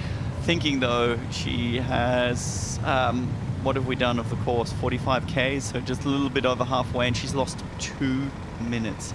I mean, that's a decent gap. Kind of to be expected in these conditions, and her also being slightly fatigued. But I think those ladies up front are really going to be pushing the pace to make sure they get enough of a gap and really not let Georgia Taylor-Brown see the front of this race again. Yeah, it was. She was a big factor of that French race, wasn't she? And then slightly faded on the run. Again, was very much down to her nutrition. One of her good friends, Jessica Learmonth, there you can just see on your screen, currently leading this race. It's been so good to see Jessica Learmonth on the T100 this year. She's she's certainly given it her all in terms of commitment to the performances. We started, of course, with that 13th in Singapore, where the heat really did get to her, but since then she's been mighty consistent. The worst result, 7th in San Francisco, but a couple of podiums, Vancouver 3rd, Spain 3rd, to match. So she also looks quite at home on the T100. And yeah, it's just been a case with Jess, hasn't it? If she's slightly injured, she's been having niggly calf issues all year, and I guess that final part of the race, the run, that's where that lack of training is perhaps just starting to show. Yeah, she's kind of said that since being a mother, she's really struggled with one of her calves. I can't remember if it was left or right. And, you know, there are obviously some real physiological challenges that come with that. And, you know, we've always joked we should have a dad's category in T100 racing. We should probably definitely have a mum's category. I think that's the far heavier burden to carry. But Jess is putting on a masterclass every time we see her on the bike, which is kind of scary, because she said she's been dealing with a little bit of injury. There's no such thing. You're either injured or you're not. And it just impedes your overall preparation. So to see what she's doing with all the added challenges, you know, being injured, taking care of a toddler, and managing that new form of life is super impressive, because imagine what she can do if she actually has a perfect lead up.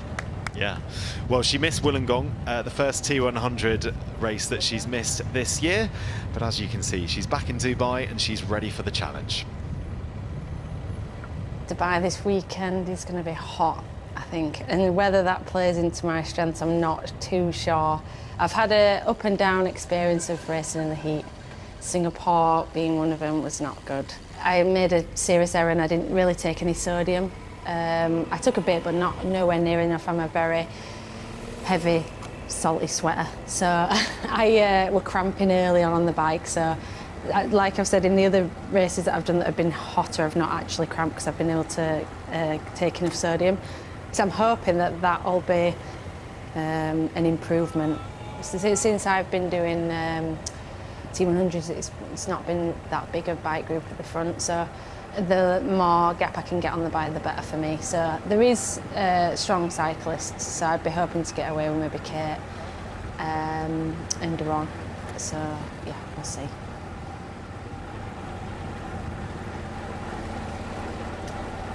Up and down performances in the heat.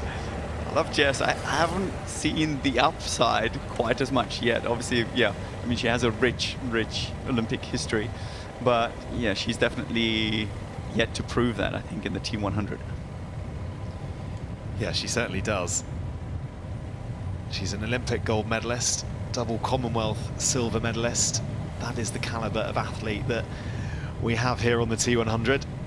It's fantastic to see her race this year. Interesting, she talks about sodium and that not having taken enough of it in Singapore. And she is finding herself without her 2 nutritional bottles at the back. We can see they're clearly missing. She still has some hydration between her arms.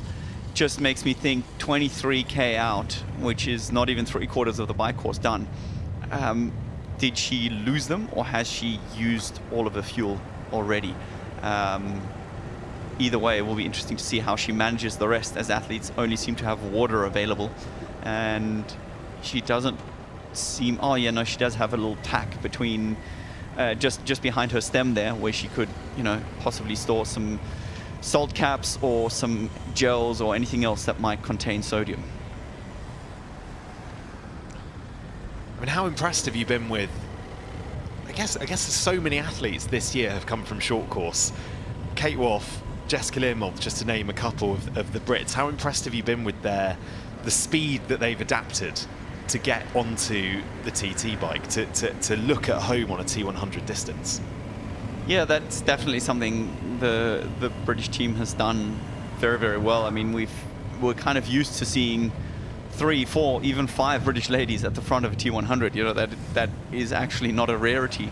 But the kind of dominance they come out with, Jess, again, we've talked about her prowess on the bike and really owning it. She looks comfortable. If you look at her right there, she doesn't look like she's grimacing.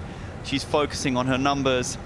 Yeah, there's some little shifts going on, but really she does seem to have this dialed. And you know, that's obviously reflected in her pace. We talked about Julie, however, earlier, how she's not quite at home or hasn't been able to really probably show just how good of a rider she is. I wonder if she's even used this time being injured to actually get some professional setup and get some help, wind tunnel testing, bike fitting, all those kinds of things, which, you know, the British system lends itself to. They have a very scientific approach. Julie Derron's coach is known for more of a brute force and less of a scientific approach. So we'll see how that plays out.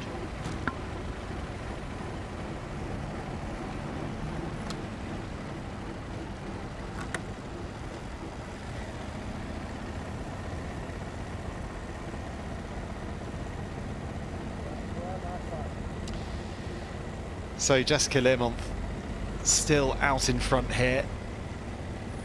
We've still got just over 20 kilometers left of this bike course. That'll be, well, just over a couple of laps. Oh, and you can see there, Jan, she's actually putting water, isn't she, into her system that will hopefully then serve her for the rest of this lap.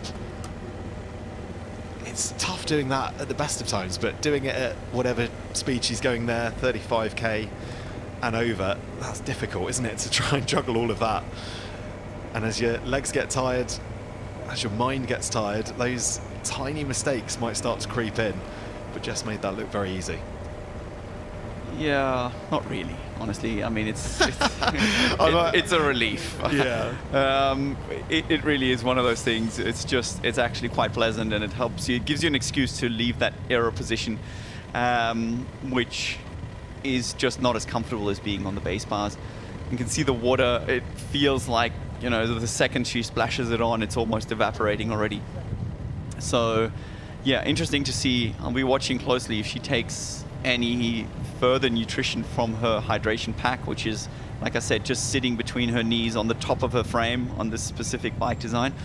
And yeah, seeing if she's actually managed to take on enough nutrition to tackle the 18k run course.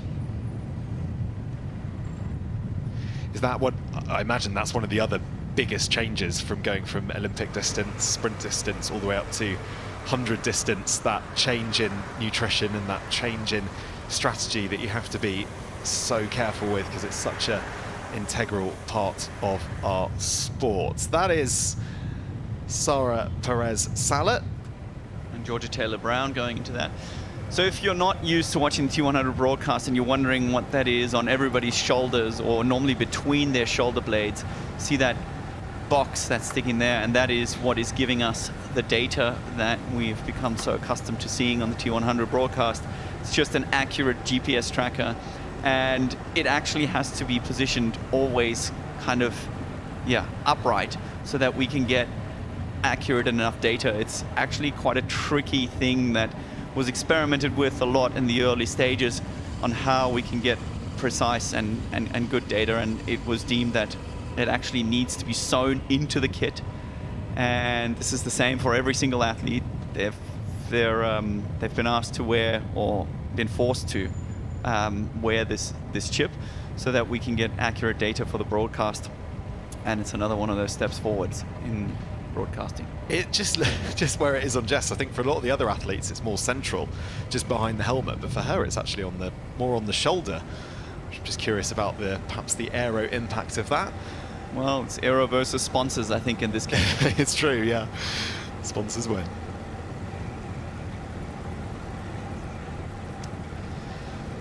So Jessica Learmonth still out in front here in this women's race. We've got an update to bring you from the men's result.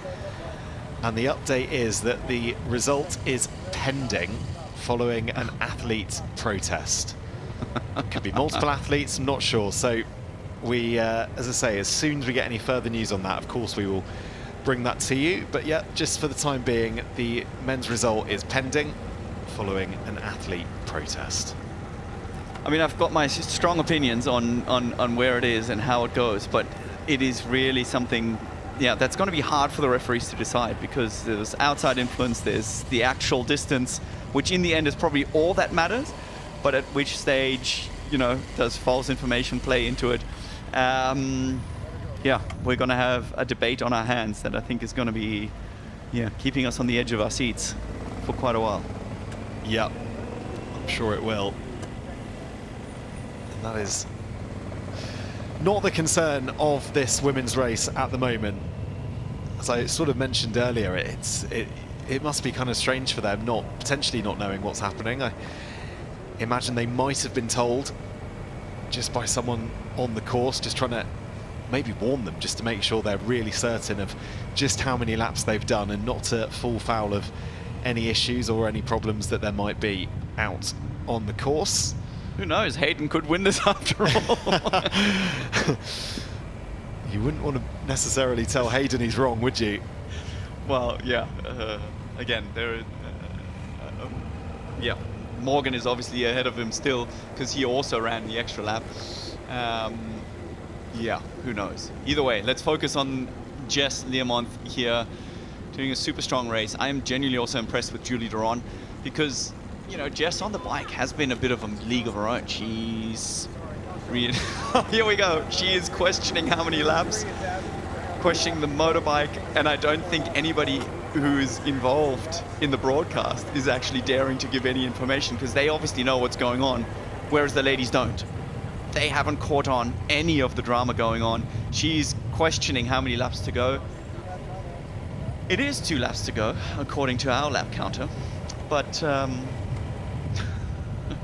who's going to tell her?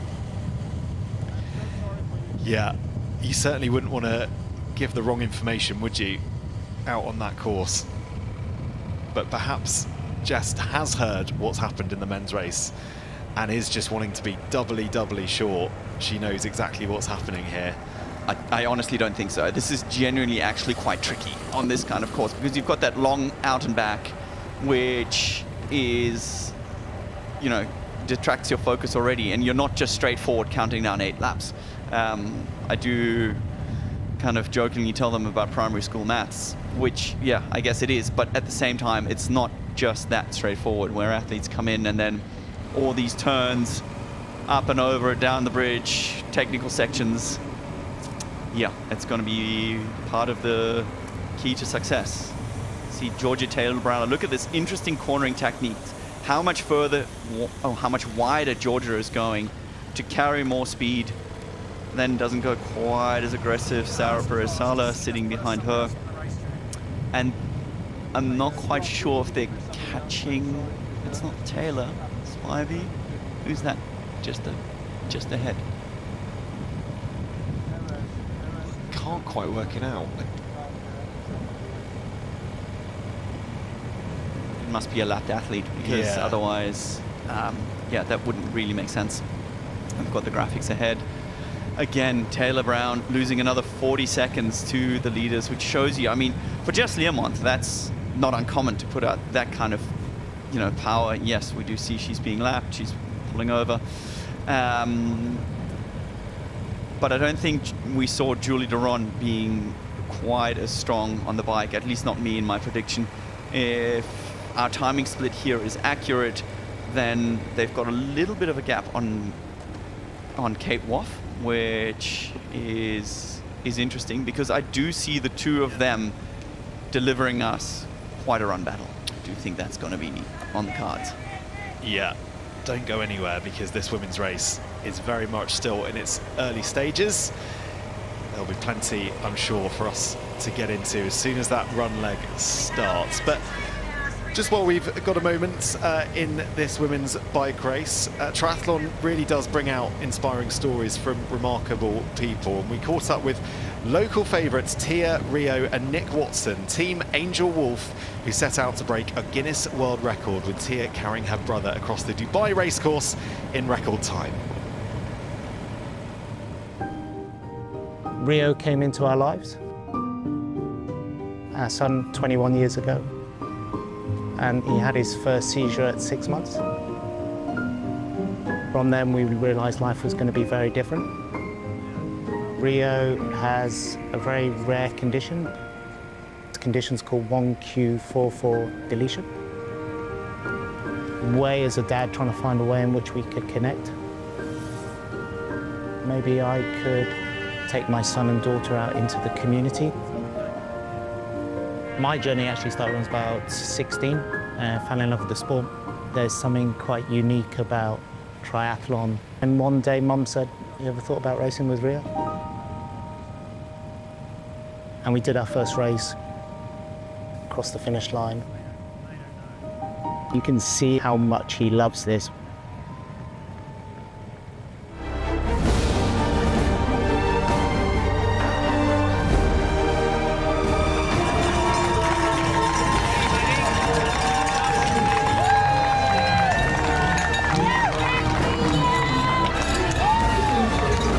He's done this.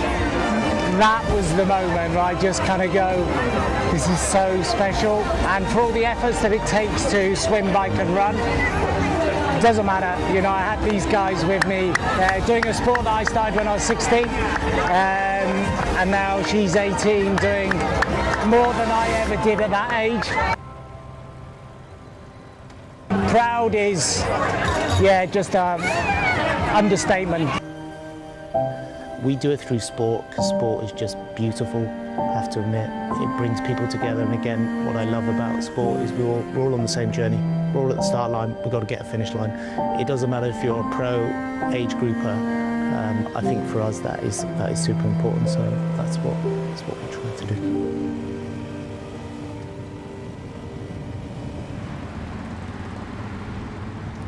Yeah, really heartwarming stuff, and it just goes to show the barriers of taking part in a T100 are just in the mind. So if you're watching from the sofa, you want to get involved, scan that QR code on your screen or visit t100triathlon.com/participate to find your next race.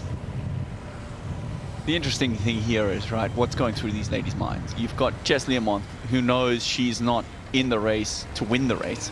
At this stage, at this very current standings on paper. You know, she's got two of the strongest runners that we have in T100. But the two of them, Kate Waugh has been, at least from her riding style, more defensive. You don't know if that's by choice or because she doesn't have the legs quite as much as she would have.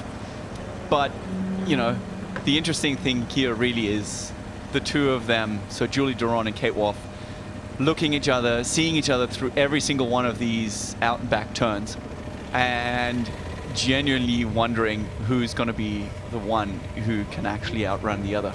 I think, yeah, in terms of actual standings and where we are in the race, this is probably the most exciting we've seen, because on paper I couldn't tell you who's going to be the quicker one. Jess, always one to entertain. She doesn't hide the fact that she's suffering from the heat, cooling herself down with some water and just guarding that bottle well within the littering zone. And still, I haven't seen her reach for any extra nutrition, so she has been fueling herself on water for quite a while.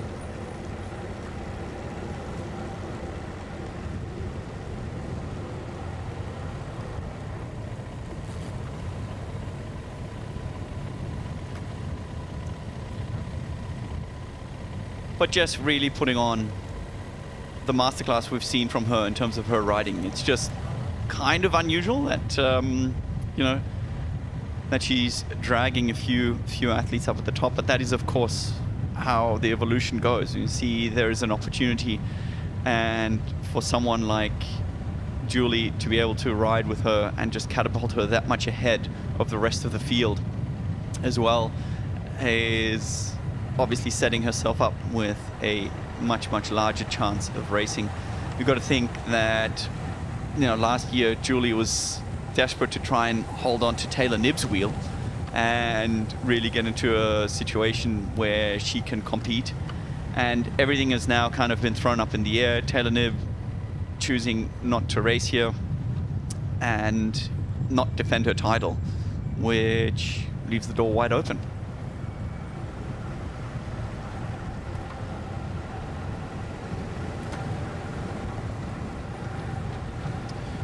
So just looking at the race to Qatar and those standings, which of course changed after Wollongong, after Kate Waugh won down in Australia. She now has a healthy lead over Lucy Charles-Barclay. 9 points the difference, which, given how tight this year has been, is a definite move, is a definite change. And obviously Lucy will be back come Qatar, where the points do increase, where they will be worth more in that final race. And you can see what this would do to the standings.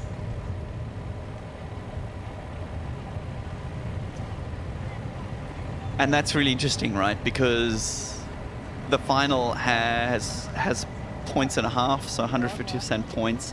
And it really means that if Kate wins overall, she has won the race. And yeah, that's going to be interesting. She's really set herself up to take the series and to put, you know, every single maybe out of the equation. It really is up to her, which, yeah, is a great confidence to go into a final.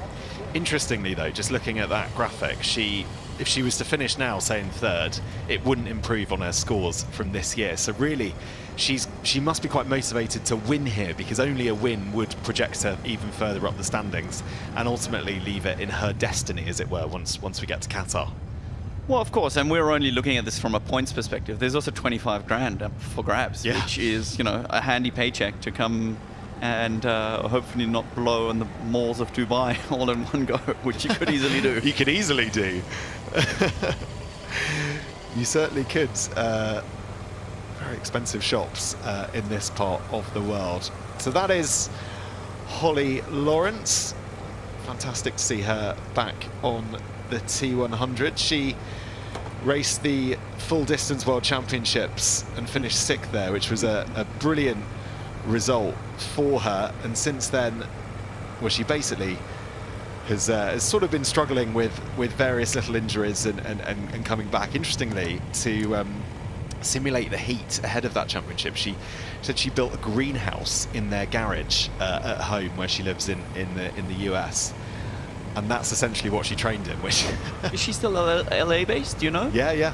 Well, there you go. I mean, she's facing all sorts of challenges. Again, we heard that you know, she's here with her toddler who has been struggling with jet lag. All these little things that play into the race. But you know, her and Lisa Perter are both having raced Kona. You always wonder how you're going to bounce back from it. Interestingly enough, they're 6th and 7th, so they're right by each other. And you know, it is just such an extra challenge that gets exposed by these rather extreme conditions.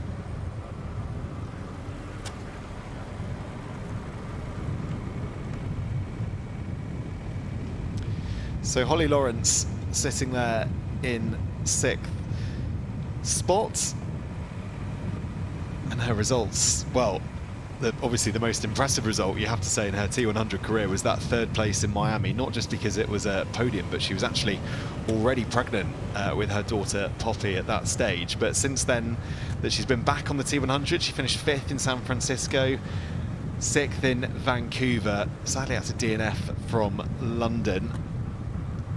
But she is very much feeling at home across the T100 distance.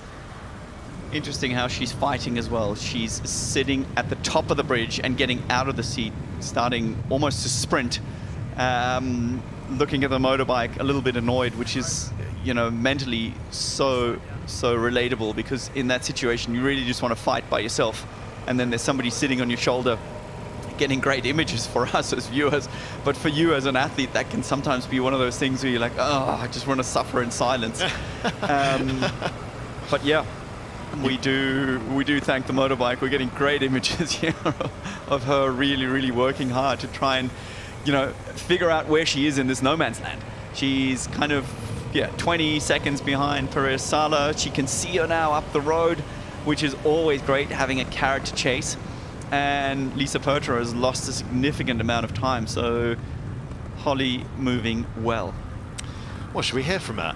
By her own admission this season, she's asked a lot of her body in her first year back from racing since giving birth to her daughter last year.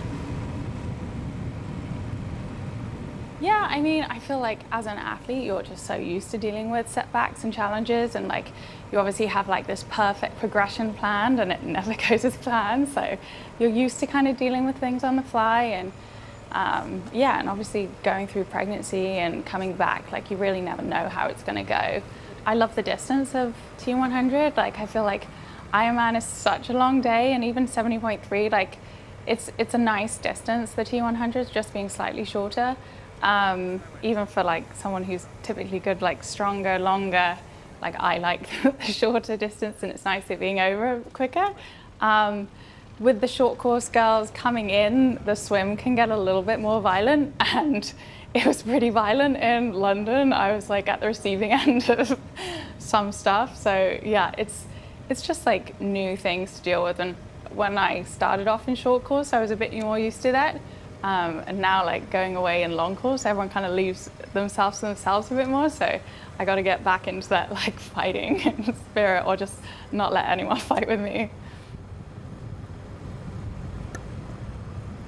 Sounds like she's a massive fan of the 100-kilometer distance. Yeah, and just explain why 100 kilometers, obviously the distance we race here on the T100, is for some athletes perhaps a bit of a sweet spot in terms of why they love it so much. Yeah, it's interesting how, you know, it's 10Ks less on the bike and it's 3Ks less on the run. 200 meters, well, no, 100 meters more on the swim, so that's kind of negligible. But it is interesting how that, you know, takes out, I would say, well, on average, 20, 30 minutes of race time. But when you're going at threshold kind of levels, or just under, it really is something that makes a significant difference. It can just be that extra bit of suffering that allows you to go a little bit more aggressive, as we see her passing a lapped athlete.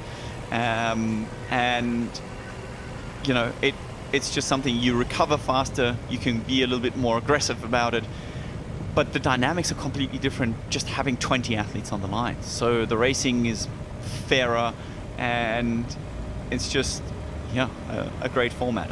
I would actually tend to agree. Yeah, very much so. And perhaps a bit like you say there, that's why someone like Hayden Wilde has been so successful this year. You are able to race a lot of these races, or more of these races perhaps, than full distances, and it's certainly great for us. We get to see some of the world's best triathletes race with us here on the T100. Well, interesting you mentioned Hayden there, right? He chose to forfeit the 70.3 World Championships. He's focused on the T100 series, and, you know, likely going to come away with a world title there. But he could have, perhaps, in someone else's logic, come away with 2 of them. Jelle is forever going to have to put up with the fact that he won a world title when Hayden was preparing for Dubai. No, I'm just kidding. I mean, you obviously... Hi, Jelle, if you're listening. Yeah, exactly. You know that you can only race who's there on the day, and I do believe that Jelle has got his sight set on Qatar. But really, I do find it fascinating, and I do find it admirable when athletes make a clear choice to race one format and dedicate themselves to it, and then see success. Well, in the women's field, you could totally make that argument for Kate Waugh. She actually has raced a couple of World Series races earlier on in the season. She finished 6th in Hamburg, 10th in Abu Dhabi, but fundamentally she has committed to the T100 this year. And this is actually interesting because this is Julie taking the lead, and we talked about the mental game earlier on of sitting in and Jess Learmonth really pacing these two ladies.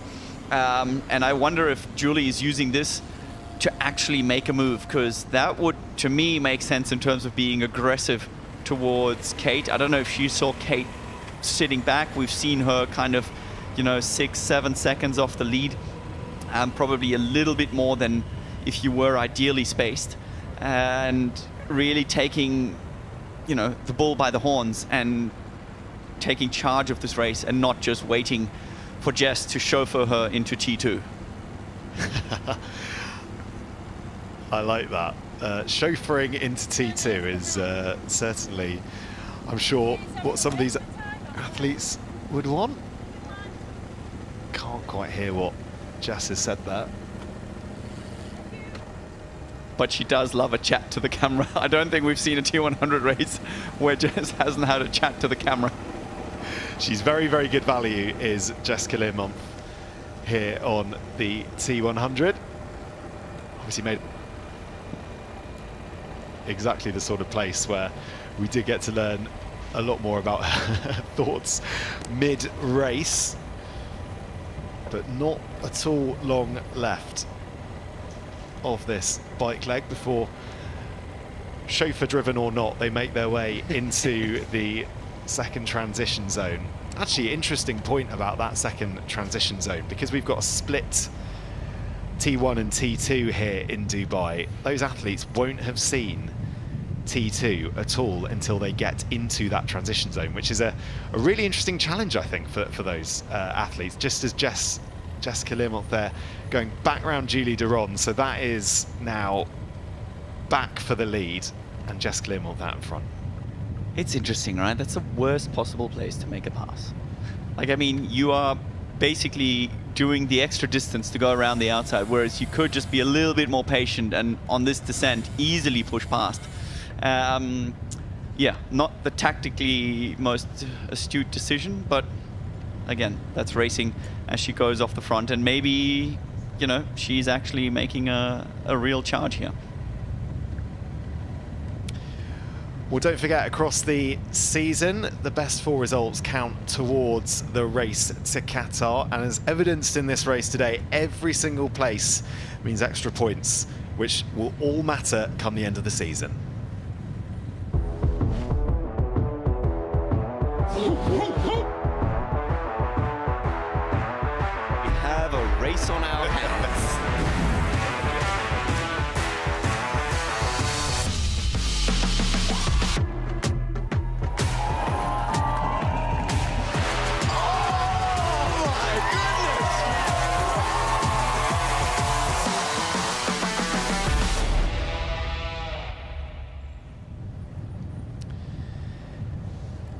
And of course, this season-long narrative that we do have here on the T100, all of those points really will matter come just under a month's time when we make the trip, not too far away from here, of course, in the Middle East, to Qatar on the 12th of December.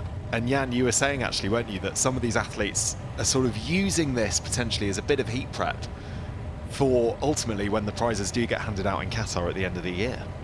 Well, if you'd have asked me this morning, I would have said that Kate Waugh is racing to build a cushion for Qatar, and a cushion that's big enough that if she takes a win here, Lucy, like even just a podium finish would have been enough for her to win a world title.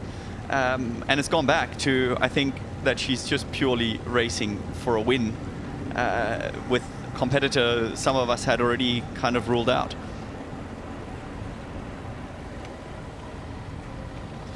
So here's where it stands at the last count. Jessica Learmonth out in front. Julie Derron in second spot.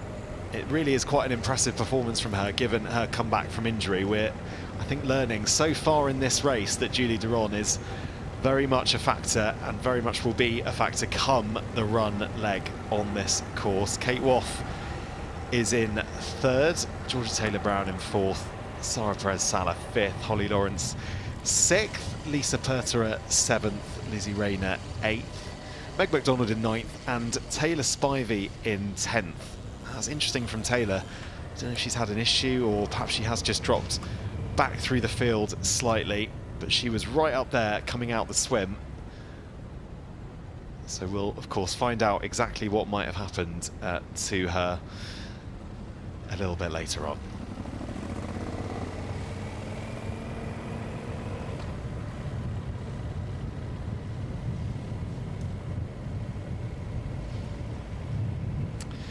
So that's Kate Waugh sitting in third place, just behind Jessica Learmonth in first and Julie Derron in second. I find it interesting how we look at some athletes, and under the perfect conditions, when everything goes well, they can thrive and really, really accelerate and just grow out so much above and beyond what we expect of them, to the point that someone like a Lucy Charles-Barclay becomes pretty much unbeatable when everything lines up. And I feel like Taylor Spivey is one of those athletes as well. Like, when everything goes well, she is capable of so much more than a top 10. Yet there's small things that just derail you, and we always speak about that, especially in terms of nutrition. You know, how you have athletes that need exactly the right perfect setup and have the right meal before, and their race can come undone if they have to have a pizza the night before. Whereas you see athletes who actually choose to have a pizza for exactly that reason. They can thrive and be resilient under any kind of conditions. As we pass, hopefully one last time, the transition zone to, don't want to see that drama repeated, but potentially this is the last time we ride past T2. Yep, final lap for our women here. And just while we've got eyes on Kate Waugh there, it's kind of hard to believe, isn't it, that she's still a relative newcomer to this distance. Here she is breaking down her race strategy. I think I always like to kind of have my own kind of process goals. I think I've spoken about this quite a lot in each race. So I always kind of break down the swim, bike, run and the technicalities of the course, and kind of make sub goals for each discipline, even through transition. And I'm always proud of results where I feel like I've ticked everything off. Yeah, sometimes you can't, well, you can't control how well everyone else does around you, and sometimes you just have to kind of stick to your guns and see where that lands you in the end.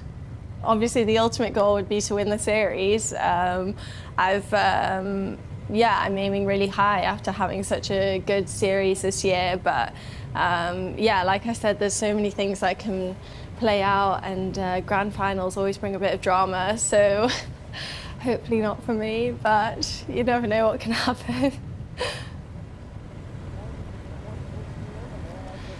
Is that something, Jan, you can relate to, something you ever did with your own racing, that kind of like mini targets, mini things to tick off as the race goes on, just to keep the brain ticking over? Yeah, I wish I did. Honestly, there is so much maturity in that approach, and really I guess it's become kind of the standard 101 of how sports psychology works, that you focus on yourself, you focus inwards, you focus on the things that you can develop, whereas, you know, having mental coaching and having kind of the processes that let you focus really wasn't the part of where racing was 20 years ago. You kind of just figured yourself out and try to keep yourself together with a bit of spit and duct tape to make sure you don't mentally fall apart. And yeah, I think it's such a healthy approach, and it's a really, really, logical way to approach. Yeah, that's when we were in Australia, Belinda Granger joined us in the commentary box, and that was one of the things that she remarked upon, was just the maturity of Kate Waugh and how much she feels like more of a complete athlete now, and is approaching all of these elements of racing with a degree of someone who's done it for many, many years at the 100k distance, or, you know, at the middle distance. And like I said earlier, it's crazy to think this is her first year.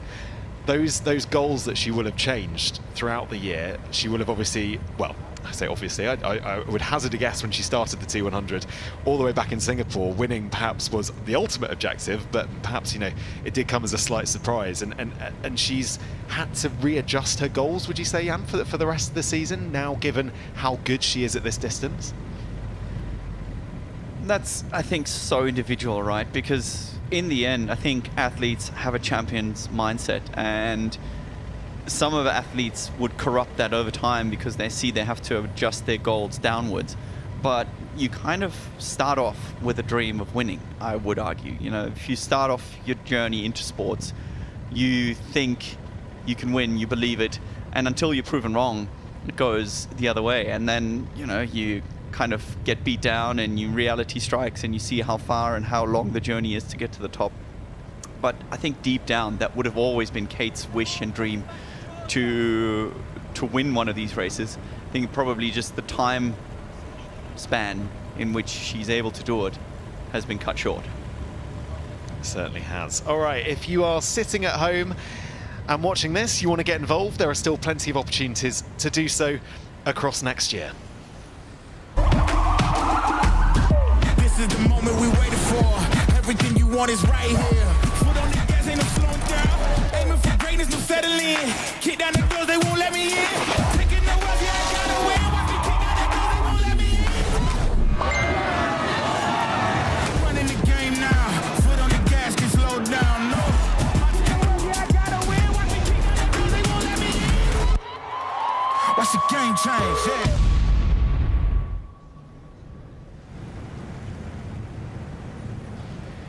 Plenty of distances, iconic global locations still on offer for next year. The Gold Coast, Australia, Singapore, London, Vancouver, Dubai, and plenty more cities yet to be announced. If you fancy it, scan that QR code on your screen right now or visit T100triathlon.com/participate. I was just, my eye was caught by the amount of salt on Kate Wolf's shoulder there, but I think that's half. Might be a sponsor's logo on there as well, making it look like more salt than it is. Maybe, yeah. Looks like she's got a kind of bucket load of salt on that shoulder. Just goes to show how hard these athletes are working in these conditions here in Dubai. And just to keep you posted on what's happened in the men's race, which finished just around an hour ago, we are still waiting for the results of that to be confirmed. Those results are pending following athlete protests after the race. So, like we said, as soon as we get an update on that, we will of course bring it to you as soon as possible. Yeah, it was interesting getting a quick chat to some of the athletes and how they feel about it. Yeah, it's going to be a tricky situation because there are going to be athletes most likely taken off the rankings. Others, you know, are going to have the win of their life either way. And it's hard to celebrate that way. You know, it's not a champagne spraying situation. But yeah, let's focus on Kate just getting a last bit of cooling. This is herself setting herself up for the run. She's allowing a bit of a gap to blow out right here, which is interesting. Makes me wonder whether she's allowing to do it and she's that confident that she's feeling like $1 million, or whether the girls up front are just pushing all the way till the end. As we see, get eyes on Georgia Taylor-Brown. Yeah, and that gap between those front three to Georgia Taylor-Brown in fourth, quite significant. Over 3 minutes. Georgia Taylor-Brown right now very much the best of the rest.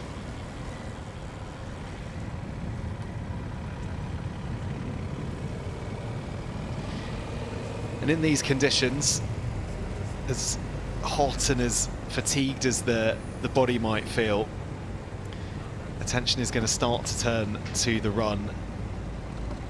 And certainly unlike the men's race, you know, it's the sun is lower in the sky.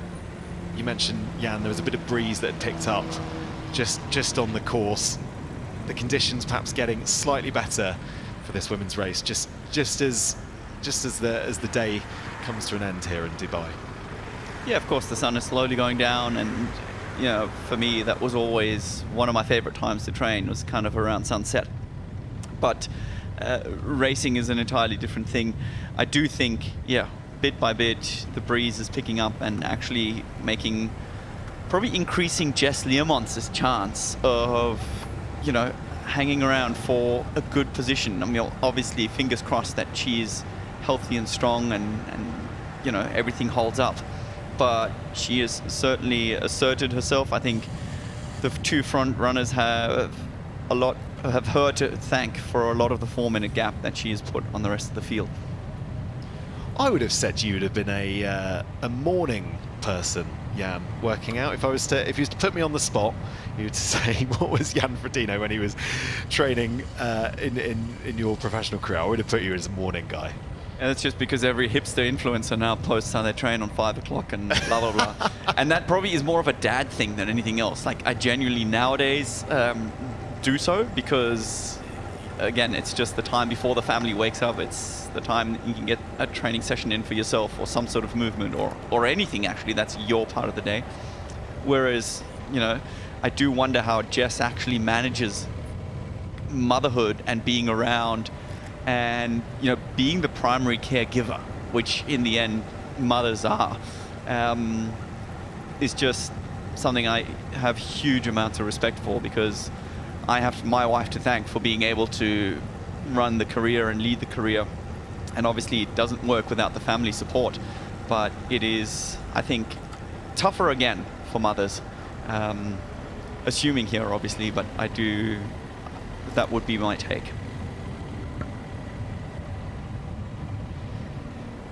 Yeah, Jess has certainly been kept very busy this year by caring for her toddler as well. Often found travelling with her family, and they've come to the races as a big family unit, which is obviously lovely, but also it does come that point, doesn't there, the night before the race, where you need to switch off all the distractions, where sleep is really important, really, really critical for these athletes to get the best out of themselves. She DNF'd, of course, in France. She didn't get, it sounded like she didn't get any sleep the night before that race, and that was, of course, a big problem, and that meant that she just didn't have it in the body to be able to compete.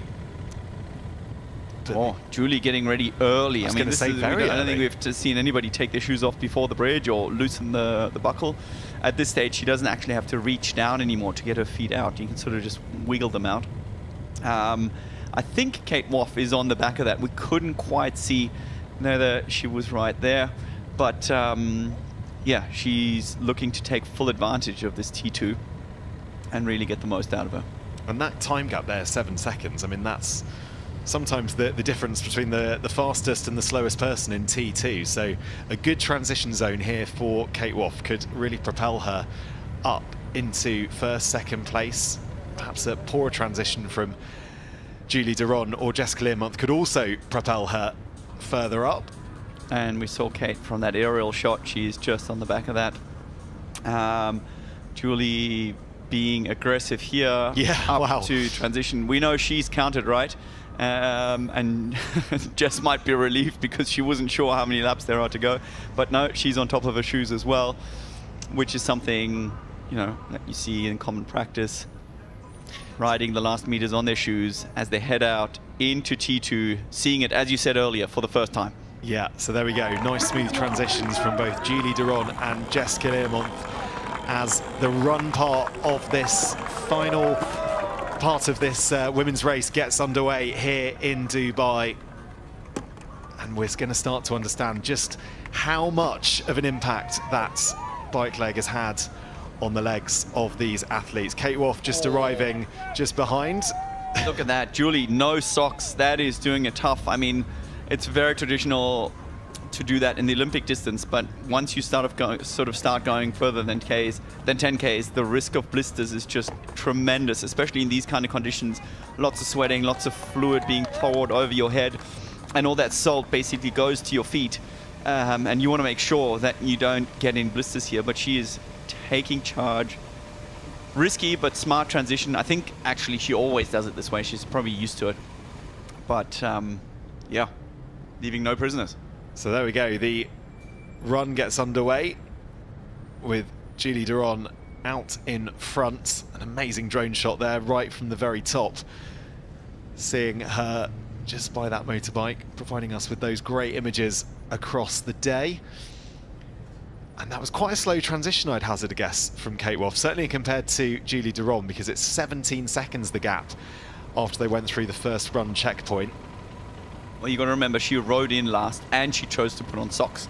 And looking at this shot, Jess Learmonth also didn't put on socks, which, yeah, is risky again.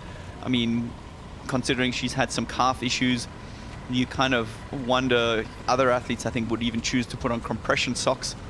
It's just something that gives you a little bit more feel of stability. It's something that I know, for instance, Sam Laidlow has chosen to do in the past in order to prevent and stay out of harm's way. So Kate Waugh making smart decisions. She knows it's still an hour of running, even if everything goes well, as they head down this tricky bit. And they're all within reach. If it was 17 seconds, that is probably within 10 seconds already. Yeah, nice and close, this front group so far, and I do think we're going to get this battle that I was trying to talk up earlier, getting very excited about. Julie Derron versus Kate Waugh. Kind of a run battle here in Dubai that you would think is going to happen in the not too distant future, but Julie Derron is a rapid runner. There's slight question marks about the sort of form that she's in, as I said, given that injury that she's coming back from this year. But if this start is anything to go by, I think we could be in for a bit of a treat later on. Well, that's the thing. In Dubai heat, after months off racing T100, will fitness translate? Like, it's one of those things to get yourself fit, but then to get yourself into that race shape is a tricky balance again. And once again, we are faced with a pacing dilemma. You know, who's going early? Having a little bit of a cushion on the first few kilometers, even if you're caught, is something you can always draw back on and realize, okay, I didn't have to go and spend those biscuits early on, as we see Jess Learmonth doing well. This part of the run course, just to me, looks kind of brutal. It's that downhill, just to go round, do a little loop on yourself and to come back again up that car ramp that you can see there on your screen. That is the sort of thing that takes it out of your legs at this point in a race. That is for sure. And that is Georgia Taylor-Brown, who's with a pedicure. She's got the beautifully painted nails. You can see her and Vincent Louis. They just make a dream couple. They are just too cool for school. I love it, bringing style to the sport. Absolutely. And an excellent race suit to boot. But fourth place at the moment for Georgia Taylor-Brown. That's where she's currently sitting, and if she was to stay in that position, that would be her best T100 result with us here on the T100. 9th in France, 12th in London. So she's going very, very well in this race indeed. So putting the socks on, not choosing to do what Julie Derron did, keep the socks off. I think if it were me, I would certainly put socks on, but these guys know what they're doing. Oh, a little bit of cramp maybe. That's because you spend an extra 45 minutes on the run course compared to these ladies. Thank you, Jan.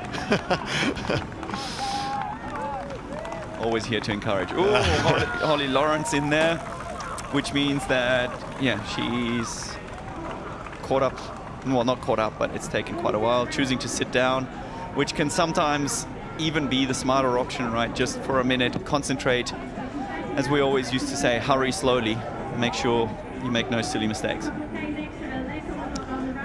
Yeah, silly mistakes. You certainly wouldn't want to get a penalty at this point. Leaving any of your items out the box would equal a penalty. So really important that these athletes have their wits about them. And just to say, that is the first time they have seen that second transition area, split transition zone here on the T100 here in Dubai. So all of their personal needs, all of their box with their shoes was taken up for them whilst they were making their way down to the swim start.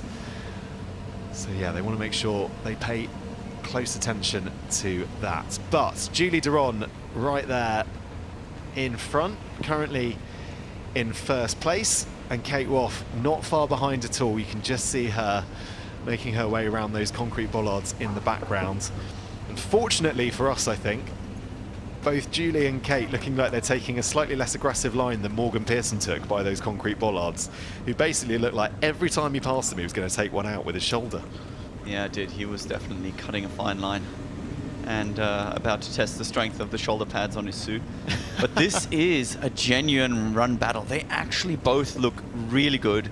I think Julie Derron is building back her strength. She's maybe not at the very top of her game, but for her, if Kate keeps herself together, it really stays within her hands. It's just a question of the race to Qatar and what happens in that dynamic, right? Because all of a sudden we have 3 potential favorites with Lucy, with Kate, and with Julie, who, you know, on their best day can really go and shake up the standings. Yeah, just goes to show, despite Julie taking the last few months off, she's still right in the mix there on the as it stands leaderboard. That's incredible. Look at that, and with a win, she actually catapults herself into 2nd place. Wow. Not said and done yet, because Kate is close, but she hasn't closed the gap yet within 2Ks. 2Ks, that will be 8 seconds per K that she'd need to run faster. Just there you can see the points on offer in Qatar. Just a reminder that they are worth more at the grand final. 55 points for a win. 2nd place equals 46. I actually tend to think these are the normal points, if I'm not mistaken. 35 points. Is it? For a win. Points and a half? 9 points difference for 2nd place. Okay, there you go. Yeah. Not been paying attention. Yeah. Sit down, shut up. Very good. We're always learning, aren't we? I was just caught up on the 9-point gap. I was convinced that 9 points is the gap that you would create at one of these races, but obviously not. So, Julie Derron being chased here by Kate Waugh with the beautiful Dubai skyline in the background. This is kind of the battle that ultimately I think we wanted to see here on the run course. And it's fantastic to see both of these athletes making their way around this first lap of the course. And I just wonder how long this will go on for. I wonder what Kate's strategy is here. Is it a case of try to catch up to Julie, try to match her pace? Or I wonder, does she just sit behind her, work out what Julie's going to do, and go from there? From experience, you'd think she'd try to close that gap gradually. She knows right now this is a situation that hopefully for us also as fans is going to stay for a while. I don't think she's going to come through and just attack. But the other thing is reading this course well. What kind of athlete are you? Some athletes, they can do that overdrive and overspeed of the legs easily on a descent, meaning for her, it's almost like a free speed. For other athletes, it's the climb, and whoever that is coaching, which is kind of not ideal. As Georgia, is looking strong. And a 4-minute deficit to to Jess Learmonth is probably possible, but I'm really hoping that Jess can just stay strong on this one. Yeah, if you compare that to Jess's results, obviously early in the season where she did get caught in the run, and unfortunately she, despite being super strong on the bike, wasn't able to maintain position and actually just sort of kept going backwards in those races. She proved in Spain that she is able to maintain position now on the run. And yeah, we will obviously keep a beady eye on how she is doing down there. But this fairly brutal section of the course, I think it has to be said, with Julie Derron coming down the hill and Kate Waugh not far behind at all. And this is a real, I mean, if you're Julie Derron, this is a fantastic time of the season, isn't it, to find your form again. Obviously was in very good form earlier in the season, won in San Francisco. But right now she is very much in command of this race, as long as she can keep that gap ahead of Kate Waugh. And these are the tactics that no doubt Jess Learmonth will have been looking at. She will have been studying, interestingly, going on the pavement there.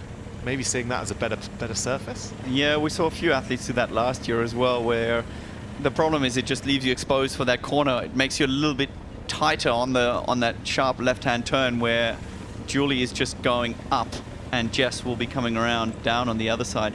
It just makes the turn even tighter, which, like we said, on these super shoes is actually a lot trickier than it looks. On the old school race flats, you could just sort of whip yourself around the corner, but there's no pole, there's nothing here you can actually grab on with your hand, which is a common trick that if you're taking a sharp corner, I always just sort of used to use my hand as a hook to whip myself around, but there's nothing there. You have to go and really take your momentum. It's that eccentric loading, which is the worst kind.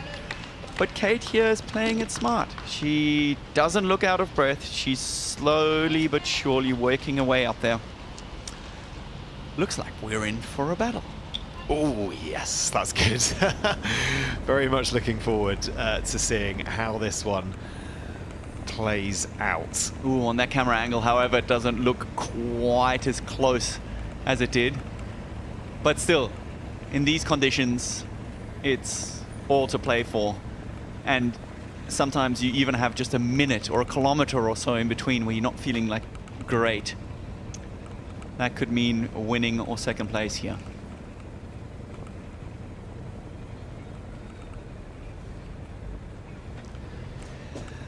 Okay, so Julie Derron looking pretty good. Might be a good time, Jan, just to tell us a little bit about how Julie runs. What does she do well? What do you like about how she runs? So she's just running past her mum there, I believe, who's giving her some splits. They have a very distinct Swiss-German accent that's even hard for me to understand. But she's looking very symmetrical here. I think both her and Kate Waugh, they run strength-based. You can see they very much use their glutes to propel themselves forward and at the same time set the rhythm with their arms. So you can see, again, a lot of arm carriage, left to right. And interestingly enough, she's got 2 gels, so 1 in each hand. Kate only has 1. And I've seen a few athletes use gels in terms of the same thing that other people would carry, little wooden sticks, just to dictate their rhythm, and it's something to remind them of their arm carriage. And the arms really decide the cadence of the legs, and so it might just be that she's carrying it for nutrition, but otherwise it might also just help her set a better rhythm, because that is definitely something she's doing, setting a rhythm, running with quite a high cadence, and being very efficient.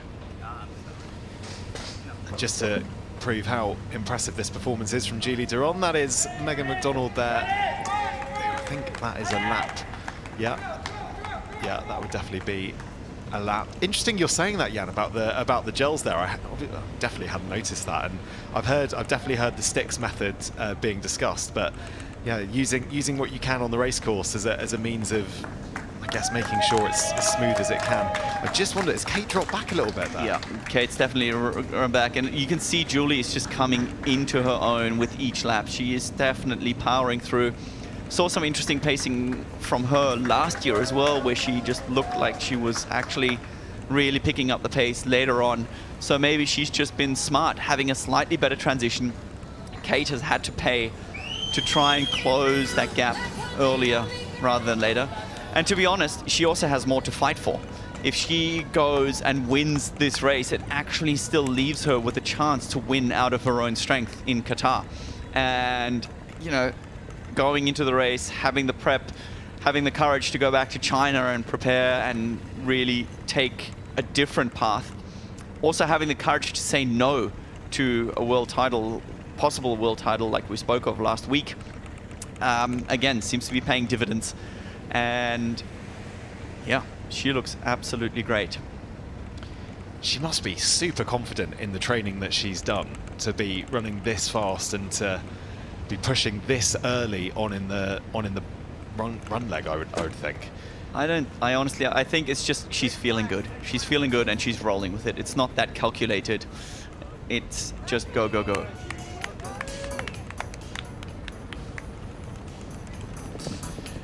So at the last count, a 17-second gap here between Kate Waugh and Julie Derron.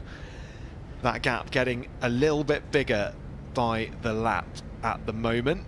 And we will keep our eye on that, of course, and exactly how that changes across the next few laps, and whether or not Kate Waugh can catch up here to Julie Derron and get that battle that both Jan and I are so keen to see out here on the course in Dubai.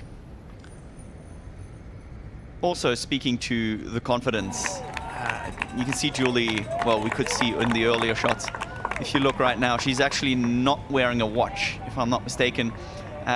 She does tend to be someone who trains more on feel. That is very much the Brett Sutton method, which is her coach, who forces athletes to really go and train their feeling. Like, we are so used to and so accustomed to having all these metrics tell us what to do. I can tell you she doesn't have a sleep tracker to tell her what she's training, what she's got to adapt her training to. It's very much listening inwards, and that's what's going to help her set the pace here really, really well. I wonder, do you think there's going to be almost a bit of a revolt in the coming years from athletes who, you can just see those kids trying to keep up. Wow. They're doing pretty well, you have to say, to be catching up with Julie Derron. Yeah, there we go. Only stopped by a barrier, certainly not by their pace. Very, very impressive from them. But yeah, I just wonder, with all the data that is available for... There's 2 minutes. You know the time gap in front? Yeah, less than 3 minutes now. Dude, get out of the picture. She's not running anymore. You got her, okay? And behind you, there is 2 minutes. Behind you, there is 2 minutes. You have plenty of time. Okay. Keep pushing. You perfect pace. Somebody body check that guy. Get him out of the way.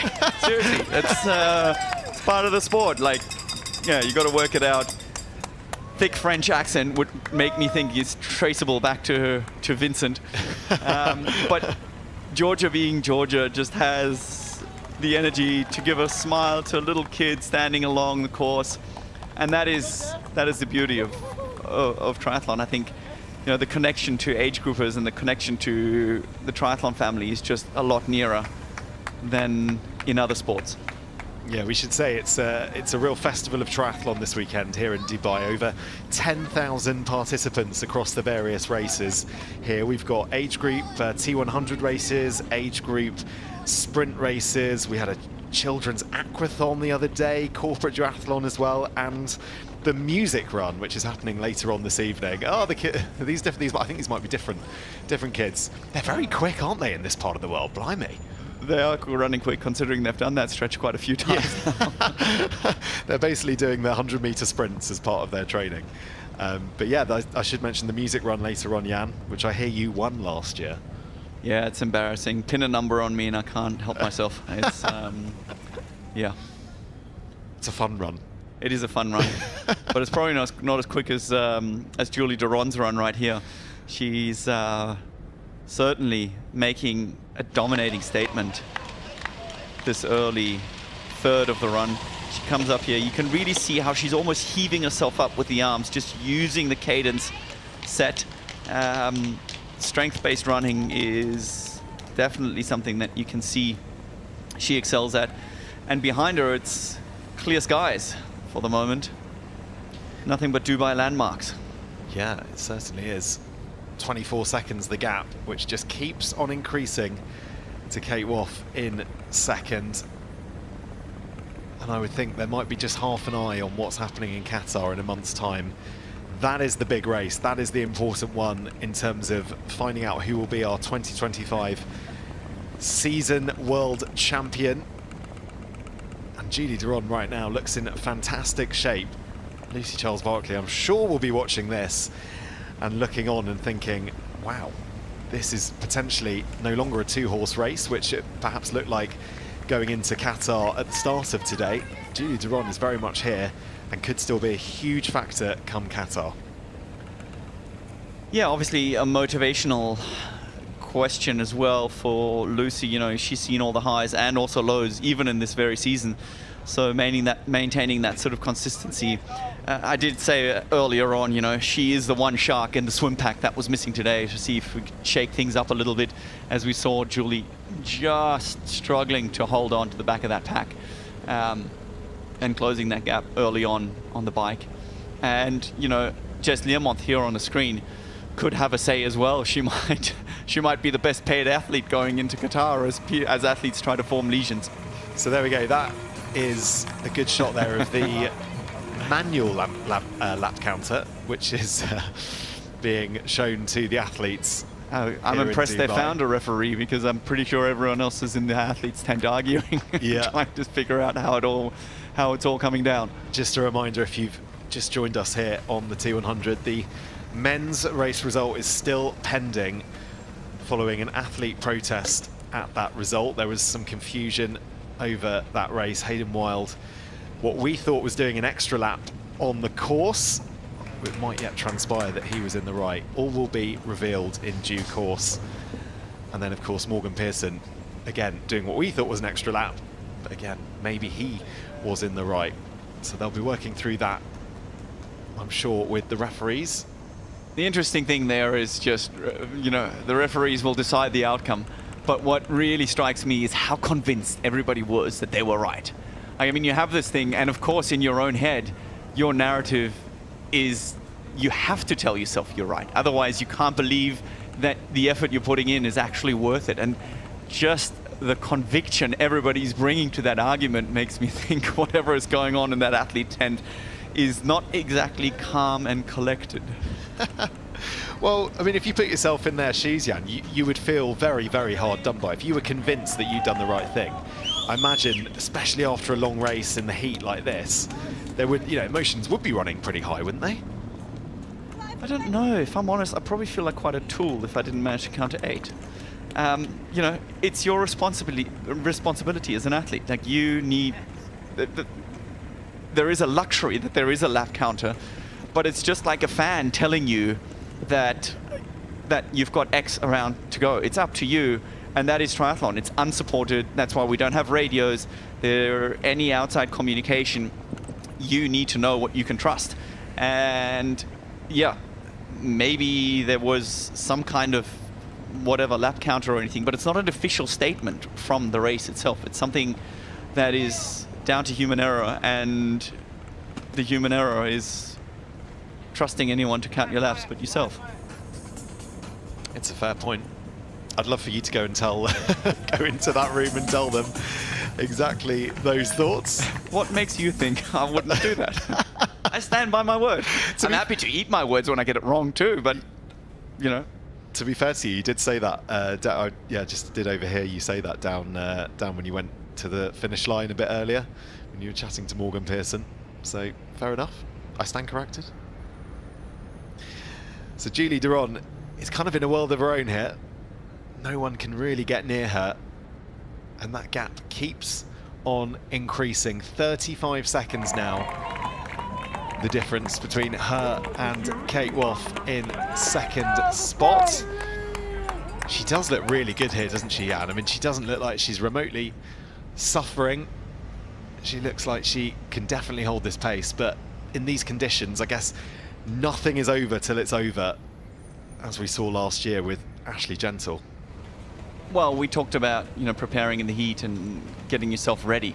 And she trains a lot in Asia, which we have also said is a different kind of heat to here, but it definitely helps preparing in those conditions. Actually, being dry would probably be more comfortable, because at least, your perspiration, which is the body's natural way of cooling down, still works. That's the problem in humidity, is that you're just running in your own sweat and nothing evaporates, and therefore there's no cooling. All these suits are designed for water to evaporate quickly, which causes a cooling effect.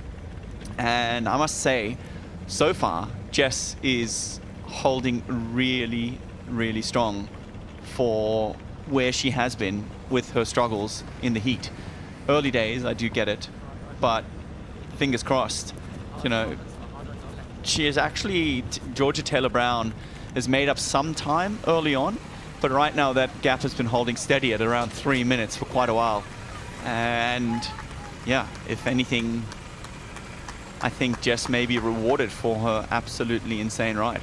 Yeah, well, if you compare it to Singapore, I mean, it was pretty much the first lap, wasn't it, in Singapore? She had those terrible cramps. This is Jessica Learmonth I'm talking about. She had those terrible cramps in T2. And then it looked very early on in the run like she was going to struggle with that. And indeed, that was to be the case. But yes, just like you say, Jan, she looks like she's right now very comfortable in this heat, or as comfortable as anyone can be in this heat, because despite the sun going down, it's still very, very warm outside. It is, but it's not Singapore kind of hot, you know, that makes me hopeful. Again, I think Georgia sooner or later might make some inbounds on that, and there might still be an attack on the podium. But for right now, we can see Julie has tripled that lead, which was around, 13, 14 seconds earlier on. And she is, really put a stamp on this race, which leaves Kate Waugh exactly where she started this race, with a lead that actually now no longer is to Lucy Charles-Barclay. It'll be Julie Derron, who's second in the standings and moves within 6 points, and therefore moves within the possibility of taking this race and race to Qatar on her own strength. Just smiling, I think, at hearing the support of those fans out here on the course in Dubai.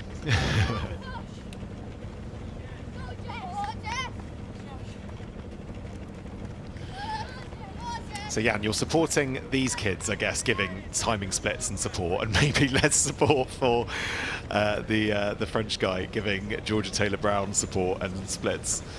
You can't be anything. You can't find it anything but nice to smile at, seeing those kids trying to keep up with Jess there. Of course you can't. I mean, you can't blame a kid.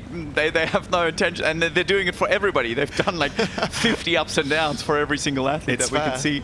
Whereas JP Frenchie over there is really supporting one athlete, and then that actually becomes an infringement of the rules because it's coaching, and coaching is not allowed. It's outside assistance, and that's why I have a battle to pick with that. As we see Taylor Spivey being lapped by Julie Derron, that's pretty tough considering she got out of the water ahead of Julie actually, and seems to be struggling with the conditions. Yeah, they were neck and neck coming out of that swim. And very much a huge gap now between those two athletes. Taylor Spivey sitting in 7th spot. Well, speaking of large gaps, it kind of speaks to the fact that there's 5 or 6 athletes currently that are not lapped. I mean, I know it's a short lap, 2K, over 100K distance after 3 hours of racing, but it does speak to the wide range of performances we're seeing, and also to the dominance of Julie's comeback. If you're some of the other athletes here witnessing what Julie's doing, I mean, I guess perhaps Kate Waugh is an exception, perhaps even Jessica Learmonth is a bit of an exception, but you're witnessing an athlete come back after injury and just make this look so easy. It must have an effect of firing you up, right? And really going, hold the minute. Julie is making this look so easy. Perhaps wants to make other athletes up their game slightly. Yeah, I mean, there's always that thing. We talked about having a mid-season break and having a long block of preparation, and there's always a little bit of uncertainty, but it can also just go this well. The one thing that I would commend on this is that there was another World Championship last weekend, and she was in this shape last weekend, and chose the T100 series as her goal, as her focus, and has put herself in the driving seat and is getting rewarded for it, which, is fantastic. Yeah, exactly that. Committing to the T100, committing just to one series really does seem to yield results. And as we reach the business end of this season, you can absolutely say that Julie Derron is putting herself in as best position she can to make an impact come Qatar. And it's been, you have to say, despite that injury in the middle of the season, it really has been a brilliant year for Julie Derron on the T100, just getting that first win in San Francisco, getting that monkey off her back, given she had those 3 second places in 2024. The brilliant thing, I guess, Jan, about this women's field so far in the T100 this year is we've had so many different winners. it seems like every race is very difficult to call when you turn up, and that's only good, I guess, from a competition point of view for the athletes, but as spectators we love to see that, don't we? We love to see that air of unpredictability. Yeah, it's a difficult conundrum, like I find myself in as well, right? Because as an athlete, you're trying to build a legacy, you're trying to build out a winning streak, and the truth is that fans can very often get bored with that. There, she was asking for the laps as well, and that is something where it really surprises me that, you know, if you're not running with a watch, if you're choosing all these things, you should probably not trust a stranger to count the laps for you. But, you know, we're talking about the narrative at the front here. We're looking at athletes down the line. We're seeing athletes fighting for every single spot and trying to really make a dent on the road to Qatar. Every single place here matters, and they're fighting despite us, you know, really focusing, rightly so, on the champions of this race. But there is another battle going on further down the line. Yeah, there certainly is, and obviously with an extra prize pot, extra money to be handed out at the end of the year, all these places really do make a difference. So if you're sitting in that, you know, 3rd, 4th, 5th, 6th spot, just one place here, one place there could make a huge difference come the end of the year.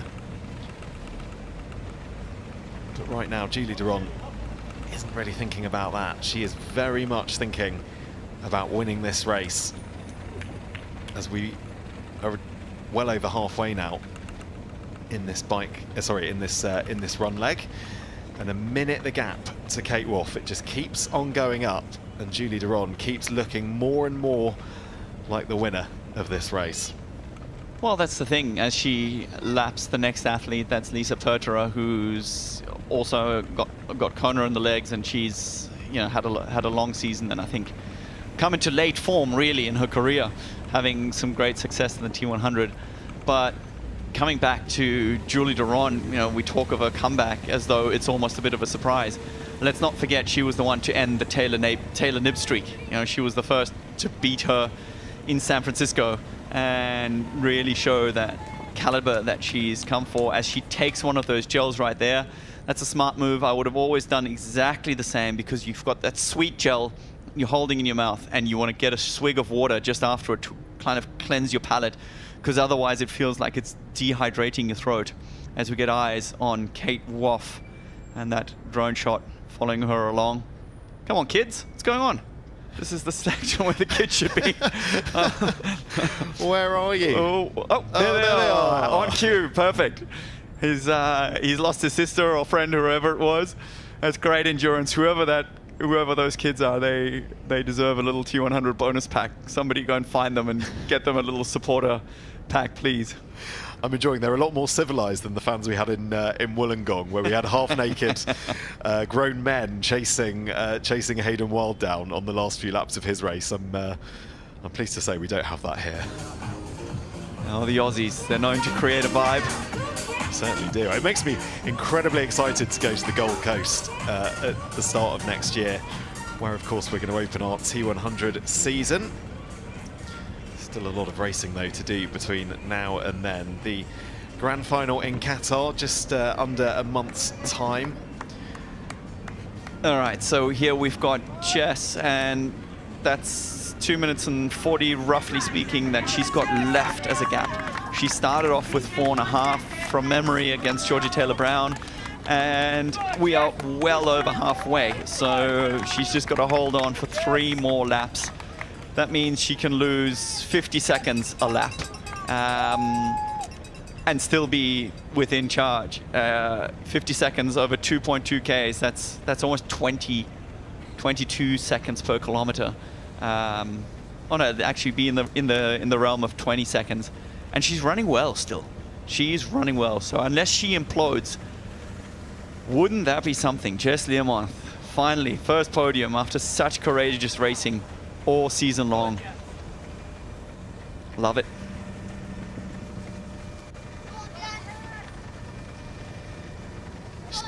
Getting some good support, isn't she, out on this course?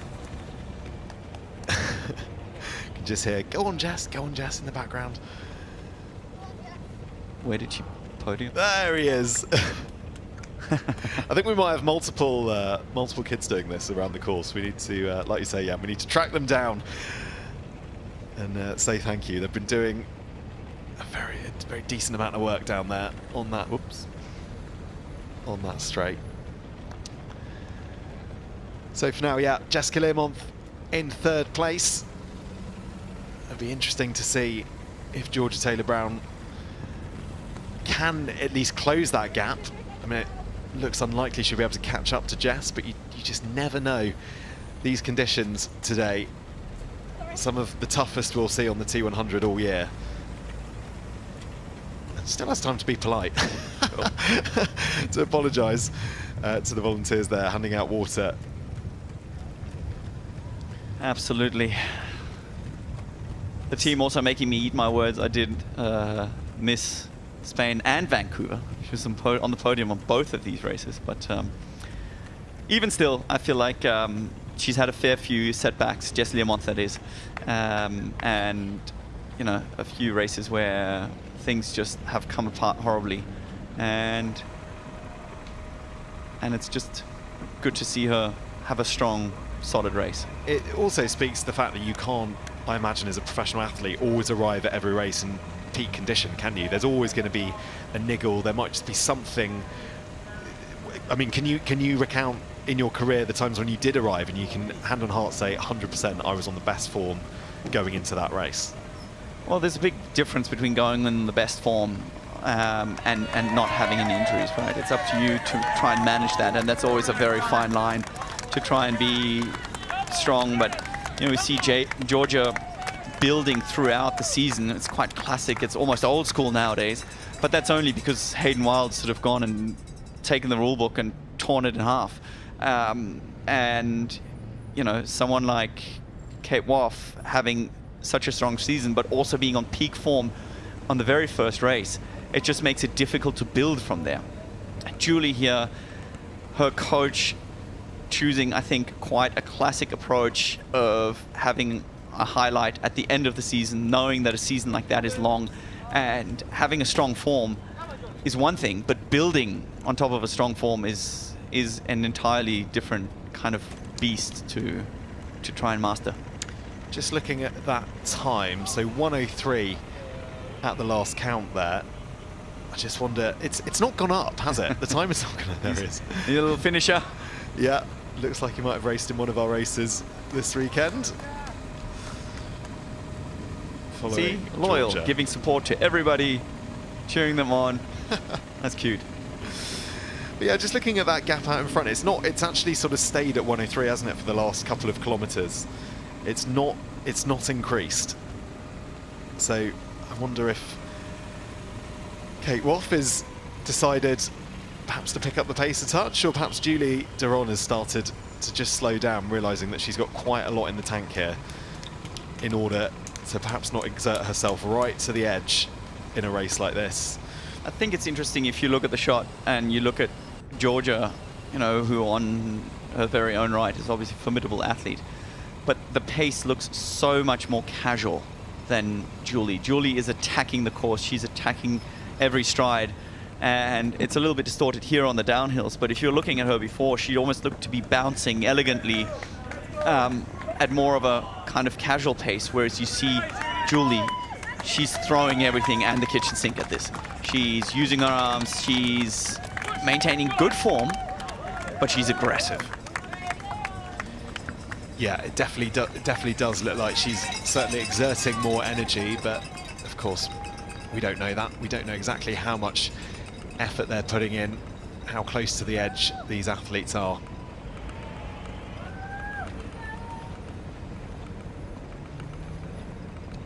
And we got a little glimpse of how much on the limit they are, because Julie didn't even take water. So that tells me if you're not using the water to even cool you down, that means you're well within your comfort zone, at least temperature-wise. Because if you're really struggling, it's always interesting to try and cool yourself down. You're always looking for any kind of relief. And Julie seems to be ticking along and have this quite under control. Yeah, she certainly does look exactly like that. All under control at the moment for Julie Derron. Out in front still here in Dubai.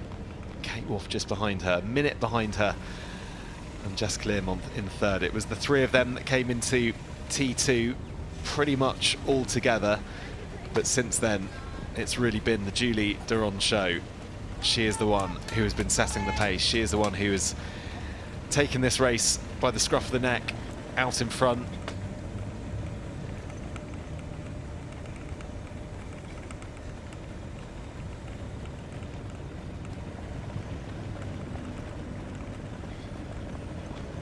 As we get some heart rate stats right here.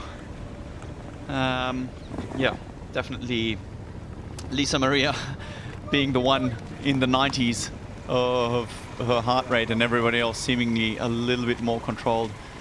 You see what I mean here? If you compare the running style, Georgia, oh no, Sarah Perez Sala right there, having pulled off the course. Well, she hasn't technically pulled off the course, but she does seem to be paying for her efforts. Yeah, getting some water by the looks of it. And that's really sad to see, because her performance in Wollongong just under a month ago was spectacular. Kids have split up. One's running up, the other one's running down. They've split the work.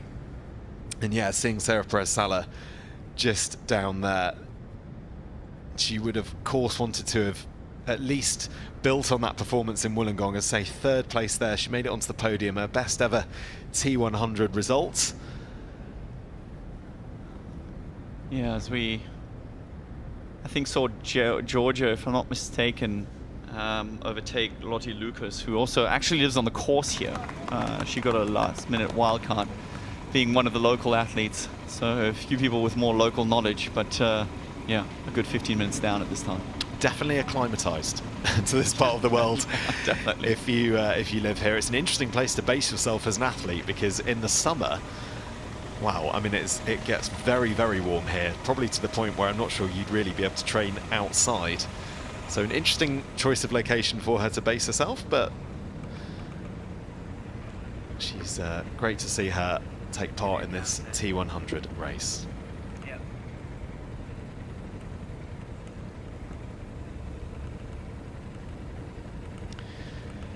So Julie Derron out in front, and just another look there at Sarah Perez Sala, just getting some help with the officials there.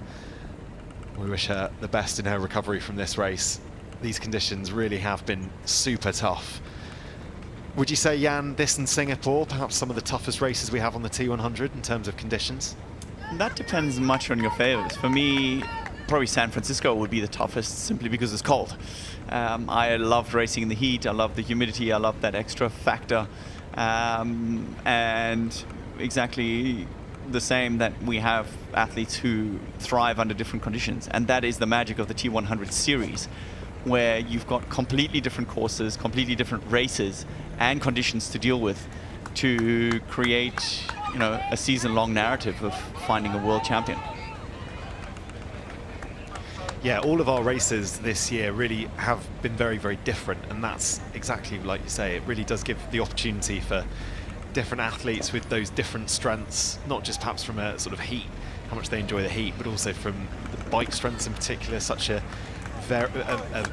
varied list of bike courses that we have, from that single loop that we had in the south of France, which was incredibly beautiful. It was a real pleasure seeing our athletes take that on, but also all the way down to technical bike courses like this, tough bike courses, where they have to really slow down in those corners in order to be able to make the best that they can, certainly get the shortest time, maintain the highest speed on that bike course. Has Julie, in this position, has she changed her running style at all across the course of this race, Jan? Is it pretty much she looks as good as she did at the start of it? I think she's looking better than she did at the start of it. Honestly, the first lap I think was a bit finding her rhythm. And it's one of those things, if you run 10 seconds too fast at the start, you'll pay for it with 2 minutes at the end. And I think she was very cautious, very smart, and Kate Waugh was not afforded that luxury. I think we now know that she was struggling towards the back end of the bike to really hold on to that gap. And, you know, she had a 10-second gap into transition. She then chose to put on socks, which both Jess and Julie did not. And yeah, she probably just went out a little bit too hard, which again, I don't think this is an indicator for the race to Qatar. I think this is a daily thing where she played her cards and just came up short. But also in the back of her mind, she will have Qatar, right? And a bit like you were saying about how you could treat this as a bit of as a bit of heat prep, get used to these conditions, because these conditions are going to be, give or take, pretty similar to what we're going to find in Qatar. And there's no point in overcooking it now. At this point in the season, you want to make sure you arrive in Qatar in the best possible shape you can. That's easy to say for us sitting here in an air-conditioned office container. I just think there is not that much rationale. If we've learned anything from the men's race, it's emotional, and it's something that is a split-second decision. Right here, right now, you're trying to get to that finish line and keep yourself in as much shape as possible. She was trying to improve on an already good situation. She was really just trying to get a few extra points to cushion and play for some sort of safety, as well as a $25,000 prize purse. But, or sorry, winner's check, I should say. It's a $250,000 prize purse. And yeah, I think that's just one of those situations where she would have gone into Qatar not wanting to take a chance anyways, but going for the win. You know, you don't really, ideally, if you can paint your perfect picture, win the series, but not win the final. Perhaps I guess the biggest loser in inverted commas today is maybe Lucy Charles-Barclay, who has obviously committed to racing the World Championships last week. She raced in Kona as well. We all saw what happened there. And I'm sure be sitting at home super motivated to get back on the T100 in the amazing form that she's been in this year and make her mark yet again. Because she's an athlete who, when she's fit, she says she loves racing. And yeah, I would think all of her preparation, all of her focus now turns to Qatar. Matt, I have to disagree once again. Go on. Because this is actually the best thing that could have happened to Lucy Charles-Barclay. If Kate Waugh would have won this race, she wouldn't have had a chance out of her own strength. And these ladies all go into Qatar wanting to win. And this leaves us with the situation that whoever wins Qatar out of these top three ladies is our T100 World Champion. So in terms of that, I think Lucy's at home, hopefully popping the Louis Roederer or whatever champagne of choice it may be to celebrate last weekend, and taking one last breath before she hits the straight and narrow to try and win yet another world title. Yeah, that's totally fair enough. I mean, unless Lucy's not here, of course, so we can't actually ask her what she's thinking. But yeah, I totally take your point, Jan. She might well look at it like that. This was potentially a very good outcome for her. I guess there's more people now to think about with Julie potentially winning this race. It does become a three-person race to the finish in Qatar, but very, very exciting for us getting to watch on and see that happen in front of us and see who will be crowned our 2025 T100 World Champion. Doesn't feel that long ago. We were in Singapore, Jan, and we've made our way through a whole season almost. Time flies. It does indeed, but we've certainly set ourselves up for a great final, especially on the women's side. Let's be honest, it's probably the more exciting race to watch for, because we've now got three actual contenders. And as much as it is easy for Julie's coaching team to say that she's only building into Qatar and that she's only finding her form again, you know, things have to go well, everything has to go right and come good for all of these ladies in these coming 3 weeks. It's going to be a nail biter also just to keep your mind focused on the processes, as Kate likes to call it, it's all easier said than done. And we're in for a treat. And the nerves, the adrenaline, everything is higher, right, in Qatar. It's going to be a different proposition knowing that there's much more on the line than just a race win. Yeah, it's do or die. It's one of those things. Any small mistake, a little penalty, let alone mechanical failure, is just so much more consequential. And for us as fans, that's exciting. For athletes, it's going to be a true test of where their mental resilience stands.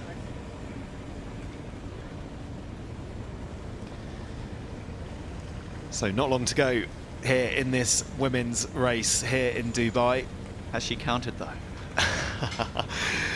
Julie Derron out in front for the time being.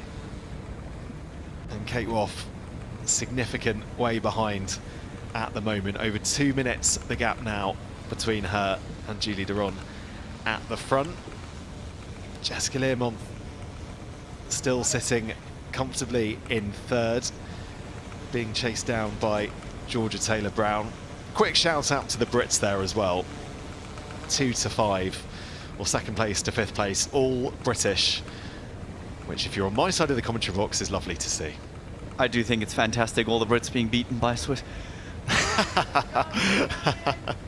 No, this was of course always a generational thing, right, for us.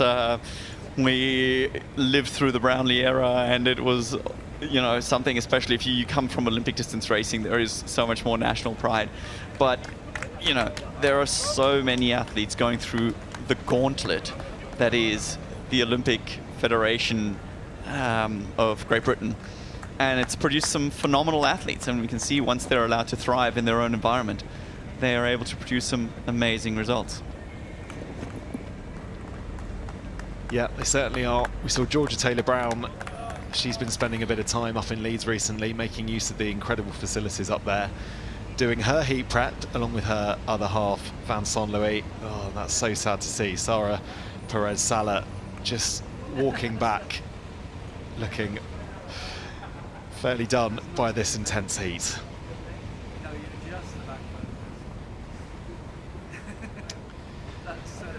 Yeah, poor thing, she did not look well as we got eyes on Katie Kiviova.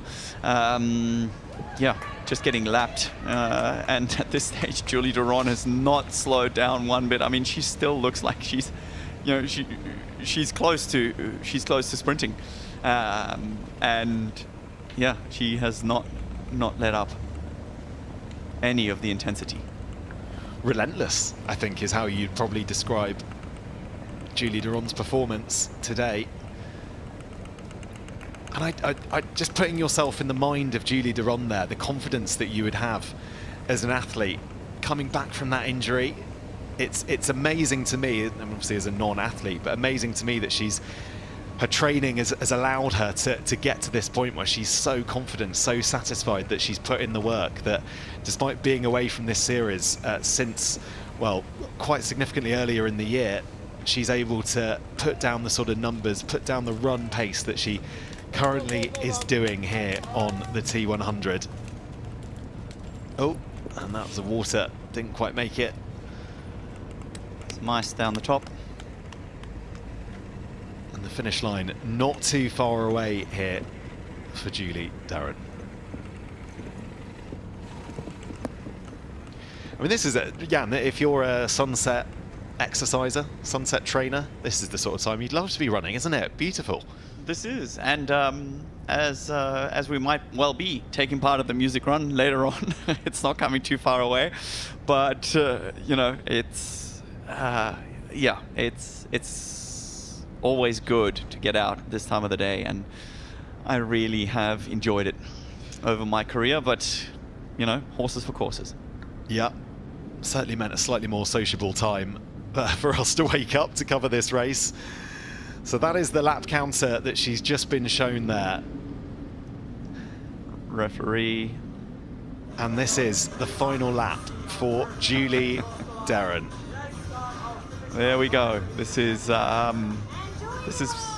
quite tricky to keep up with everything. We've seen the technology struggle, we've seen athletes struggle, we've seen referees struggle, and that is just a sign of racing and how it goes, and yeah, showing once again the importance of how every athlete really needs to rely on themselves just to make sure they get that well-deserved win. And I do wonder how the debates are going in the athletes' tent. Yeah, you certainly do. I think it's probably an interesting lesson, isn't it, for everyone who does triathlon at any level, whether that be professionals like we're seeing on screen now, really good age groupers, or perhaps people just starting this sport. It is an important lesson to everyone. You are responsible, I guess, for your own race, for making sure you do the correct distances, not listening to any outside noise. And yeah, I'm sure we will find out exactly what happens a little bit later on. Could make for some spicy finish line interviews anyways, once we get there. Jan's volunteering to ask the hard questions. Any questions? Yeah. We will, I'm sure, find out exactly what happened. But Kate Waugh, there she is, looking good in second spot. And she will also get the same information that Julie Derron did about the laps left, of course. Let's hope so. Final, yeah, let's hope so. Let's hope so. Starting this final lap here in Dubai. She doesn't look to be grimacing. She doesn't look to be at her limit. I think it's one of her, you know, as athletes, sometimes we have those days where you come out and it's almost like you're stuck in fifth.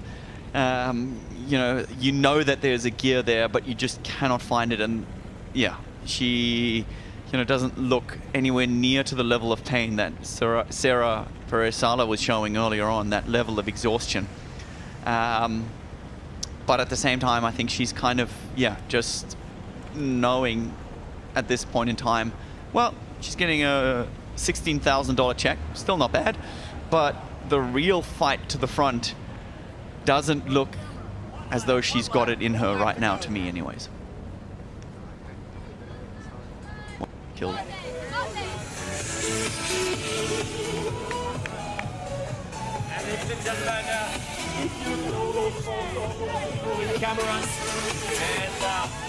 So you can just hear there all the support that she's getting, all of the people giving her a bit of information, just telling her what's ahead and what's behind. And I think if you're Kate Waugh right now, you know exactly where you are in this race. You know what's ahead of you. You know that potentially Julie Derron is out of sight. It's not over till it's over, is it, Jan? No, it's not, but I've been in that situation so many times. We have to run past the finish line one more time. The music's pumping, people are out there, there's the good energy, and now you're back out to the lonely part of the course. You have to kind of be alone with your thoughts, just another, 6-7 minutes, and you just want it to be over at that stage. And, she gave this grimacing look where she was just, blowing her lips and just kind of like, oh, I just want to be done with this. As we get eyes on Jess Learmont, still holding. She looks like she's struggling a little bit more right now in terms of pace. It certainly looks slower than it has. I kind of anticipated that late in the run she may be feeling it. The question is now, does she have enough of a cushion to hold her place on the podium here in the T100 Dubai? She will certainly hope so. She passes the aid station for one of the final times here, getting some encouragement. But yes, this is where all that training counts, where the ability to push yourself harder than she was able to for races like Singapore at the start of the year. This is where it all counts. What did she say, Jan? Did you It'll be the death of me. I don't know. She's just having some chirpy little chat, and I wonder if she would actually. Generally, always in training, it must be interesting training with her. She would always have a little chirp and a comment. She'd be great to train with, though, because it would distract you, right, from the pain and suffering of training. Yeah, absolutely. I mean, it's 8 laps of a mental grind here, and everybody has a different strategy. Some athletes would go out and they would count to the next corner, or they would count laps. And sometimes I used to, there we go, 1 lap to go, kind of, break it up either way. But some people just love a more creative angle. They have a chat, they find people, oh, there we go. Family standing on the side. Yeah, I think 8 laps is brutal, if I'm honest. I think that's really tough to ask athletes to do. I mean, I get it, and it's a fantastic spectacle for us. But mentally, 8 laps of the same course, that must be really tough. Yeah, the question is whether 1 lap is better and you're out there in the middle of nowhere all by yourself. I think it's certainly great for spectators. I always find quite pleasant because in the end you just have smaller gaps that you work your way through. And so if it's 1 lap to go, then it's only 2 Ks to go. But of course, 8 lap is just a mental grind. I mean, that's where mental toughness just separates the podium from a top 10. And who has the discipline to suffer through every one of those 8 laps? Well, Julie Derron is running still as quick as she was running at the start of this running race. She looks absolutely brilliant. Yes, Jan, you did. And really, at this point in the race, you'd have to say this is very much Julie Derron's T100 Dubai race. And what an impressive performance it's been when you consider what she's been through over the last couple of months, the return from injury. I mean, Jan, how impressed are you? I think it's absolutely fantastic. I don't doubt her pedigree for 1 second. She has an Olympic caliber engine and an Olympic caliber mindset, and she went and didn't shy away from the great favorite of the race in Paris, who was the local French champion. And with Cassandre Beaugrand, you know, she was the highly tipped favorite, and Julie took her to her every step of that race. And right here, she's obviously not intimidated to say, look here, the top of the podium, that is my step, that's where I want to be. I've had to take on Taylor Niv, I'm ready to take on anyone. As we get that nice flare on the lens, beautiful light, and hopefully we will soon be rewarded with that epic finishing shot, the Burj Khalifa in the background, and be able to crown our first champion. Who would have thought 2 hours after the men's race and we'll be able to crown our first champion as Julie Derron. Yeah, like you said earlier, that wasn't quite on our bingo cards for today. But Julie Derron rounds the final few corners here. Double checks. And it's true, this is her final lap. Julie Derron here enters the blue carpet. You can see how much this means to her. It's been an absolutely relentless performance, returning to the T100 since London. She wins here in Dubai, and her second win on the T100. Well done, Julie Derron. What an iconic shot, shaking hands with her mother just before she gets there, and she is elated. You can see that relief after spending time on the sidelines. A bike crash complicated more than she expected, and she's there looking for her mum, walking straight away. She was on the other side of that VIP. First, congrats from Jonas Schomburg. And yeah, she's gone straight out of shot. There she is. You can tell how good she feels because she because she has the energy to go and find her mum. Extraordinary. Well, that's the thing, very much, you know, when you win, everybody calls. But when you come and you're sitting at home by yourself, your mum calls. And that is obviously something that rings true. Her biggest supporter, being able to share this here with her sisters and mum. As we get eyes on Kate Waugh, finishing off another very, very strong T100 performance. Taking a little breath out there. She's still looking smooth. I think she has realized there's no point in going all the way to the well here, and rather set herself up for a good recovery and another strong performance in order to go for the race to Qatar on the best possible outcome. She is leading the race. She's got everything done she needs to in order to win a world title. But win the race in Qatar she will have to in order to get that race. and title.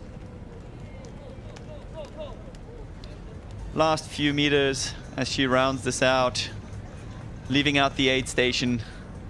I think it must have cooled down a little bit nonetheless. Getting herself ready, sunglasses up.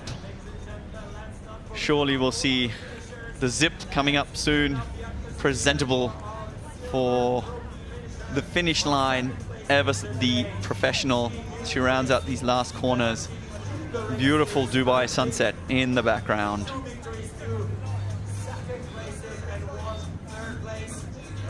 And also still looking smooth. Nothing but the motorbike to chase at this moment. She'll go under this bridge around the last few corners to take home $16,000. Here we go then. She has gotten herself ready. She's rounding out this very last corner. 50 meters of a celebration.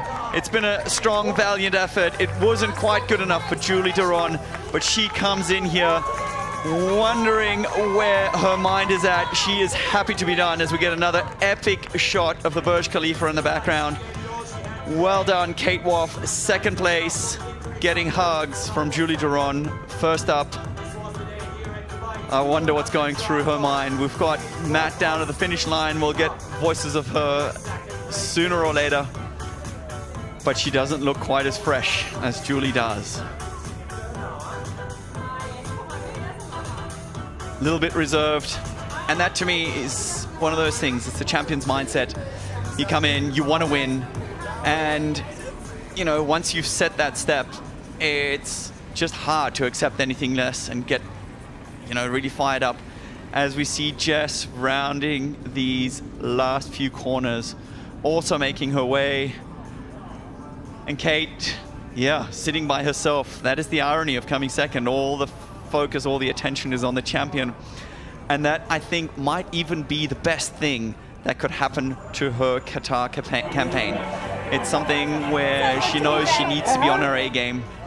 And all the interest, all the interview with Julie Derron, it's such an iconic thing of sports. The winner takes it all, signing autographs, while Kate is sitting by herself, pouring some ice water over her head. And that will fuel the fire leading in. We get both these athletes in the same shot. And I guarantee you Kate would be hating that.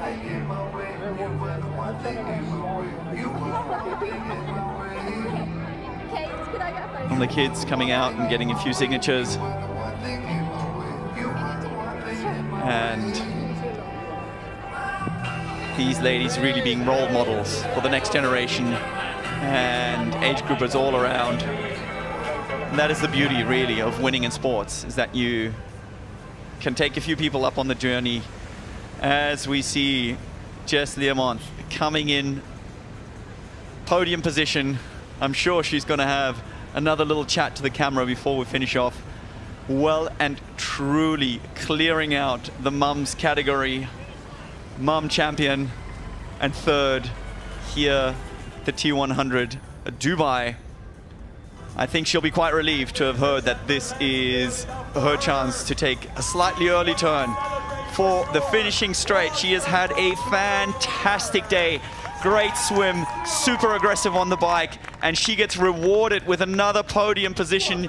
She is elated as we get another finishing shot, making sure she stops her watch, looking around and bringing the Jess Learmonth energy to the finish line. Oh, as we see the little man coming in. What a shared, beautiful shot. Mum's the hero, and she's certainly my hero, coming out, having a fair bit of extra on her plate compared to the other ladies.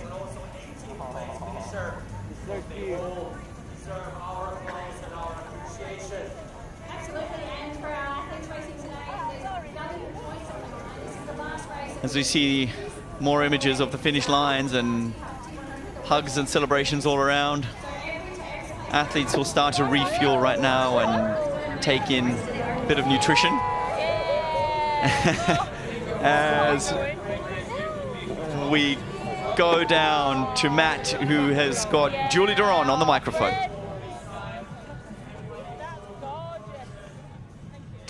Some fantastic images down here on the finish line. I love seeing Jess with her baby just there. But congratulations, Julie Derron, you are the winner of the T100 Dubai. I have to say, from the outside, you did make that look rather easy at the end. How was it for you?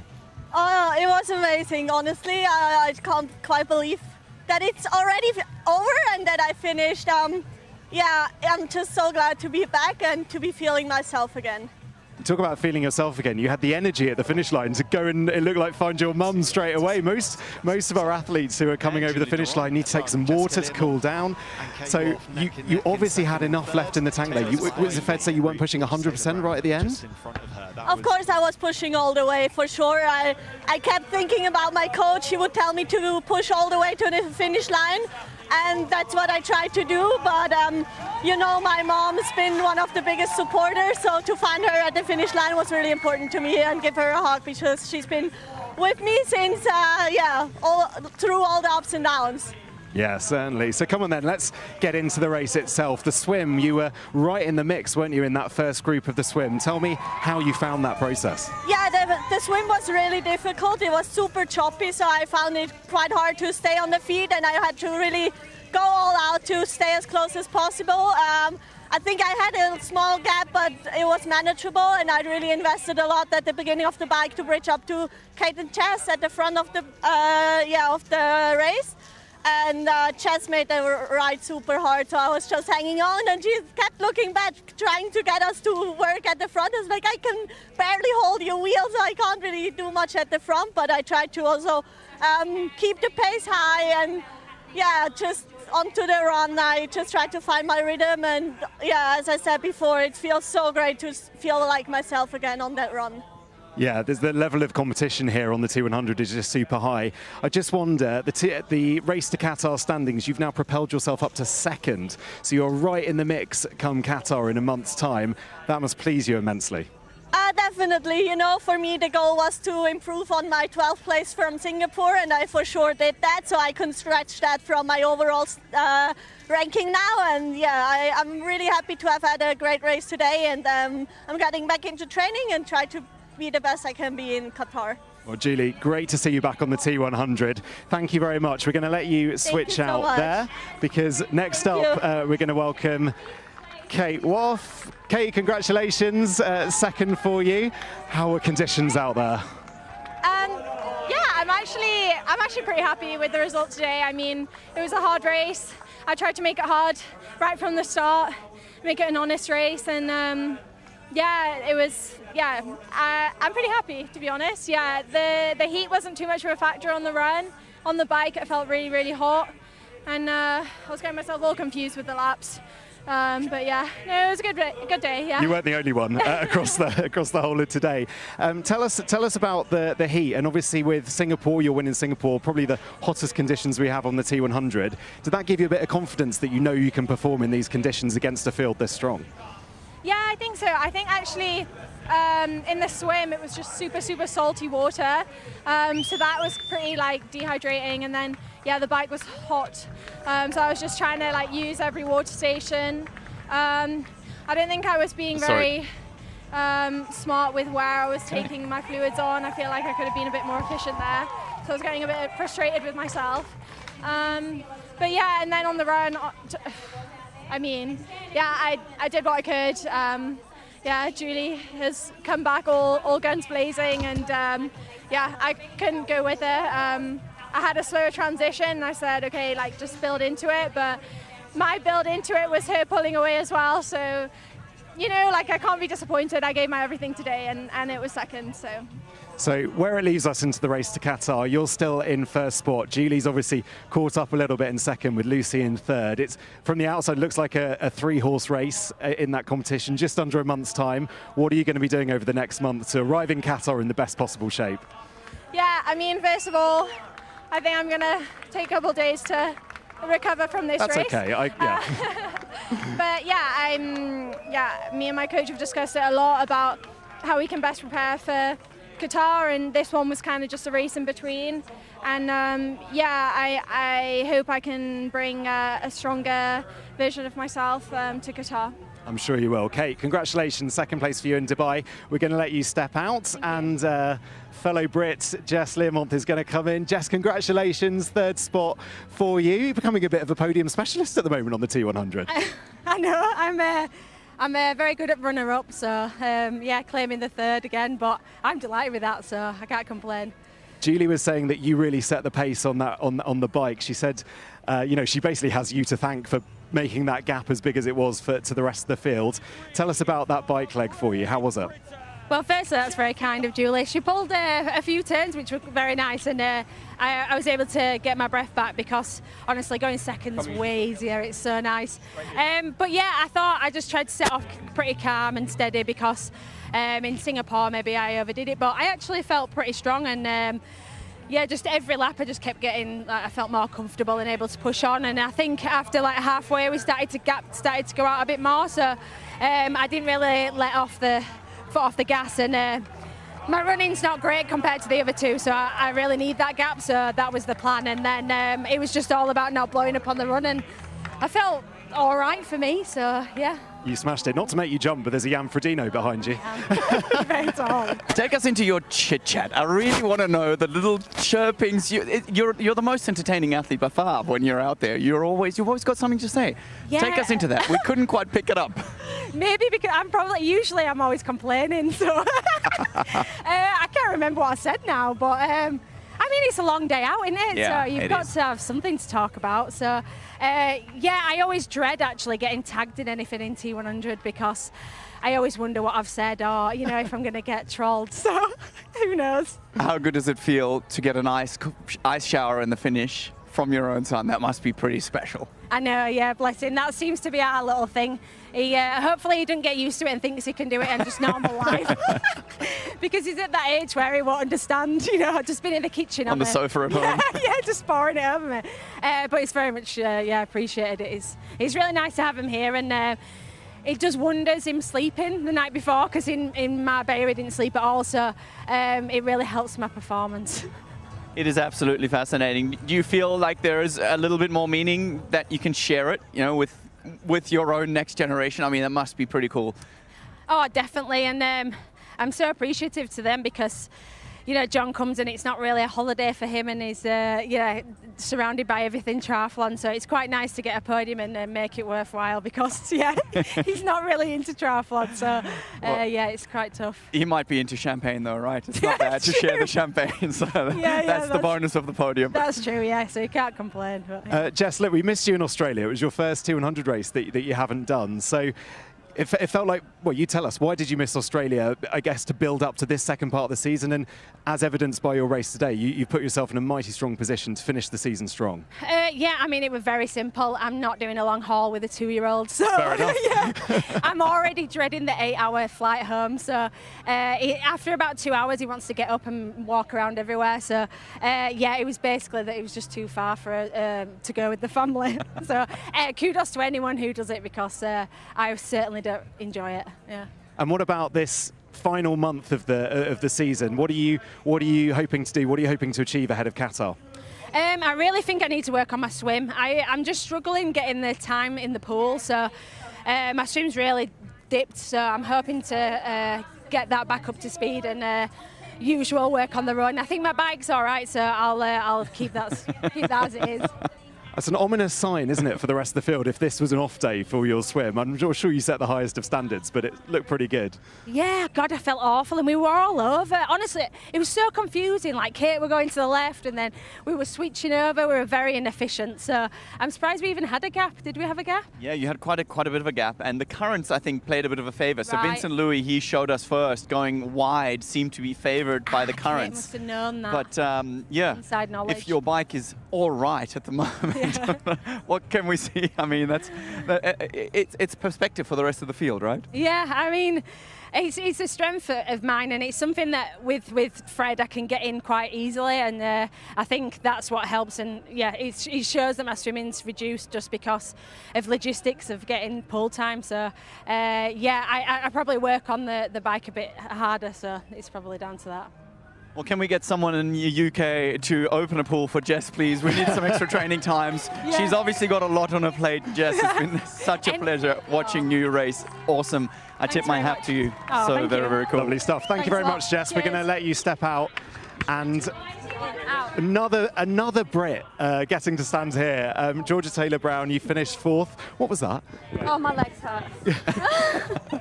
Tell us, Georgia, how did you find that race? It was okay. It was hard. I was having a good swim on the first lap, and then I just lost the front girls because I was at the back of the pack.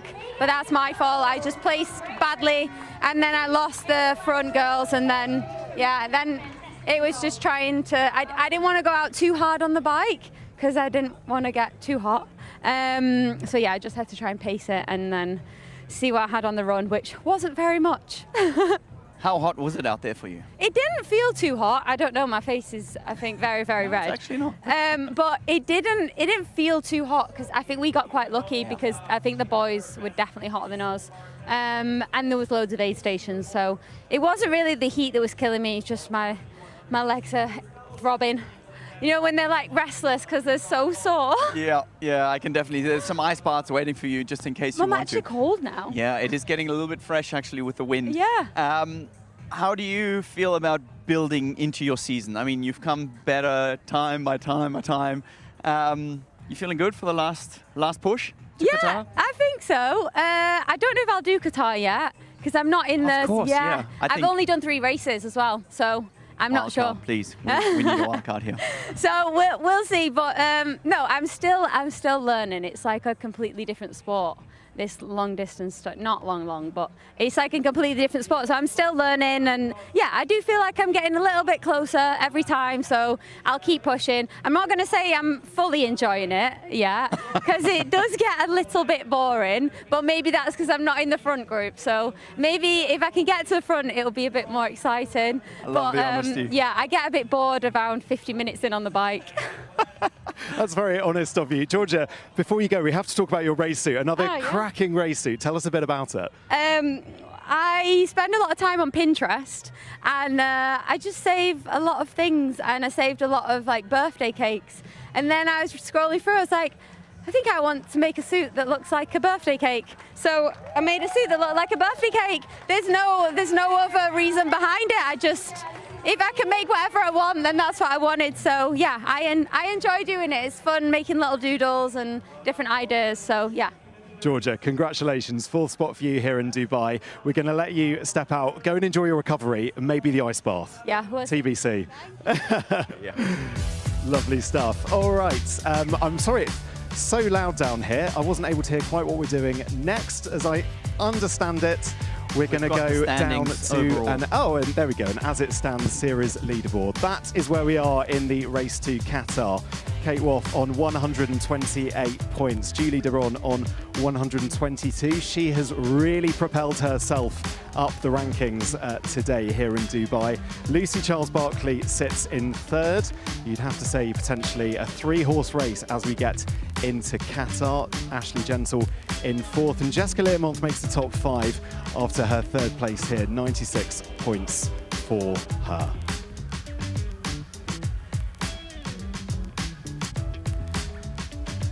And just a reminder, next time we race, which will be in Qatar, that will be exactly when all the prizes are handed out. The points mean more, of course, in Qatar. So all eyes will turn in both the men's and the women's races to just under a month's time, the 12th of December. Okay, Jan, if we can try and sum up today, let's try and do it, shall we? Let's talk firstly about that women's race. Julie Derron, she's back with a bang, isn't she? Absolutely. She's shown that, she's had some struggles. It was probably unexpected how long she would have to deal with this kind of injury, but that is the thing about coming back, having the patience to push at the right time, having the confidence to ease off when you feel little niggles. That's a tricky one, right? I always say if you listen to the body whisper, you never have to hear it scream. And that is probably one of the hardest things for athletes to do. But well done, Julie. I mean, to come back in this kind of style, awesome.